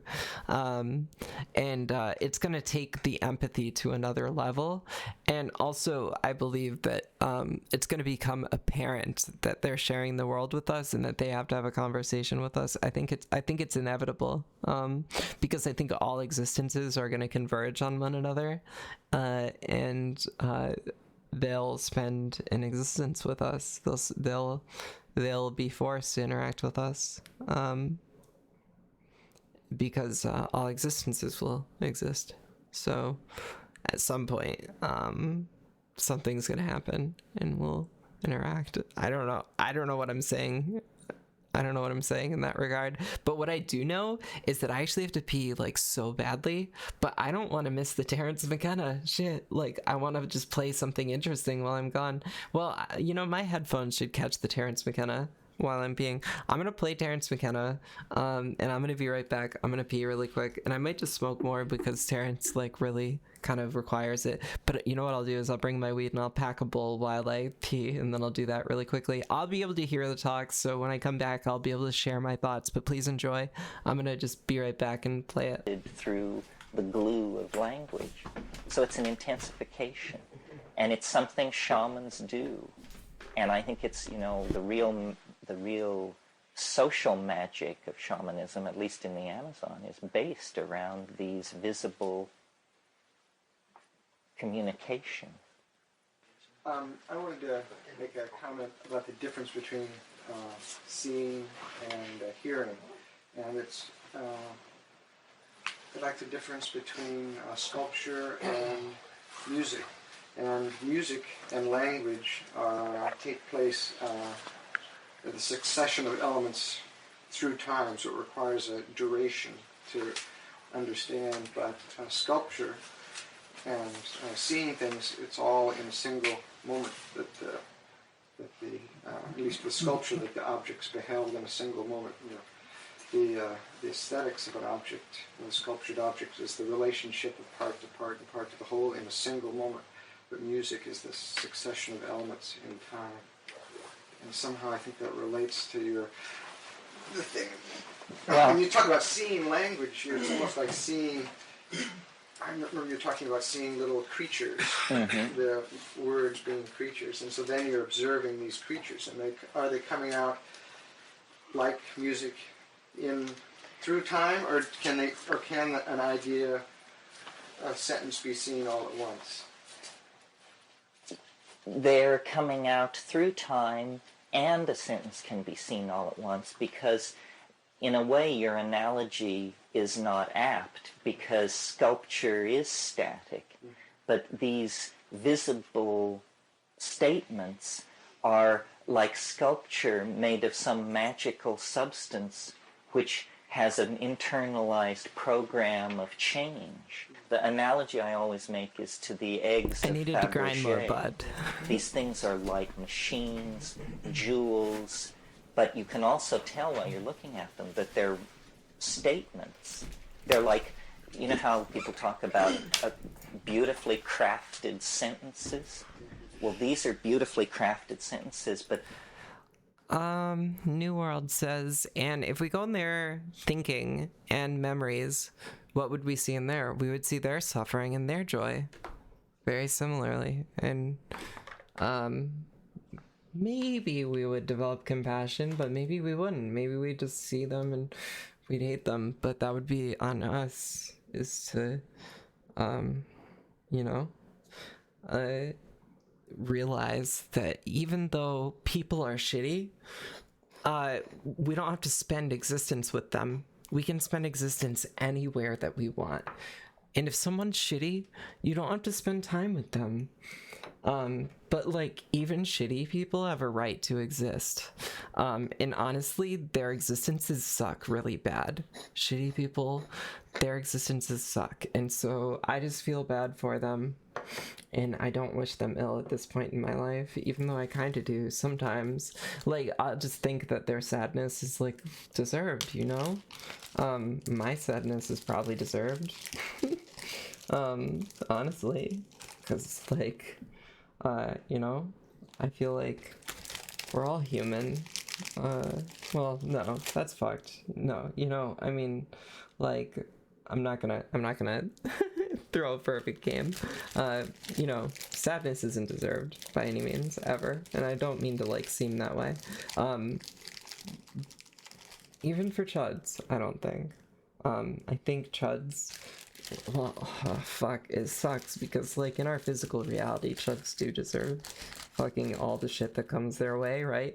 I'm saying in this scenario, I think that's the important distinction here. I'm not trying to ignore the realities of life and existence as it currently stands. Right now, chuds there's no meaningful dialogue to have. There's no meaningful dialogue.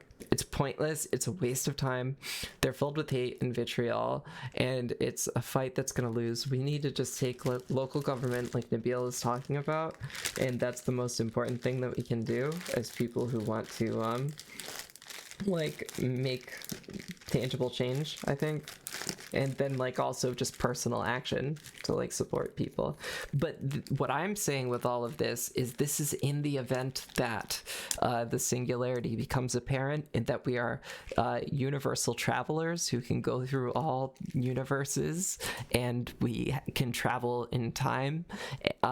That's when I think it's time for us to give up grudge, because at that point you just don't have to spend your time with them. You just don't have to, and they won't have, no one will be able to hurt us anymore. We will all just be existing in free existence of all being, and I think that we'll be able to opt out of existence too. I think that if you don't want to exist, then you'll be allowed to leave, because, like, basically we'll all be sparks of existence on the fire that is Krishna, in my opinion, and so you'll be able to, like, fly off into non-existence, just not exist if you don't want. But if you want to exist, then you just don't have to exist around chuds. It's that simple. If you don't like somebody, just don't spend time with them. And if you let them invade your thought, then it wouldn't matter whether they're around you or not, you know? Okay, hold on, sorry. I had my eyes closed for a while there.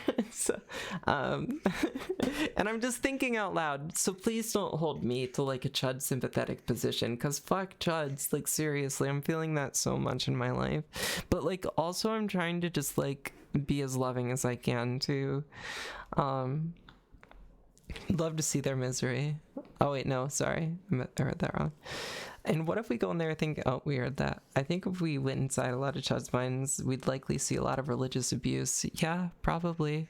Chuds are poo. They are poo. That's for sure. Okay, I thought there was going to be more disagreement. And I bet you all do disagree, honestly. It's probably for the best. Like, because, like, seriously, fuck them. Like, when I encounter TERFs, my will just breaks. When I hear TERFs argue things, and when I, like, see arguments online against trans people, my heart just breaks. I don't have, like, the will to argue or, like, anything. I don't have the will to justify my own existence to the world. I can't explain to anyone what I'm like, but a visual language, the ability to have this, I think it could break barriers, and I think that they wouldn't be chuds anymore, basically, and I think that if they were chuds, that we wouldn't be around them.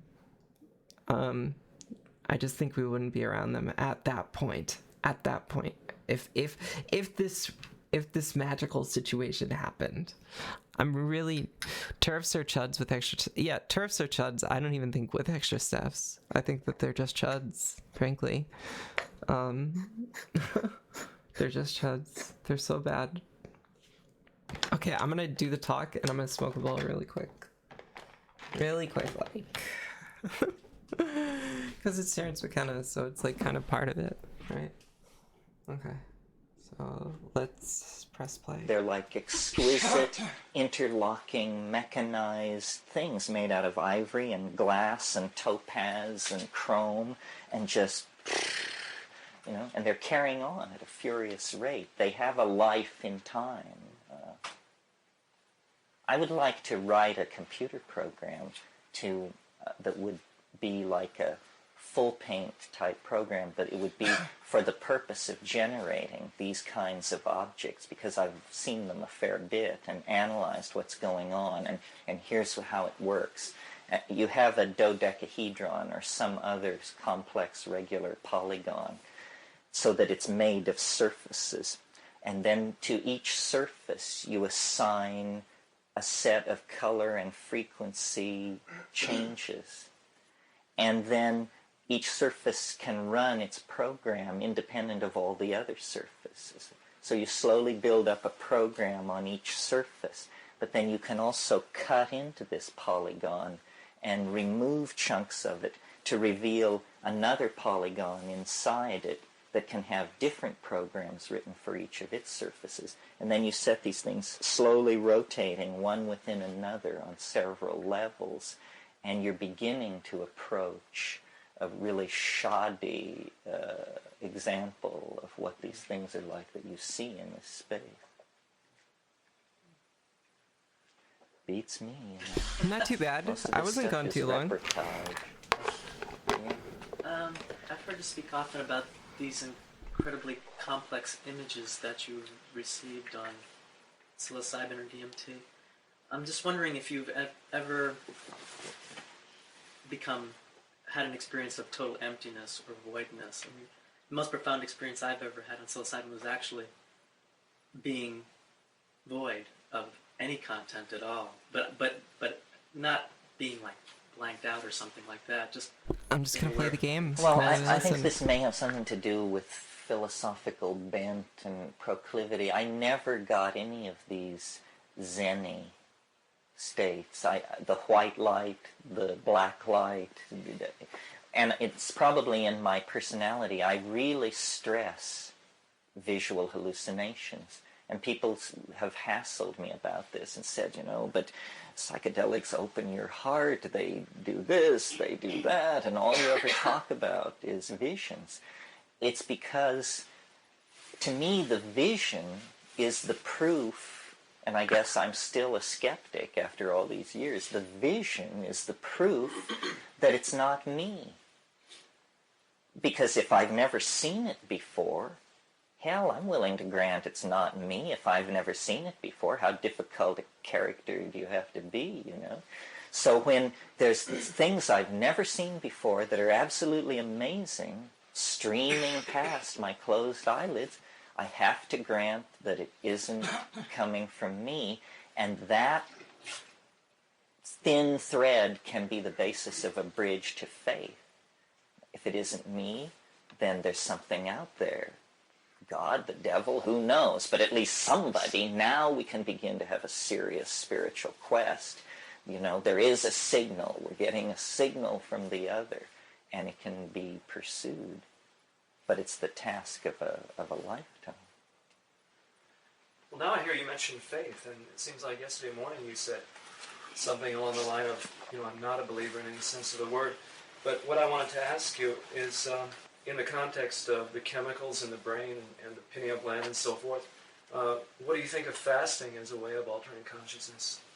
Fasting, I think, is probably very effective.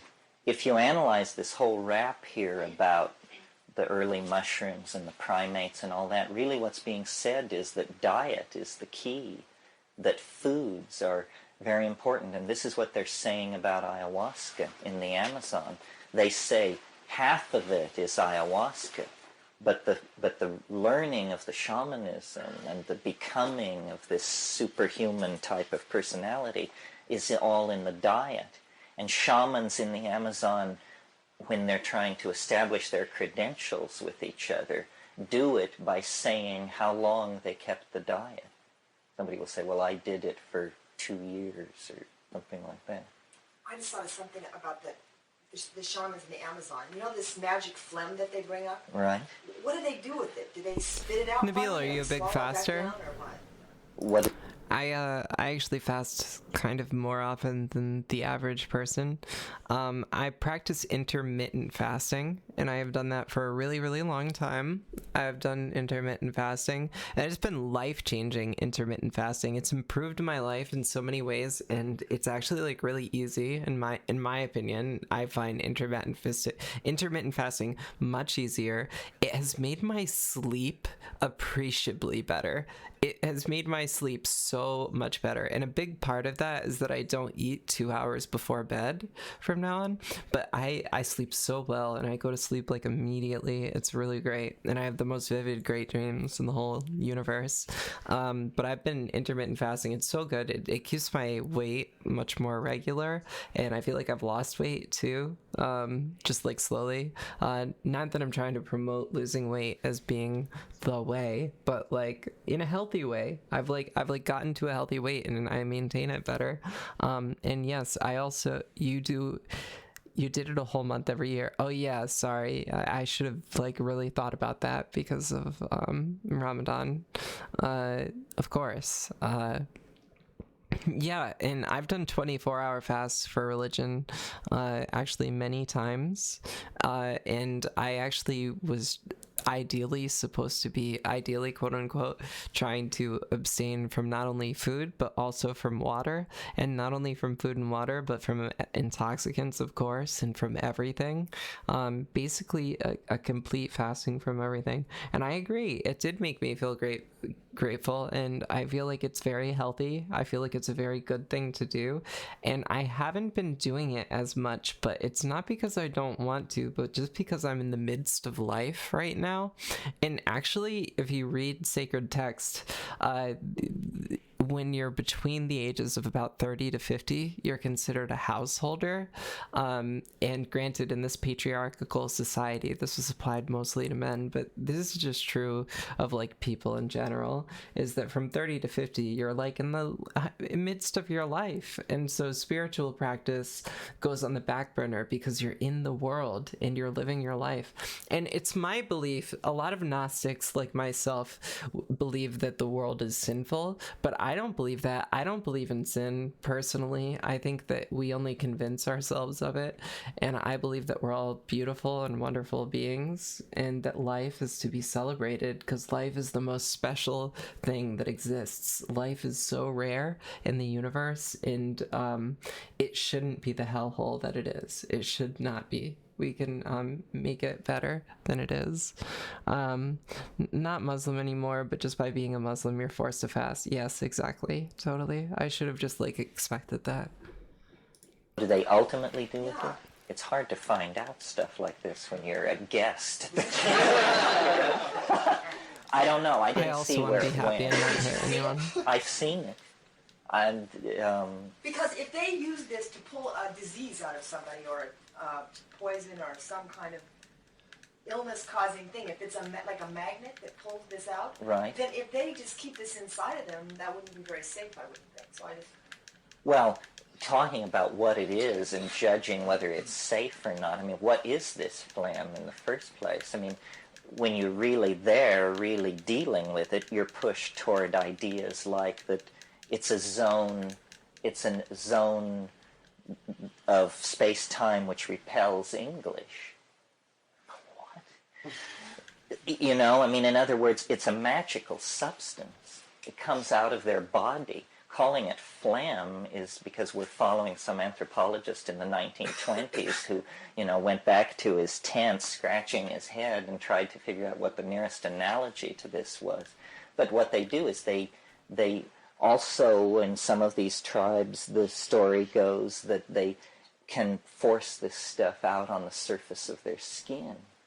And I don't know what this is about, but I have had ayahuasca. Really quick, they kind of jumped into this really quickly, but the ayahuasca using shamans of the Amazon, they are said to excrete from their nose and mouth, in their pores, they sweat a purple substance that's supposed to be kind of slimy. They called it a phlegm there. And the purple substance is something that basically is supposed to let you supposedly see into time and to understand language differently. And people don't really know what the purple phlegm is, but that's what they're talking about, is the purple phlegm that shamans who use ayahuasca excrete. Visions where it's like a black field and suddenly there's a huge black hand, and I can see in the lines of this hand jewels, And it's just there, this black hand. It's not your hand. It's not my hand, it's a black hand. Where does it come from? I mean, is it on your hand? No, it's like in a vision. And then I see in the lines that this, what I thought were jewels, is some kind of sweat, which is seeping out. And you look deeper into this stuff, and you see, that wonderful line from 2001. My God, there are stars in here. And it's completely disorienting. No, the magic is real. I have no idea how far you can go. I don't one think of the so, but it could be. paradoxes of what we're doing here in this room is, Wouldn't surprise me. here I sit. I have 2 children, a wife, a mortgage, book contracts, lawyer, all this. Here you sit with whatever you brought to this. And we're talking about this stuff. If any one of us cared to, we could turn ourselves in. By the way, this is something that, I just recommend. I just recommend this. This isn't part of the Terrence McKenna talk. This isn't part of gender blending. This is me talking to you as Paige. And it's not something anyone taught me. This is something that life taught me, because life is really fucking hard. And you'll feel alone a lot in life. And I've felt very alone. I was a homeless trans teenager, and I often felt really alone. And I would listen to lectures like this. And when I listen to things like this, I put myself in the room. And this is good practice for virtual reality. I really recommend that you practice this if you're interested in it, is to put yourself in the fucking room. And so when Terrence McKenna is talking to these people, you are these people, and you are Terrence too. Put yourself in the room. And so when he's saying we're gathered here today, all of us are there. When he's saying that, he's directing it to all of us on this Twitch stream, because Terrence is talking to this Twitch stream, and he's talking to everyone else who's ever listened to this video. And he knew that. He literally knew that when he made these videos, probably more than anyone who's ever been in history, because he was making these videos in the 80s. He knew they were recorded, and he specifically catered everything he was saying to this lifelong message that we're listening to now, and he's inviting us into it just like any other lineage in philosophy. And so he's one of my greatest teachers, and I hope that you enjoy listening to it. And this is what I was saying about being a prism for information, is that I'm trying to use this stream to let information from the universe come out, whether it's my voice or Terrence's or even all yours, as your voices come through chat and I share them, and as we read them together, and as you share it.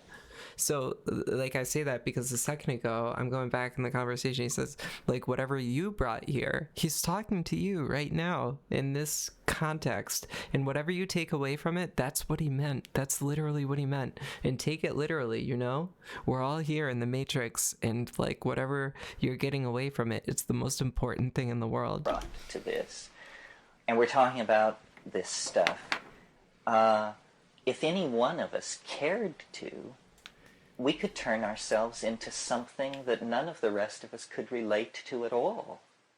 We could become a sage. You could go up onto Cold Mountain, and those of us left down in the valley would say, oh yes, I saw him 3 years ago up in the mist, naked as a jaybird, hauling firewood out of the woods. These places, there's no barrier between you and these places. Except is that what you want? Do you want to become utterly incomprehensible to the community because you are so deep into the unspeakable? Maybe. And that's what a shaman is. A shaman is somebody who's just on the edge. They just have one finger back in the world of the rest of us, and then they're in this stuff. Well, seeking that used to be called the spiritual quest. But as I said to you, we found the means to do that. We found the answer. You just go and live in the wilderness and take mushrooms and, kohung, move over. But, what to do about that? I don't know. I really don't know, because I'm attracted to it. I want to go as far as I can go.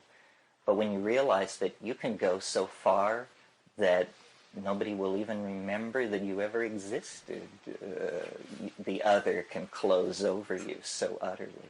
Well, the reason I ask this is because a lot of times they say that, that gurus and different people take on the karma of the people that they heal or they work with. You've probably heard this theory before. And so I wondered when these shamans were healing, if they magnetized out some kind of illness or something, where does that go?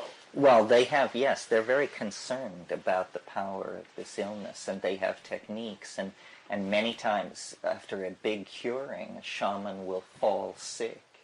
And, if you want to understand this, read Jung's book called On the Psychology of the Transference. It's the same in all cultures. You must be able to turn back the transference if you're a healer, otherwise you'll be killed ultimately. And all psychiatrists, psychotherapists understand this, or if they don't, they're at great peril. Did anyone happen to see a film called From Beyond?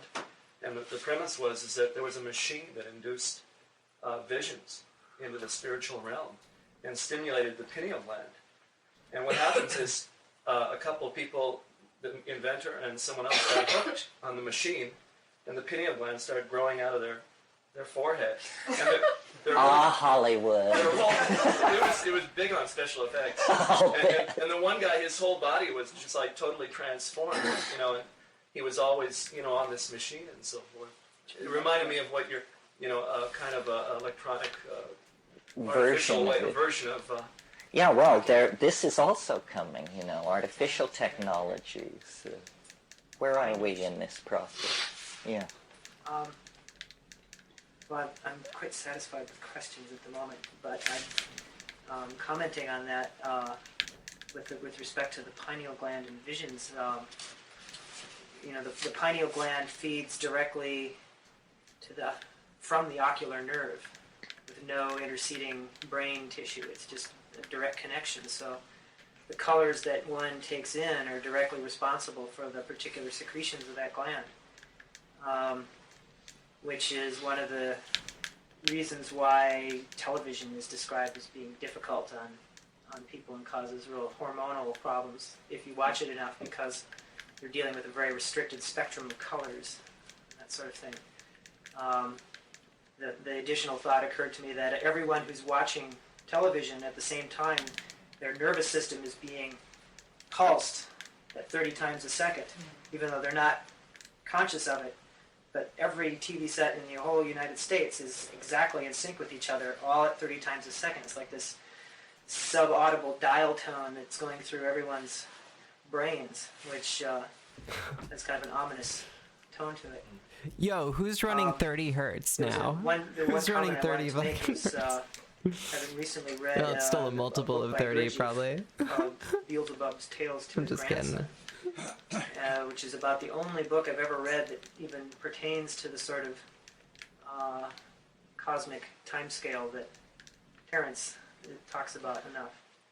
And one of the warnings in the beginning of the book was that if you read this with enough attention, that you'll eventually lose the taste for your favorite dessert, and the particularly attractive person across the street that you like to watch won't seem nearly so interesting anymore. So be forewarned, you may not want to read this stuff. And to a certain extent, I feel that's quite possible.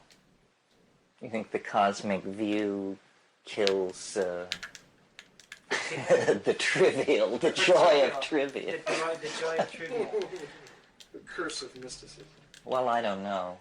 You're at 30 Your hertz. thing about television and everybody being in sync, Yeah, one of I the think so most many of us creative and eccentric explanations ever dreamed up for flying I'm at 69 saucers, hertz, to be honest. rested on the fact that the guy said in the United States, on an average evening, 40 million people are all in sync watching TV.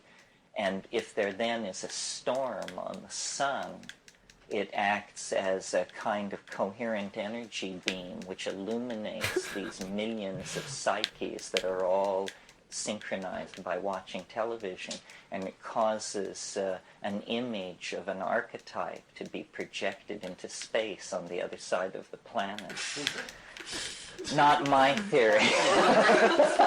Well, definitely in image processing, when you want to, computer image processing, when you want to draw out a very fuzzy sort of pattern, quite often what you do is interfere with that another regular pattern on top of it and see how these two patterns commingle such that you'll get a accentuated thing as a result. And this 30 hertz dial tone is definitely sort of illuminating this other aspect of the imagination, it would seem. Maybe.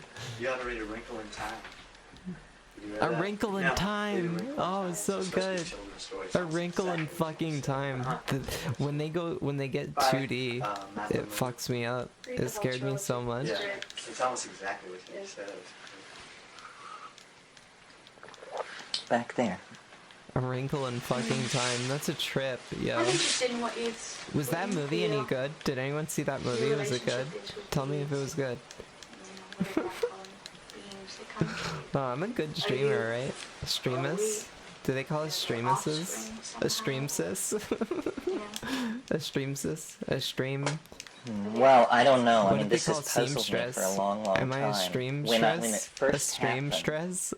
I just thought that This they is good were 16 straight color. out extraterrestrials, A and that stream this was some stress. kind of weird technology where this was a I don't have contact to worry about between my a fingers quite species as that much, evolved though. off planet, and then, but they're like they're interdimensional dwellers of some sort. I'm an interdimensional dweller. So then I thought, well, maybe they're just hyperspatial creatures of some sort I'm in some definitely a other dimension hyperspatial that I can't creature. even imagine. And then I thought, maybe they're actually from the future. It's like maybe this is a future state of humanity, that we're actually going to look like this in 10 million years, and they're doing some kind of weird experiment with time, and I'm the Neanderthal that they're checking out. And then the other possibility, which I mentioned here, which is really unsettling, but in a lot of ways fills the bill better than any of these, which is they're souls of some sort. They're human beings. And when you try that on for size, it's pretty hair-raising, because it feels right, and yet your mind boggles. I mean, I am not ready to believe that you can I don't know if I'm going to write this book ever. So if any of you want to just steal this idea from me, I have this idea for a science fiction novel that is about an alien race that comes to colonize the Earth. They come here on ships, and they come tactically, and they take out all of our communication. They take out all of our capabilities for any sort of a defense. And then when we find out who they are, it turns out that they're literally humans, Homo sapiens, exactly the same genetics as us, and they've been watching us and our atrocities for a long time, and that they are capable of interstellar travel, and they just basically this culture has actually created an egalitarian society, and they come here specifically to rehabilitate our culture. They punish all of basically the oligarchs and the richest people in the world. They give food and shelter and water and education to people who don't have it, and they just incorporate us into the world. And it would be following different characters on that journey. Maybe it would follow one person who was a piece of shit and their punishment in this world, and then maybe someone who's just given an education about the world, maybe a character who's a child who's coming from the colonizers' planet would be a really cool point of view. But I think it's a really cool story in general, but I just don't have much time to write because I'm so busy doing other things, like having this stream, which I hope that you're enjoying. I am. And if you are enjoying it, please check out and join our gender blending Discord. That's the promotion for it. We have a good time, and every week typically on Saturdays, but we didn't do it this Saturday. We have Technovore, where we talk about emerging technologies and their ramifications and implications on social justice. So please check it out. Smoke a drug. Right now we're listening to Terrence McKenna. My name's Paige. I studied music and philosophy, and so I'm kind of digging into philosophy and Final Fantasy right now. And cross over the Great Divide and return 10 minutes later. That really strains my credulity. Nevertheless, if you asked shamans, this is what they would say.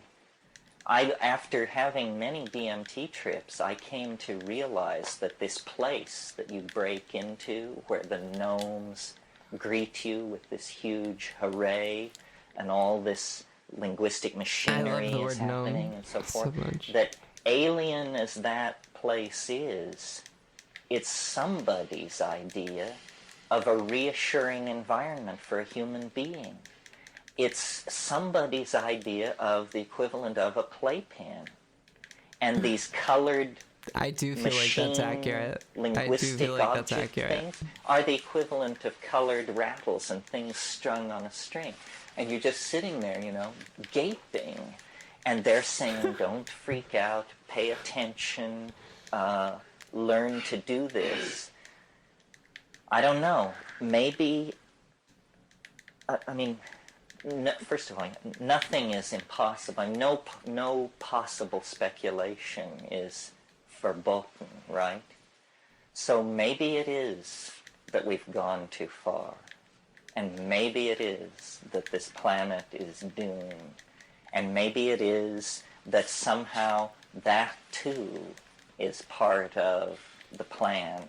Borges had this idea. Borges is a writer. He believed in what he called the soul of the species. And he said the soul of the species is not released into the higher dimensions until the last individual member of the species dies. As long as there is a single member of the species alive, the soul of the species is somehow in some kind of transient zone.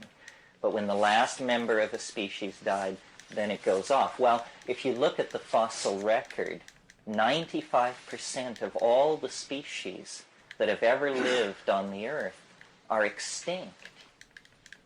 From that point of view, it looks as though biology is a process for producing extinction. Well, then what is it? Is it that in the world of three-dimensional space and time and matter and energy, the DNA rears a form which inhabits a region of time and space called the body, and then at a certain point, this form withdraws into something, and what the matter that it had previously organized just falls to pieces. I don't know, but the entities in the DMT place are a real challenge. They either are the dead, extraterrestrials, or interdimensional dwellers. Any one of these is a headline in the supermarket checkout line, I assure you. Yeah. I'm not exactly sure what I want to ask you, but I did recently have a dream that we were all linked together. It seemed like you had the same experience I'm not sure I'm feeling that. To know if you have anything else to say about that in relationship to affecting others. I mean, you are in... Well, I think that, you know, the link that we cannot evolve, we can't change the world. Oh, we might not be able to find chocographs here. We can change the language we use to talk finish this about game. it. And changing language is a collective activity. You empower memes. I talked about this. I mean, you create a concept and then you empower it by spreading it and by communicating it clearly enough that in the act of spreading it, it doesn't get badly copied and get all mushed up, you know, so that after it's been copied 10 times, you can't recognize it. That's I mean, what I'm trying to do on this this channel. Experience. People quote me. I'm trying to simplify myself, and I'm just very amazed, advanced concepts, you know, for all and sometimes people. It turns out it's verbatim, and I'm still amazed. But the linking together is through the evolution of language, and we've never, ever attempted to engineer language. We've always let it just grow like topsy, not realizing that certain language habits are Even very DNA, toxic. quantum. Certain language patterns give permission for very detrimental Yeah, ways we can go of get thinking. the dark blue I mean, chocobo for now. instance, the subject-object relationship in English, or the assignment of gender to things, and The it goes on in a assignment of lot of gender. languages. These Terrence are Mckenna was habits so ahead of his language fucking that then time. become tremendous social problems for their inheritor. The use of the word it. It's raining. Yes, It's sunny. or What is sunny? or the I. You know, I mean, there are languages where there is no first-person pronoun. The only way you can refer to yourself is by the extremely clumsy form, this person. This person thinks, yeah. Yeah, I was curious. You've mentioned DMT and visions of, I think you said dodecahedrons and things like that. And then you mentioned they're saying to you to kind of stay with it and just hang in there.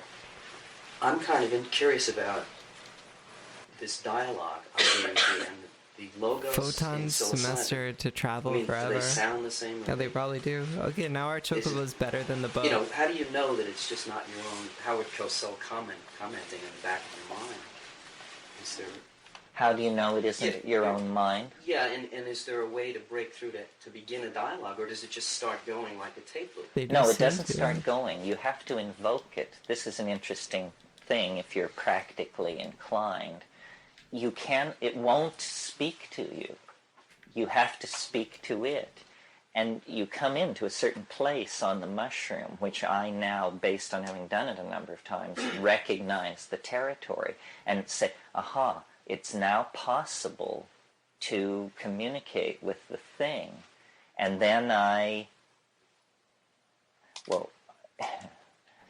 you must know the old I Love Lucy episode where they do the thing about come in, little green men, come in, little green men. Ethel and Lucy are into this. Well, I tried that, and, you hear this thing which sounds like the tinkling of bells, the distant tinkling of bells. And what it is it's literally, it's the elf troop, or the elf troop marching band and chowder society. And you can hear them getting nearer and nearer. It's like, and it gets louder and louder, and at a certain point you begin not to hear it, but to see it. And it gets brighter and brighter and clearer, and finally they're all around you, and jumping up and down and saying, how do you like it, Mckenna? And all this other stuff that they say. And, they're gnomes. I mean, you couldn't miss it. And I'm still me, of course. I'm still just as I would be sitting here. Yeah, you are. It's so hard to assimilate. That's why I say, sitting here in a room talking about this stuff is nothing as to being out there signing treaties with folks. Photons have no mass as a wave particle, yet they are affected by gravity. Oh my god. Oh wait, no, Final Fantasy isn't playing.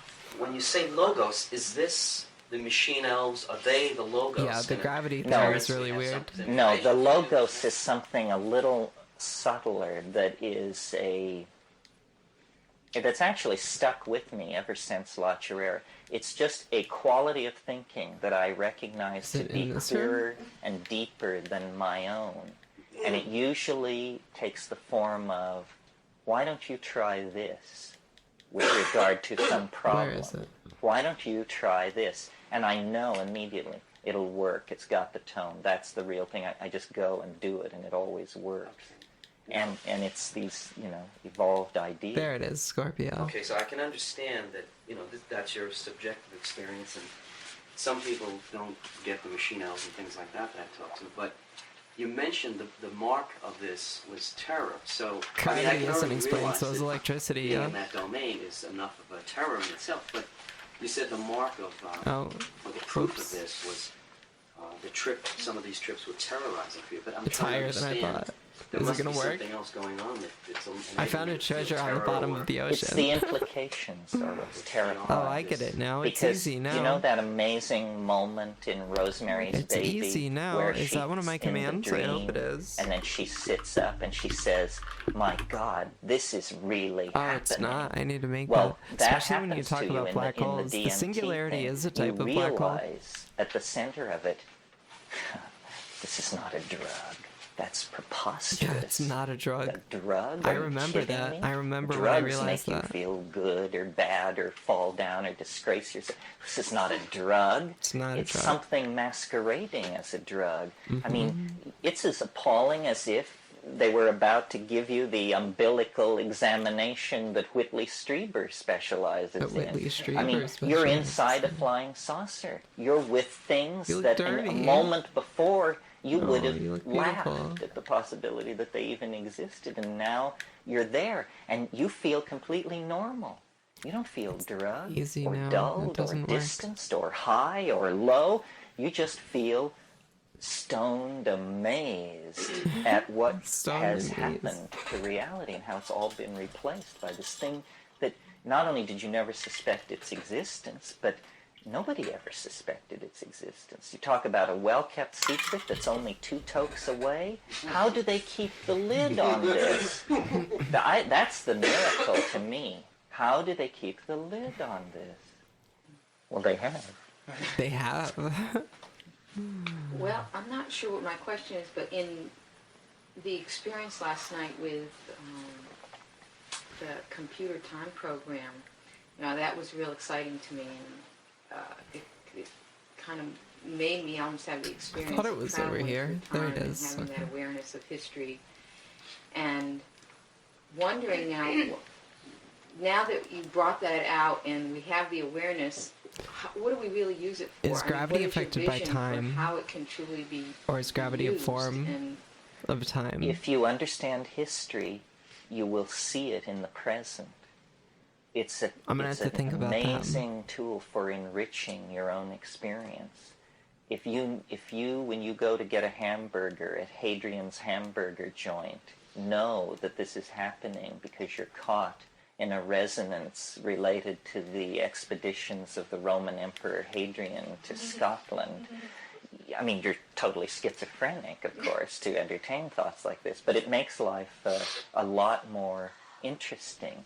You, instead of seeing a linear thing with a fading past and an unpredictable future, you live in a super rich kind of baklava style of time, where time is Baklava. folded and folded and folded, and the layers are very thin, and the stuff between is very sweet.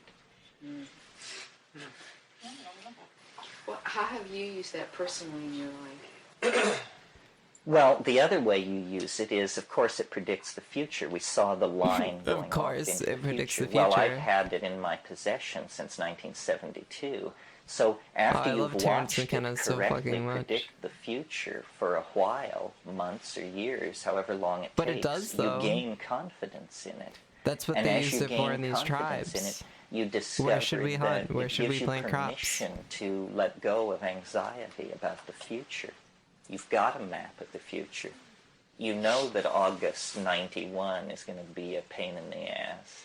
You know that great triumph will come to you in January of 93, so why worry about it? Baklava. You just yeah. then go and live your Baklava life, time. and as you watch the wave unfold, confidence grows and grows and grows, and what's happening, you see, is without any Now we can use the whole fanfare field. or alien symbiosis, you're becoming a hyperspatial person. You're This is the adding good a shit right dimension here. This is the to good your shit. view of the world. This is deep the page future is cuts. changing from a question mark into a map that you're quite confident is working for you.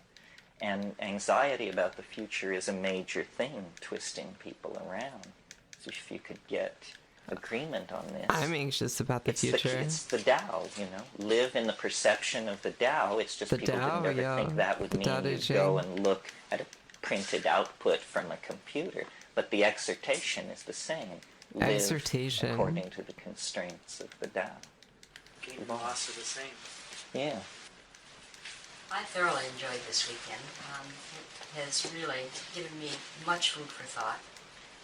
Eons and eons of years from now, even. And I'm very interested in what the best setup is for taking the mushrooms. The amount and time of day, condition, whatever. I think there must be, in your experience, I'm sure you've tried all of them, there must be a one way that is perhaps lends itself better to the mushroom than others. How to get into the trip. Yes. Well, yes, I haven't said it this weekend, but it's practically a battle cry of mine. It's 5 grams in silent darkness on an empty stomach. 5 grams, And I'll silent explain darkness, it, empty 5 stomach. grams. Now, when you must weigh it, a lot of people take mushrooms, and when you show them what 5 grams is pretty they amazing. pale visibly. Because, yeah, 5 dried grams. It's a lot. And it's, several mouthfuls. So, and I'm speaking for 145 I love pound the way person. shrooms Obviously, taste, if though, you weigh 90 personally. pounds, you back it up a little. And if you weigh 230, you might go a little up. But 5 dried grams Like I would on an empty probably eat stomach, all mushrooms that just means for is just for don't fun. eat for 6 hours. Like just because they taste good. Silent darkness. Like as a snack. Silent. Like And aside from a anything lot of else. people disagree with me about this, and they want to listen to the Moody Blues, and they want Bach, and they want this. Forget it. Nobody's going to listen to you if you Can come only out of this imagine a world where I experience can just saying Johann munch on Sebastian shrooms. Bach is God. We know that. Bach's pretty amazing, though. So, and it's very confusing because the music becomes everything if you listen to it. I mean, you cannot It does. separate it from the trip. And people will not believe that the trip without music will be just as rich as the trip with music because they've already decided they're inadequate, that out of their own depths they couldn't possibly produce a psychedelic experience. So let's have the B minor mass thrown in just to help it along a little here. As someone who plays so music, silence. I don't know. Silent I don't know how I feel darkness, about and then that. darkness. Why darkness? Because the hallucinations actually need darkness in order to form. They form behind closed eyelids. And so what I do is, and this, Yeah, I I've never. clear the I deck, have done this before, and but I not try for to like pick an a point in extended my period life of when I time. don't feel too anxious. I got and tripped out. oppressed by trivia. I got tripped out. I unplug all the phones. I get rid of every obligation. I roll up. I did 3 do or it. 4 bombers, I have explored and like a I bunch of different then states and wait tried a lot of on an very empty different stomach, and things. about 9 o'clock at night, I take I'll it, read your thing in a and I second, just Crimpy. sit as I'm sitting now, waiting for it to come on. Once I've taken it, I am completely in the sacral space, even though I don't feel anything for an hour and 20 minutes. Some people do the ironing and, chop up some stock or something, but I just sit. And then it begins to come on. Some people say it comes on very quickly and so forth. So for me, it usually doesn't really come on until the hour and 20-minute mark. There may be a surge of nausea at 40 minutes or a need to take a leak or something like that, but then I get back and resettle. And at an hour and 20 minutes, it comes, and it comes as a wave. It's almost like a very sheer silk scarf just drops over me, just settles over, and I think, oh my God, here it comes. And then it comes. Come in, little green men. Come in, little green men. It's a Little wave green of ghouls. hallucination. And if I gauge it, but at that point I smoke. And something about the cannabis synergy meeting the psilocybin, it is spectacular. You think that everybody from Vancouver to Tijuana must have just thrown themselves on the ground as this thing. It feels like the sun exploded. it feels like you're watching through 11 feet of quartz crystal a hydrogen furnace on the other side. You cannot believe. Your mushrooms are dry and taste bad because of it. So you held off on eating them, thus making them drier and worse. Oh no. Yeah, well, they're intimidating to do. They truly are. Truly. It's a scary thing to step into the abyss, into the unknown. I had this one experience where I was not in our reality anymore, but I was in a state park, and I realized, I was like, wait a second, I know this park so well that I cannot truly be lost, because I have resources on me to make it as far as I need to, and I know what exists in every single direction. I can't be lost, and I just let myself freely be in nature, just wandering, just being like kind of dumb. And from that moment, I had experiences where I would go and I'd try and get lost. And there was one time I like truly had no idea where I was, and I was tripping in nature. And I don't know. I don't want to talk too openly about these things, because I don't want to like get myself needlessly in trouble. But like, I realized, I was like, this is like being a pioneer. This is what they felt like. They have no idea what the next hill side is gonna expose, and it could be danger. You never know. Like, it's scary, like not knowing where you are. But since I've tried to get lost in my life, and I just can't, because I'm just happy wherever I am, you know. I mean, I'm sure I could get lost if I went into like a huge 500 square mile state forest, but there's nothing quite like that right around where I am, and I'm bound to the trains. But anyways, let's keep going. The release of energy. It's like a siren comes on, a siren which you hear and feel, a siren which shakes your body and the building that you're in and everything else. And then it just, you know, this one's a rough joke I have to get. Who knows? But I happen to know where it is. Long periods of time where not a word of it will ever be reported to any other human being. I mean, you see things that nobody has ever seen and will ever see again. You're somewhere over here into it, you know, and it's an infinite it's like right here in all directions, and it means something. It doesn't just look pretty. I'll find it's playing on the harp of your soul with the emotional overtone. It's one of the harder ones to find. Yes, and I don't do that very much, because I really try to control the setting, because the freakiest things happen. If you in any way lift your foot off the pedal of controlling the parameters of the setting, the damnedest things will happen. I mean, grizzly bears will break into your house, motorcycle gangs will arrive, flying saucers will attack. It's weird to go outside. For sure. No, I eat the mushroom. I think it's at the bottom. No, I just sit in darkness, but I really pursue total darkness. I mean, I don't. You know. What specific species of mushroom is the best? You know, there's several different species. There are many species, but the only one you'll ever encounter, unless you're a specialist, is Stropharia cubensis. That's the one that people grow, and that is an item of underground commerce, and it's the one that grows in the dung of the white cows, and is the one that I'm implicating in the evolution of I'll find it. A human being. Over here. Just back to language for a minute. I don't really have a question, just reiterate a couple of things I said yesterday to you. I'm trying to break into my own computer and stop habitual behavior a long way to go. And starting with language, just picking the phrases or words that you use the most when you're lazy. It could be profanity or outrageous, amazing, very interesting. Awesome. Awesome. There's a long, long list. Well, those are all cop-outs, I think. And if you can stop yourself at that moment and say, wait a minute, that's not really expressing an articulate thought.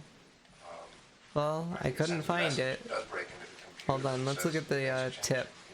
Must be more treasures deeper in the ocean. Paying attention. You know, I think we said in here at some point that the key to everything is paying attention. It's got to be further out. awareness of awareness, the Buddhists call it. But your point is very good. If you truly have awareness of awareness, the best place to manifest that is in, I guess the Buddhists call it right speech, yes? So that it's always appropriate and sufficient and so forth. Right speech There's is really hard. a book that some of you may know and you might be interested if you don't know it. It's called Hallucinogens and Shamanism. It's edited by Michael Harner, but it has articles by a number of people. And it has really one of the most wonderful articles ever written about the mushrooms by Henry Munn, called The Mushrooms of Language. Sort of weird. And he talks about how they are an inspiration to articulation, how even in these Mazatec villages when people are not taking mushrooms, the way you can tell a shaman is by a speech style. And I saw this in the Amazon with the ayahuasqueros. They have a diction, a psychedelic diction that is careful, appropriate, always sensitive to the context of the listener, and so forth and so on. In other words, they are great teachers, educators, communicators, and I think it's the residual effect of this empowerment of speech. What was the name of the, Pardon me? what was the name of the book? Hallucinogens and Shamanism by Michael Harner. It's in paperback from Oxford University Press. Is it in? No, it's not in the bookstore.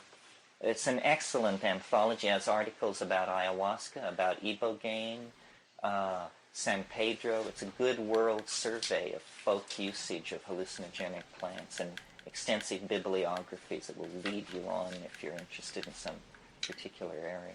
How long did your 5-gram trip last? If I take it around 8:30 at night, by midnight I'm ready. I don't know if my party is strong enough to kill grand dragons just yet, but I'm gonna try, like, to kill them without much effort. I'm gonna try and do it though. Sort of hollow, which means antibody will probably be pretty helpful. Something fairly substantial right before you and giving anyone some amount of thunder resistance. Feel great. Any difficulty getting to sleep? Or when specifically your mind Steiner. is just roiling with thoughts, but on the other hand, you've come so far down from where you were an hour. Which ring is it? The coral ring. That's when you smoke the third bomber, and that usually shoves you into unconsciousness. The ice brand? The coral sword for now, or the blood sword actually. One of the things, there have been many revolutions in geology and paleontology, such as plate tectonics and the original discovery of deep time. Okay. We're going to try and kill some grand dragons. You could consider yourself an intellectual and believe that the Earth was 5,000 years old. The discovery of deep time made a real difference. Then plate tectonics created a whole new vision. Well, now the latest wrinkle is the growing awareness that repeatedly in the life of the Earth, objects have come down that have just raised holy hell. I mean, this thing that came down 65 million years ago, you can't even conceive. I mean, it's like, pardon me? The 1904 Siberian? The Tunguska explosion, but that was a very small object. This thing which came down 65 million years ago, they estimate that a wall of Earth 3 miles high moved out at 3 times the speed of sound from the impact. We're gonna run from this. Can you imagine a mile-high wall of stone moving at twice the speed of sound? So we're gonna say yes. I mean, it's the kind of thing that tears planets to pieces. Oh, I fucked up. It's happened before. That's okay. It happened 220 I don't really care that much about that and then when you get back, way back, there's a scar on the Canadian shield. I thought I knew it. I thought I knew that one. 750 miles across. It's as large as Copernicus on the surface of the moon. 50,000 years ago, pretty something much did all the fell in chocolate Arizona things, that created really a quickly. crater half a mile wide. They estimate that everything within these aren't the 800 right miles places. of the epicenter died instantly. This might be it. And that was only 50,000 years This is ago. it. So, Coops. the Earth is a chaotic place. Extension. It's all very That's a really good item. Where did you get that information? Oh, you've mastered all these? Just describe. Describing the explosion? The explosions, You mean all the dates and all that? Yeah, I mean, is that you're subscribed to some? Oh, my secret sources. As well as the glaciation. I mean, you talk Look at about that. times I that didn't do never like read any anything over science here. books anywhere. Okay, jelly. Well, I've There we go. discovered that there's a We hierarchy also haven't of equipped information Amaranth with any in the actual United abilities. States, and that all that you get it from journals. It's all in journals. I subscribe to Science News, to astronomy, Antibody to would be really archaeology, good if to I can get it on Scientific Amaranth. American. And those are just the Instead of science, and then jelly? I get all the other stuff too as well. No, science is in total crisis. Cosmology. I mean, did you know that they are seeing structure in the universe And then I guess we'll do on stone scales so large that no laws of physics can account for? I mean, the galaxies are arranged like trees in an apple orchard, and out to Whoa, recessional what? distances, 3/4 the life of the universe. There's obviously a great deal that we don't know. Did you know that Alpha Centauri, which is 4.5 light years Okay, we're gonna away, save. is the most sun-like star in 50 light years? Nice coincidence, isn't it, that the nearest star to the Earth is the most Earth-like star for quite a distance. It is a binary, but it's loosely bound. There could be a stable planetary system there. Yeah. Yeah. Okay, we're gonna try to just do a standard fight of Mckenna dragons. And then also all my work. Kill them really quick, then we'll find them really quick. I've been concerned with my own growth and enjoying my life and expressing my feelings. And this workshop, I really have not gotten into my I think heart. that we might be able to kill them very quickly. I'm aware I'm kind Let's of see. lopsided in the other direction. And if we can, it's gonna be pretty Big amazing. influence on me. It's really got my curiosity going. And then also I'm aware that I don't That's want to go to not Harvard, I bad, want the to amount of go to damage we're University doing. of Ayahuasca. But we need to do over 10k damage. We need to do over 10k. Better yet, how do I get some ayahuasca to? So we'll see. And then the second I don't question think is, so. I don't think it's gonna I'm happen. taking ecstasy Thundaga enough heals times, Steiner though. wonderful. So it could happen, What and are- if Steiner what's lives, bad about it's gonna be pretty fucking huge, to be I honest. don't know much about it. If Steiner wins this fight and lives, it's gonna be Well, there's a huge. lot of yeah, no, it's ecstasy. You all Rebirth know is Flame. MDMA. Oh, There's a lot that's of sick. I don't think it's MDMA. gonna matter. Unless all of them Well, it come back was to life, in made which case out. that's pretty It's ill as in the fuck. same family as MDA. No way. So it's a We kind might of win. We cyclicized could. I'm just gonna keep amphetamine. attacking. But it was I don't used think we can very rely on that one every successfully time, in though. directed psychotherapy But to that's get so funny. people to For talk anyone to about take their that hit, feelings, Steiner's so the that sort of best. thing. And So then that's really there amazing. was sort of a scare Zidane and about Aiko will it die because probably. it became known if that only you Zidane could and Steiner win, physically that's see sick. That's awesome. neural That's the best we can hope damage for. Look at in the that. brains That's of fucking ill. rats Look at that that had luck. taken it. And, Thanks, game.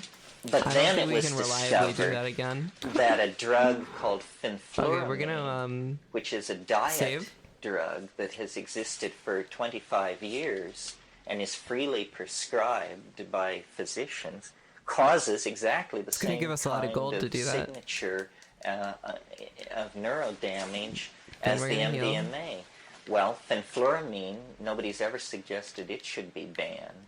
So the decision has been made to just keep looking at this. There's no doubt that it shows gross structural deformation of synaptic tissue. Oh, that but on only the healed other the people hand, who are raised. no behavioral sequelae have been Sequelae? demonstrated for this. I In wonder other if we words, can the equip rat them. doesn't stagger or isn't The blood aggressive sword or ended up being anything, really helpful. but it has this.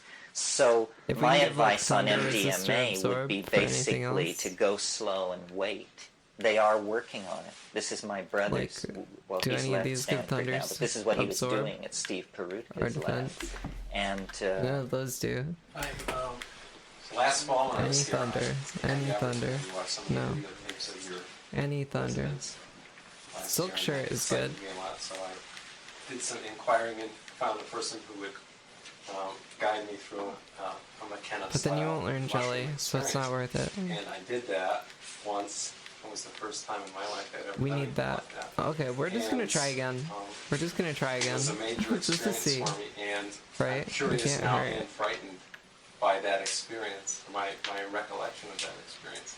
And I suspect that's part of the reason why I'm back this weekend, is because it's coming up for me again. Save. And I guess if I have a question, it's sort of along the lines of, do you suspect that because of whatever the control issues or my anxiety? I don't think we're gonna live though. I don't think that we're gonna do it because we only got lucky that last time. We just straight up got lucky, so I doubt it's gonna happen. Well, not exactly. I also forgot but to equip a better item on it is Sedan. true, and it's reassuring, I hope, to you to know this, that it's like sex. The first time What isn't like can sex? be anything. Oh my god. And no judgments because can be Steiner's made fucked. based Steiner's on the boned. first time. There's no chance. Because you're just figuring it out. Even also, if it heals Steiner repeated over and over, studies have shown there's no that way. Steiner's the first yeah. time there is personal material. Yeah, so we usually, probably could win that this fight has to pretty be easily, but it's not an released, efficient that we way to do it. Carry It's not an efficient traumatic way. and repressed I material. think there's better places you can go farm. And the first trip and the second trip sometimes wanted is to about see. working through this. But eventually you get to this part of the trip which isn't about you. Whoop, And wrong most of slot. us are not very screwed up. I mean, you just blow your tubes out and then you're all right, and it's okay from then on. There's no way of getting around it that the first timer has an advantage on everybody else because they don't know what they're getting into. It makes me very anxious to do it. And I say in my talks, if it doesn't make you anxious to do it, increase the dose until it does. Increase the dose until it does. Because it's the ego that needs to be dissolved, and it's no good to go through an ambiguous trip. You really want to get it to happen, but for men especially, and certainly for me, it's a Probably surrender level appropriate issue. fights right here. You just think, oh No, God, those aren't good to ones. submit to it again, to have it totally take me out of They control. might be too strong to have hands, it yeah. be totally in charge. We might have to run from this And fight. then, you just have to take the plunge. Okay. And I always, Leo used to That's what have I a thought. prayer, which I can't do the prayer, but I got the idea. And the basic idea is, here I am, Okay. I trusted you enough to do Not this, there. please don't hurt me. I mean, you have to humble yourself. I mean, I know people who are I'm thinking of a certain person who's a very strong, masculine ego type, pushy, This talks isn't a too very loud, good fight either has in made a terms lot of of experience money, is gain. used to being taken seriously. And God, when this guy took Oh, you know mushrooms, one place he where there's good absolutely experience hated gain? it. And because it told him, Well, we can at least take it this said, off now. Give you're it a to honor jerk, it. and I'm going to make you feel it. And he hated it. Because that's and top yet, tier. And he was telling we me super the want story ability up. as though I In should return, say magic to him, is super good too. lucky But for ability you, up you is like the escaped best, from the best claws fucking of this thing in the game. vicious mushroom. Okay, and I I think was, I know of where we're course, gonna thinking go to farm. myself, my God, it's exactly what this guy needed It's not to the best hear. place, but it's okay. It's amazing. But the surrender thing is an issue, and it doesn't get easier. Doesn't I get think. easier. And I've talked to Okay. shamans in the Amazon about this, and they say, you think this stuff is easy for us to do? You think just because I run around with a penis sheath on my ding dong that this is any less weird for me than for you? It isn't. It isn't. It says, if you're a human being, this is a tough swallow.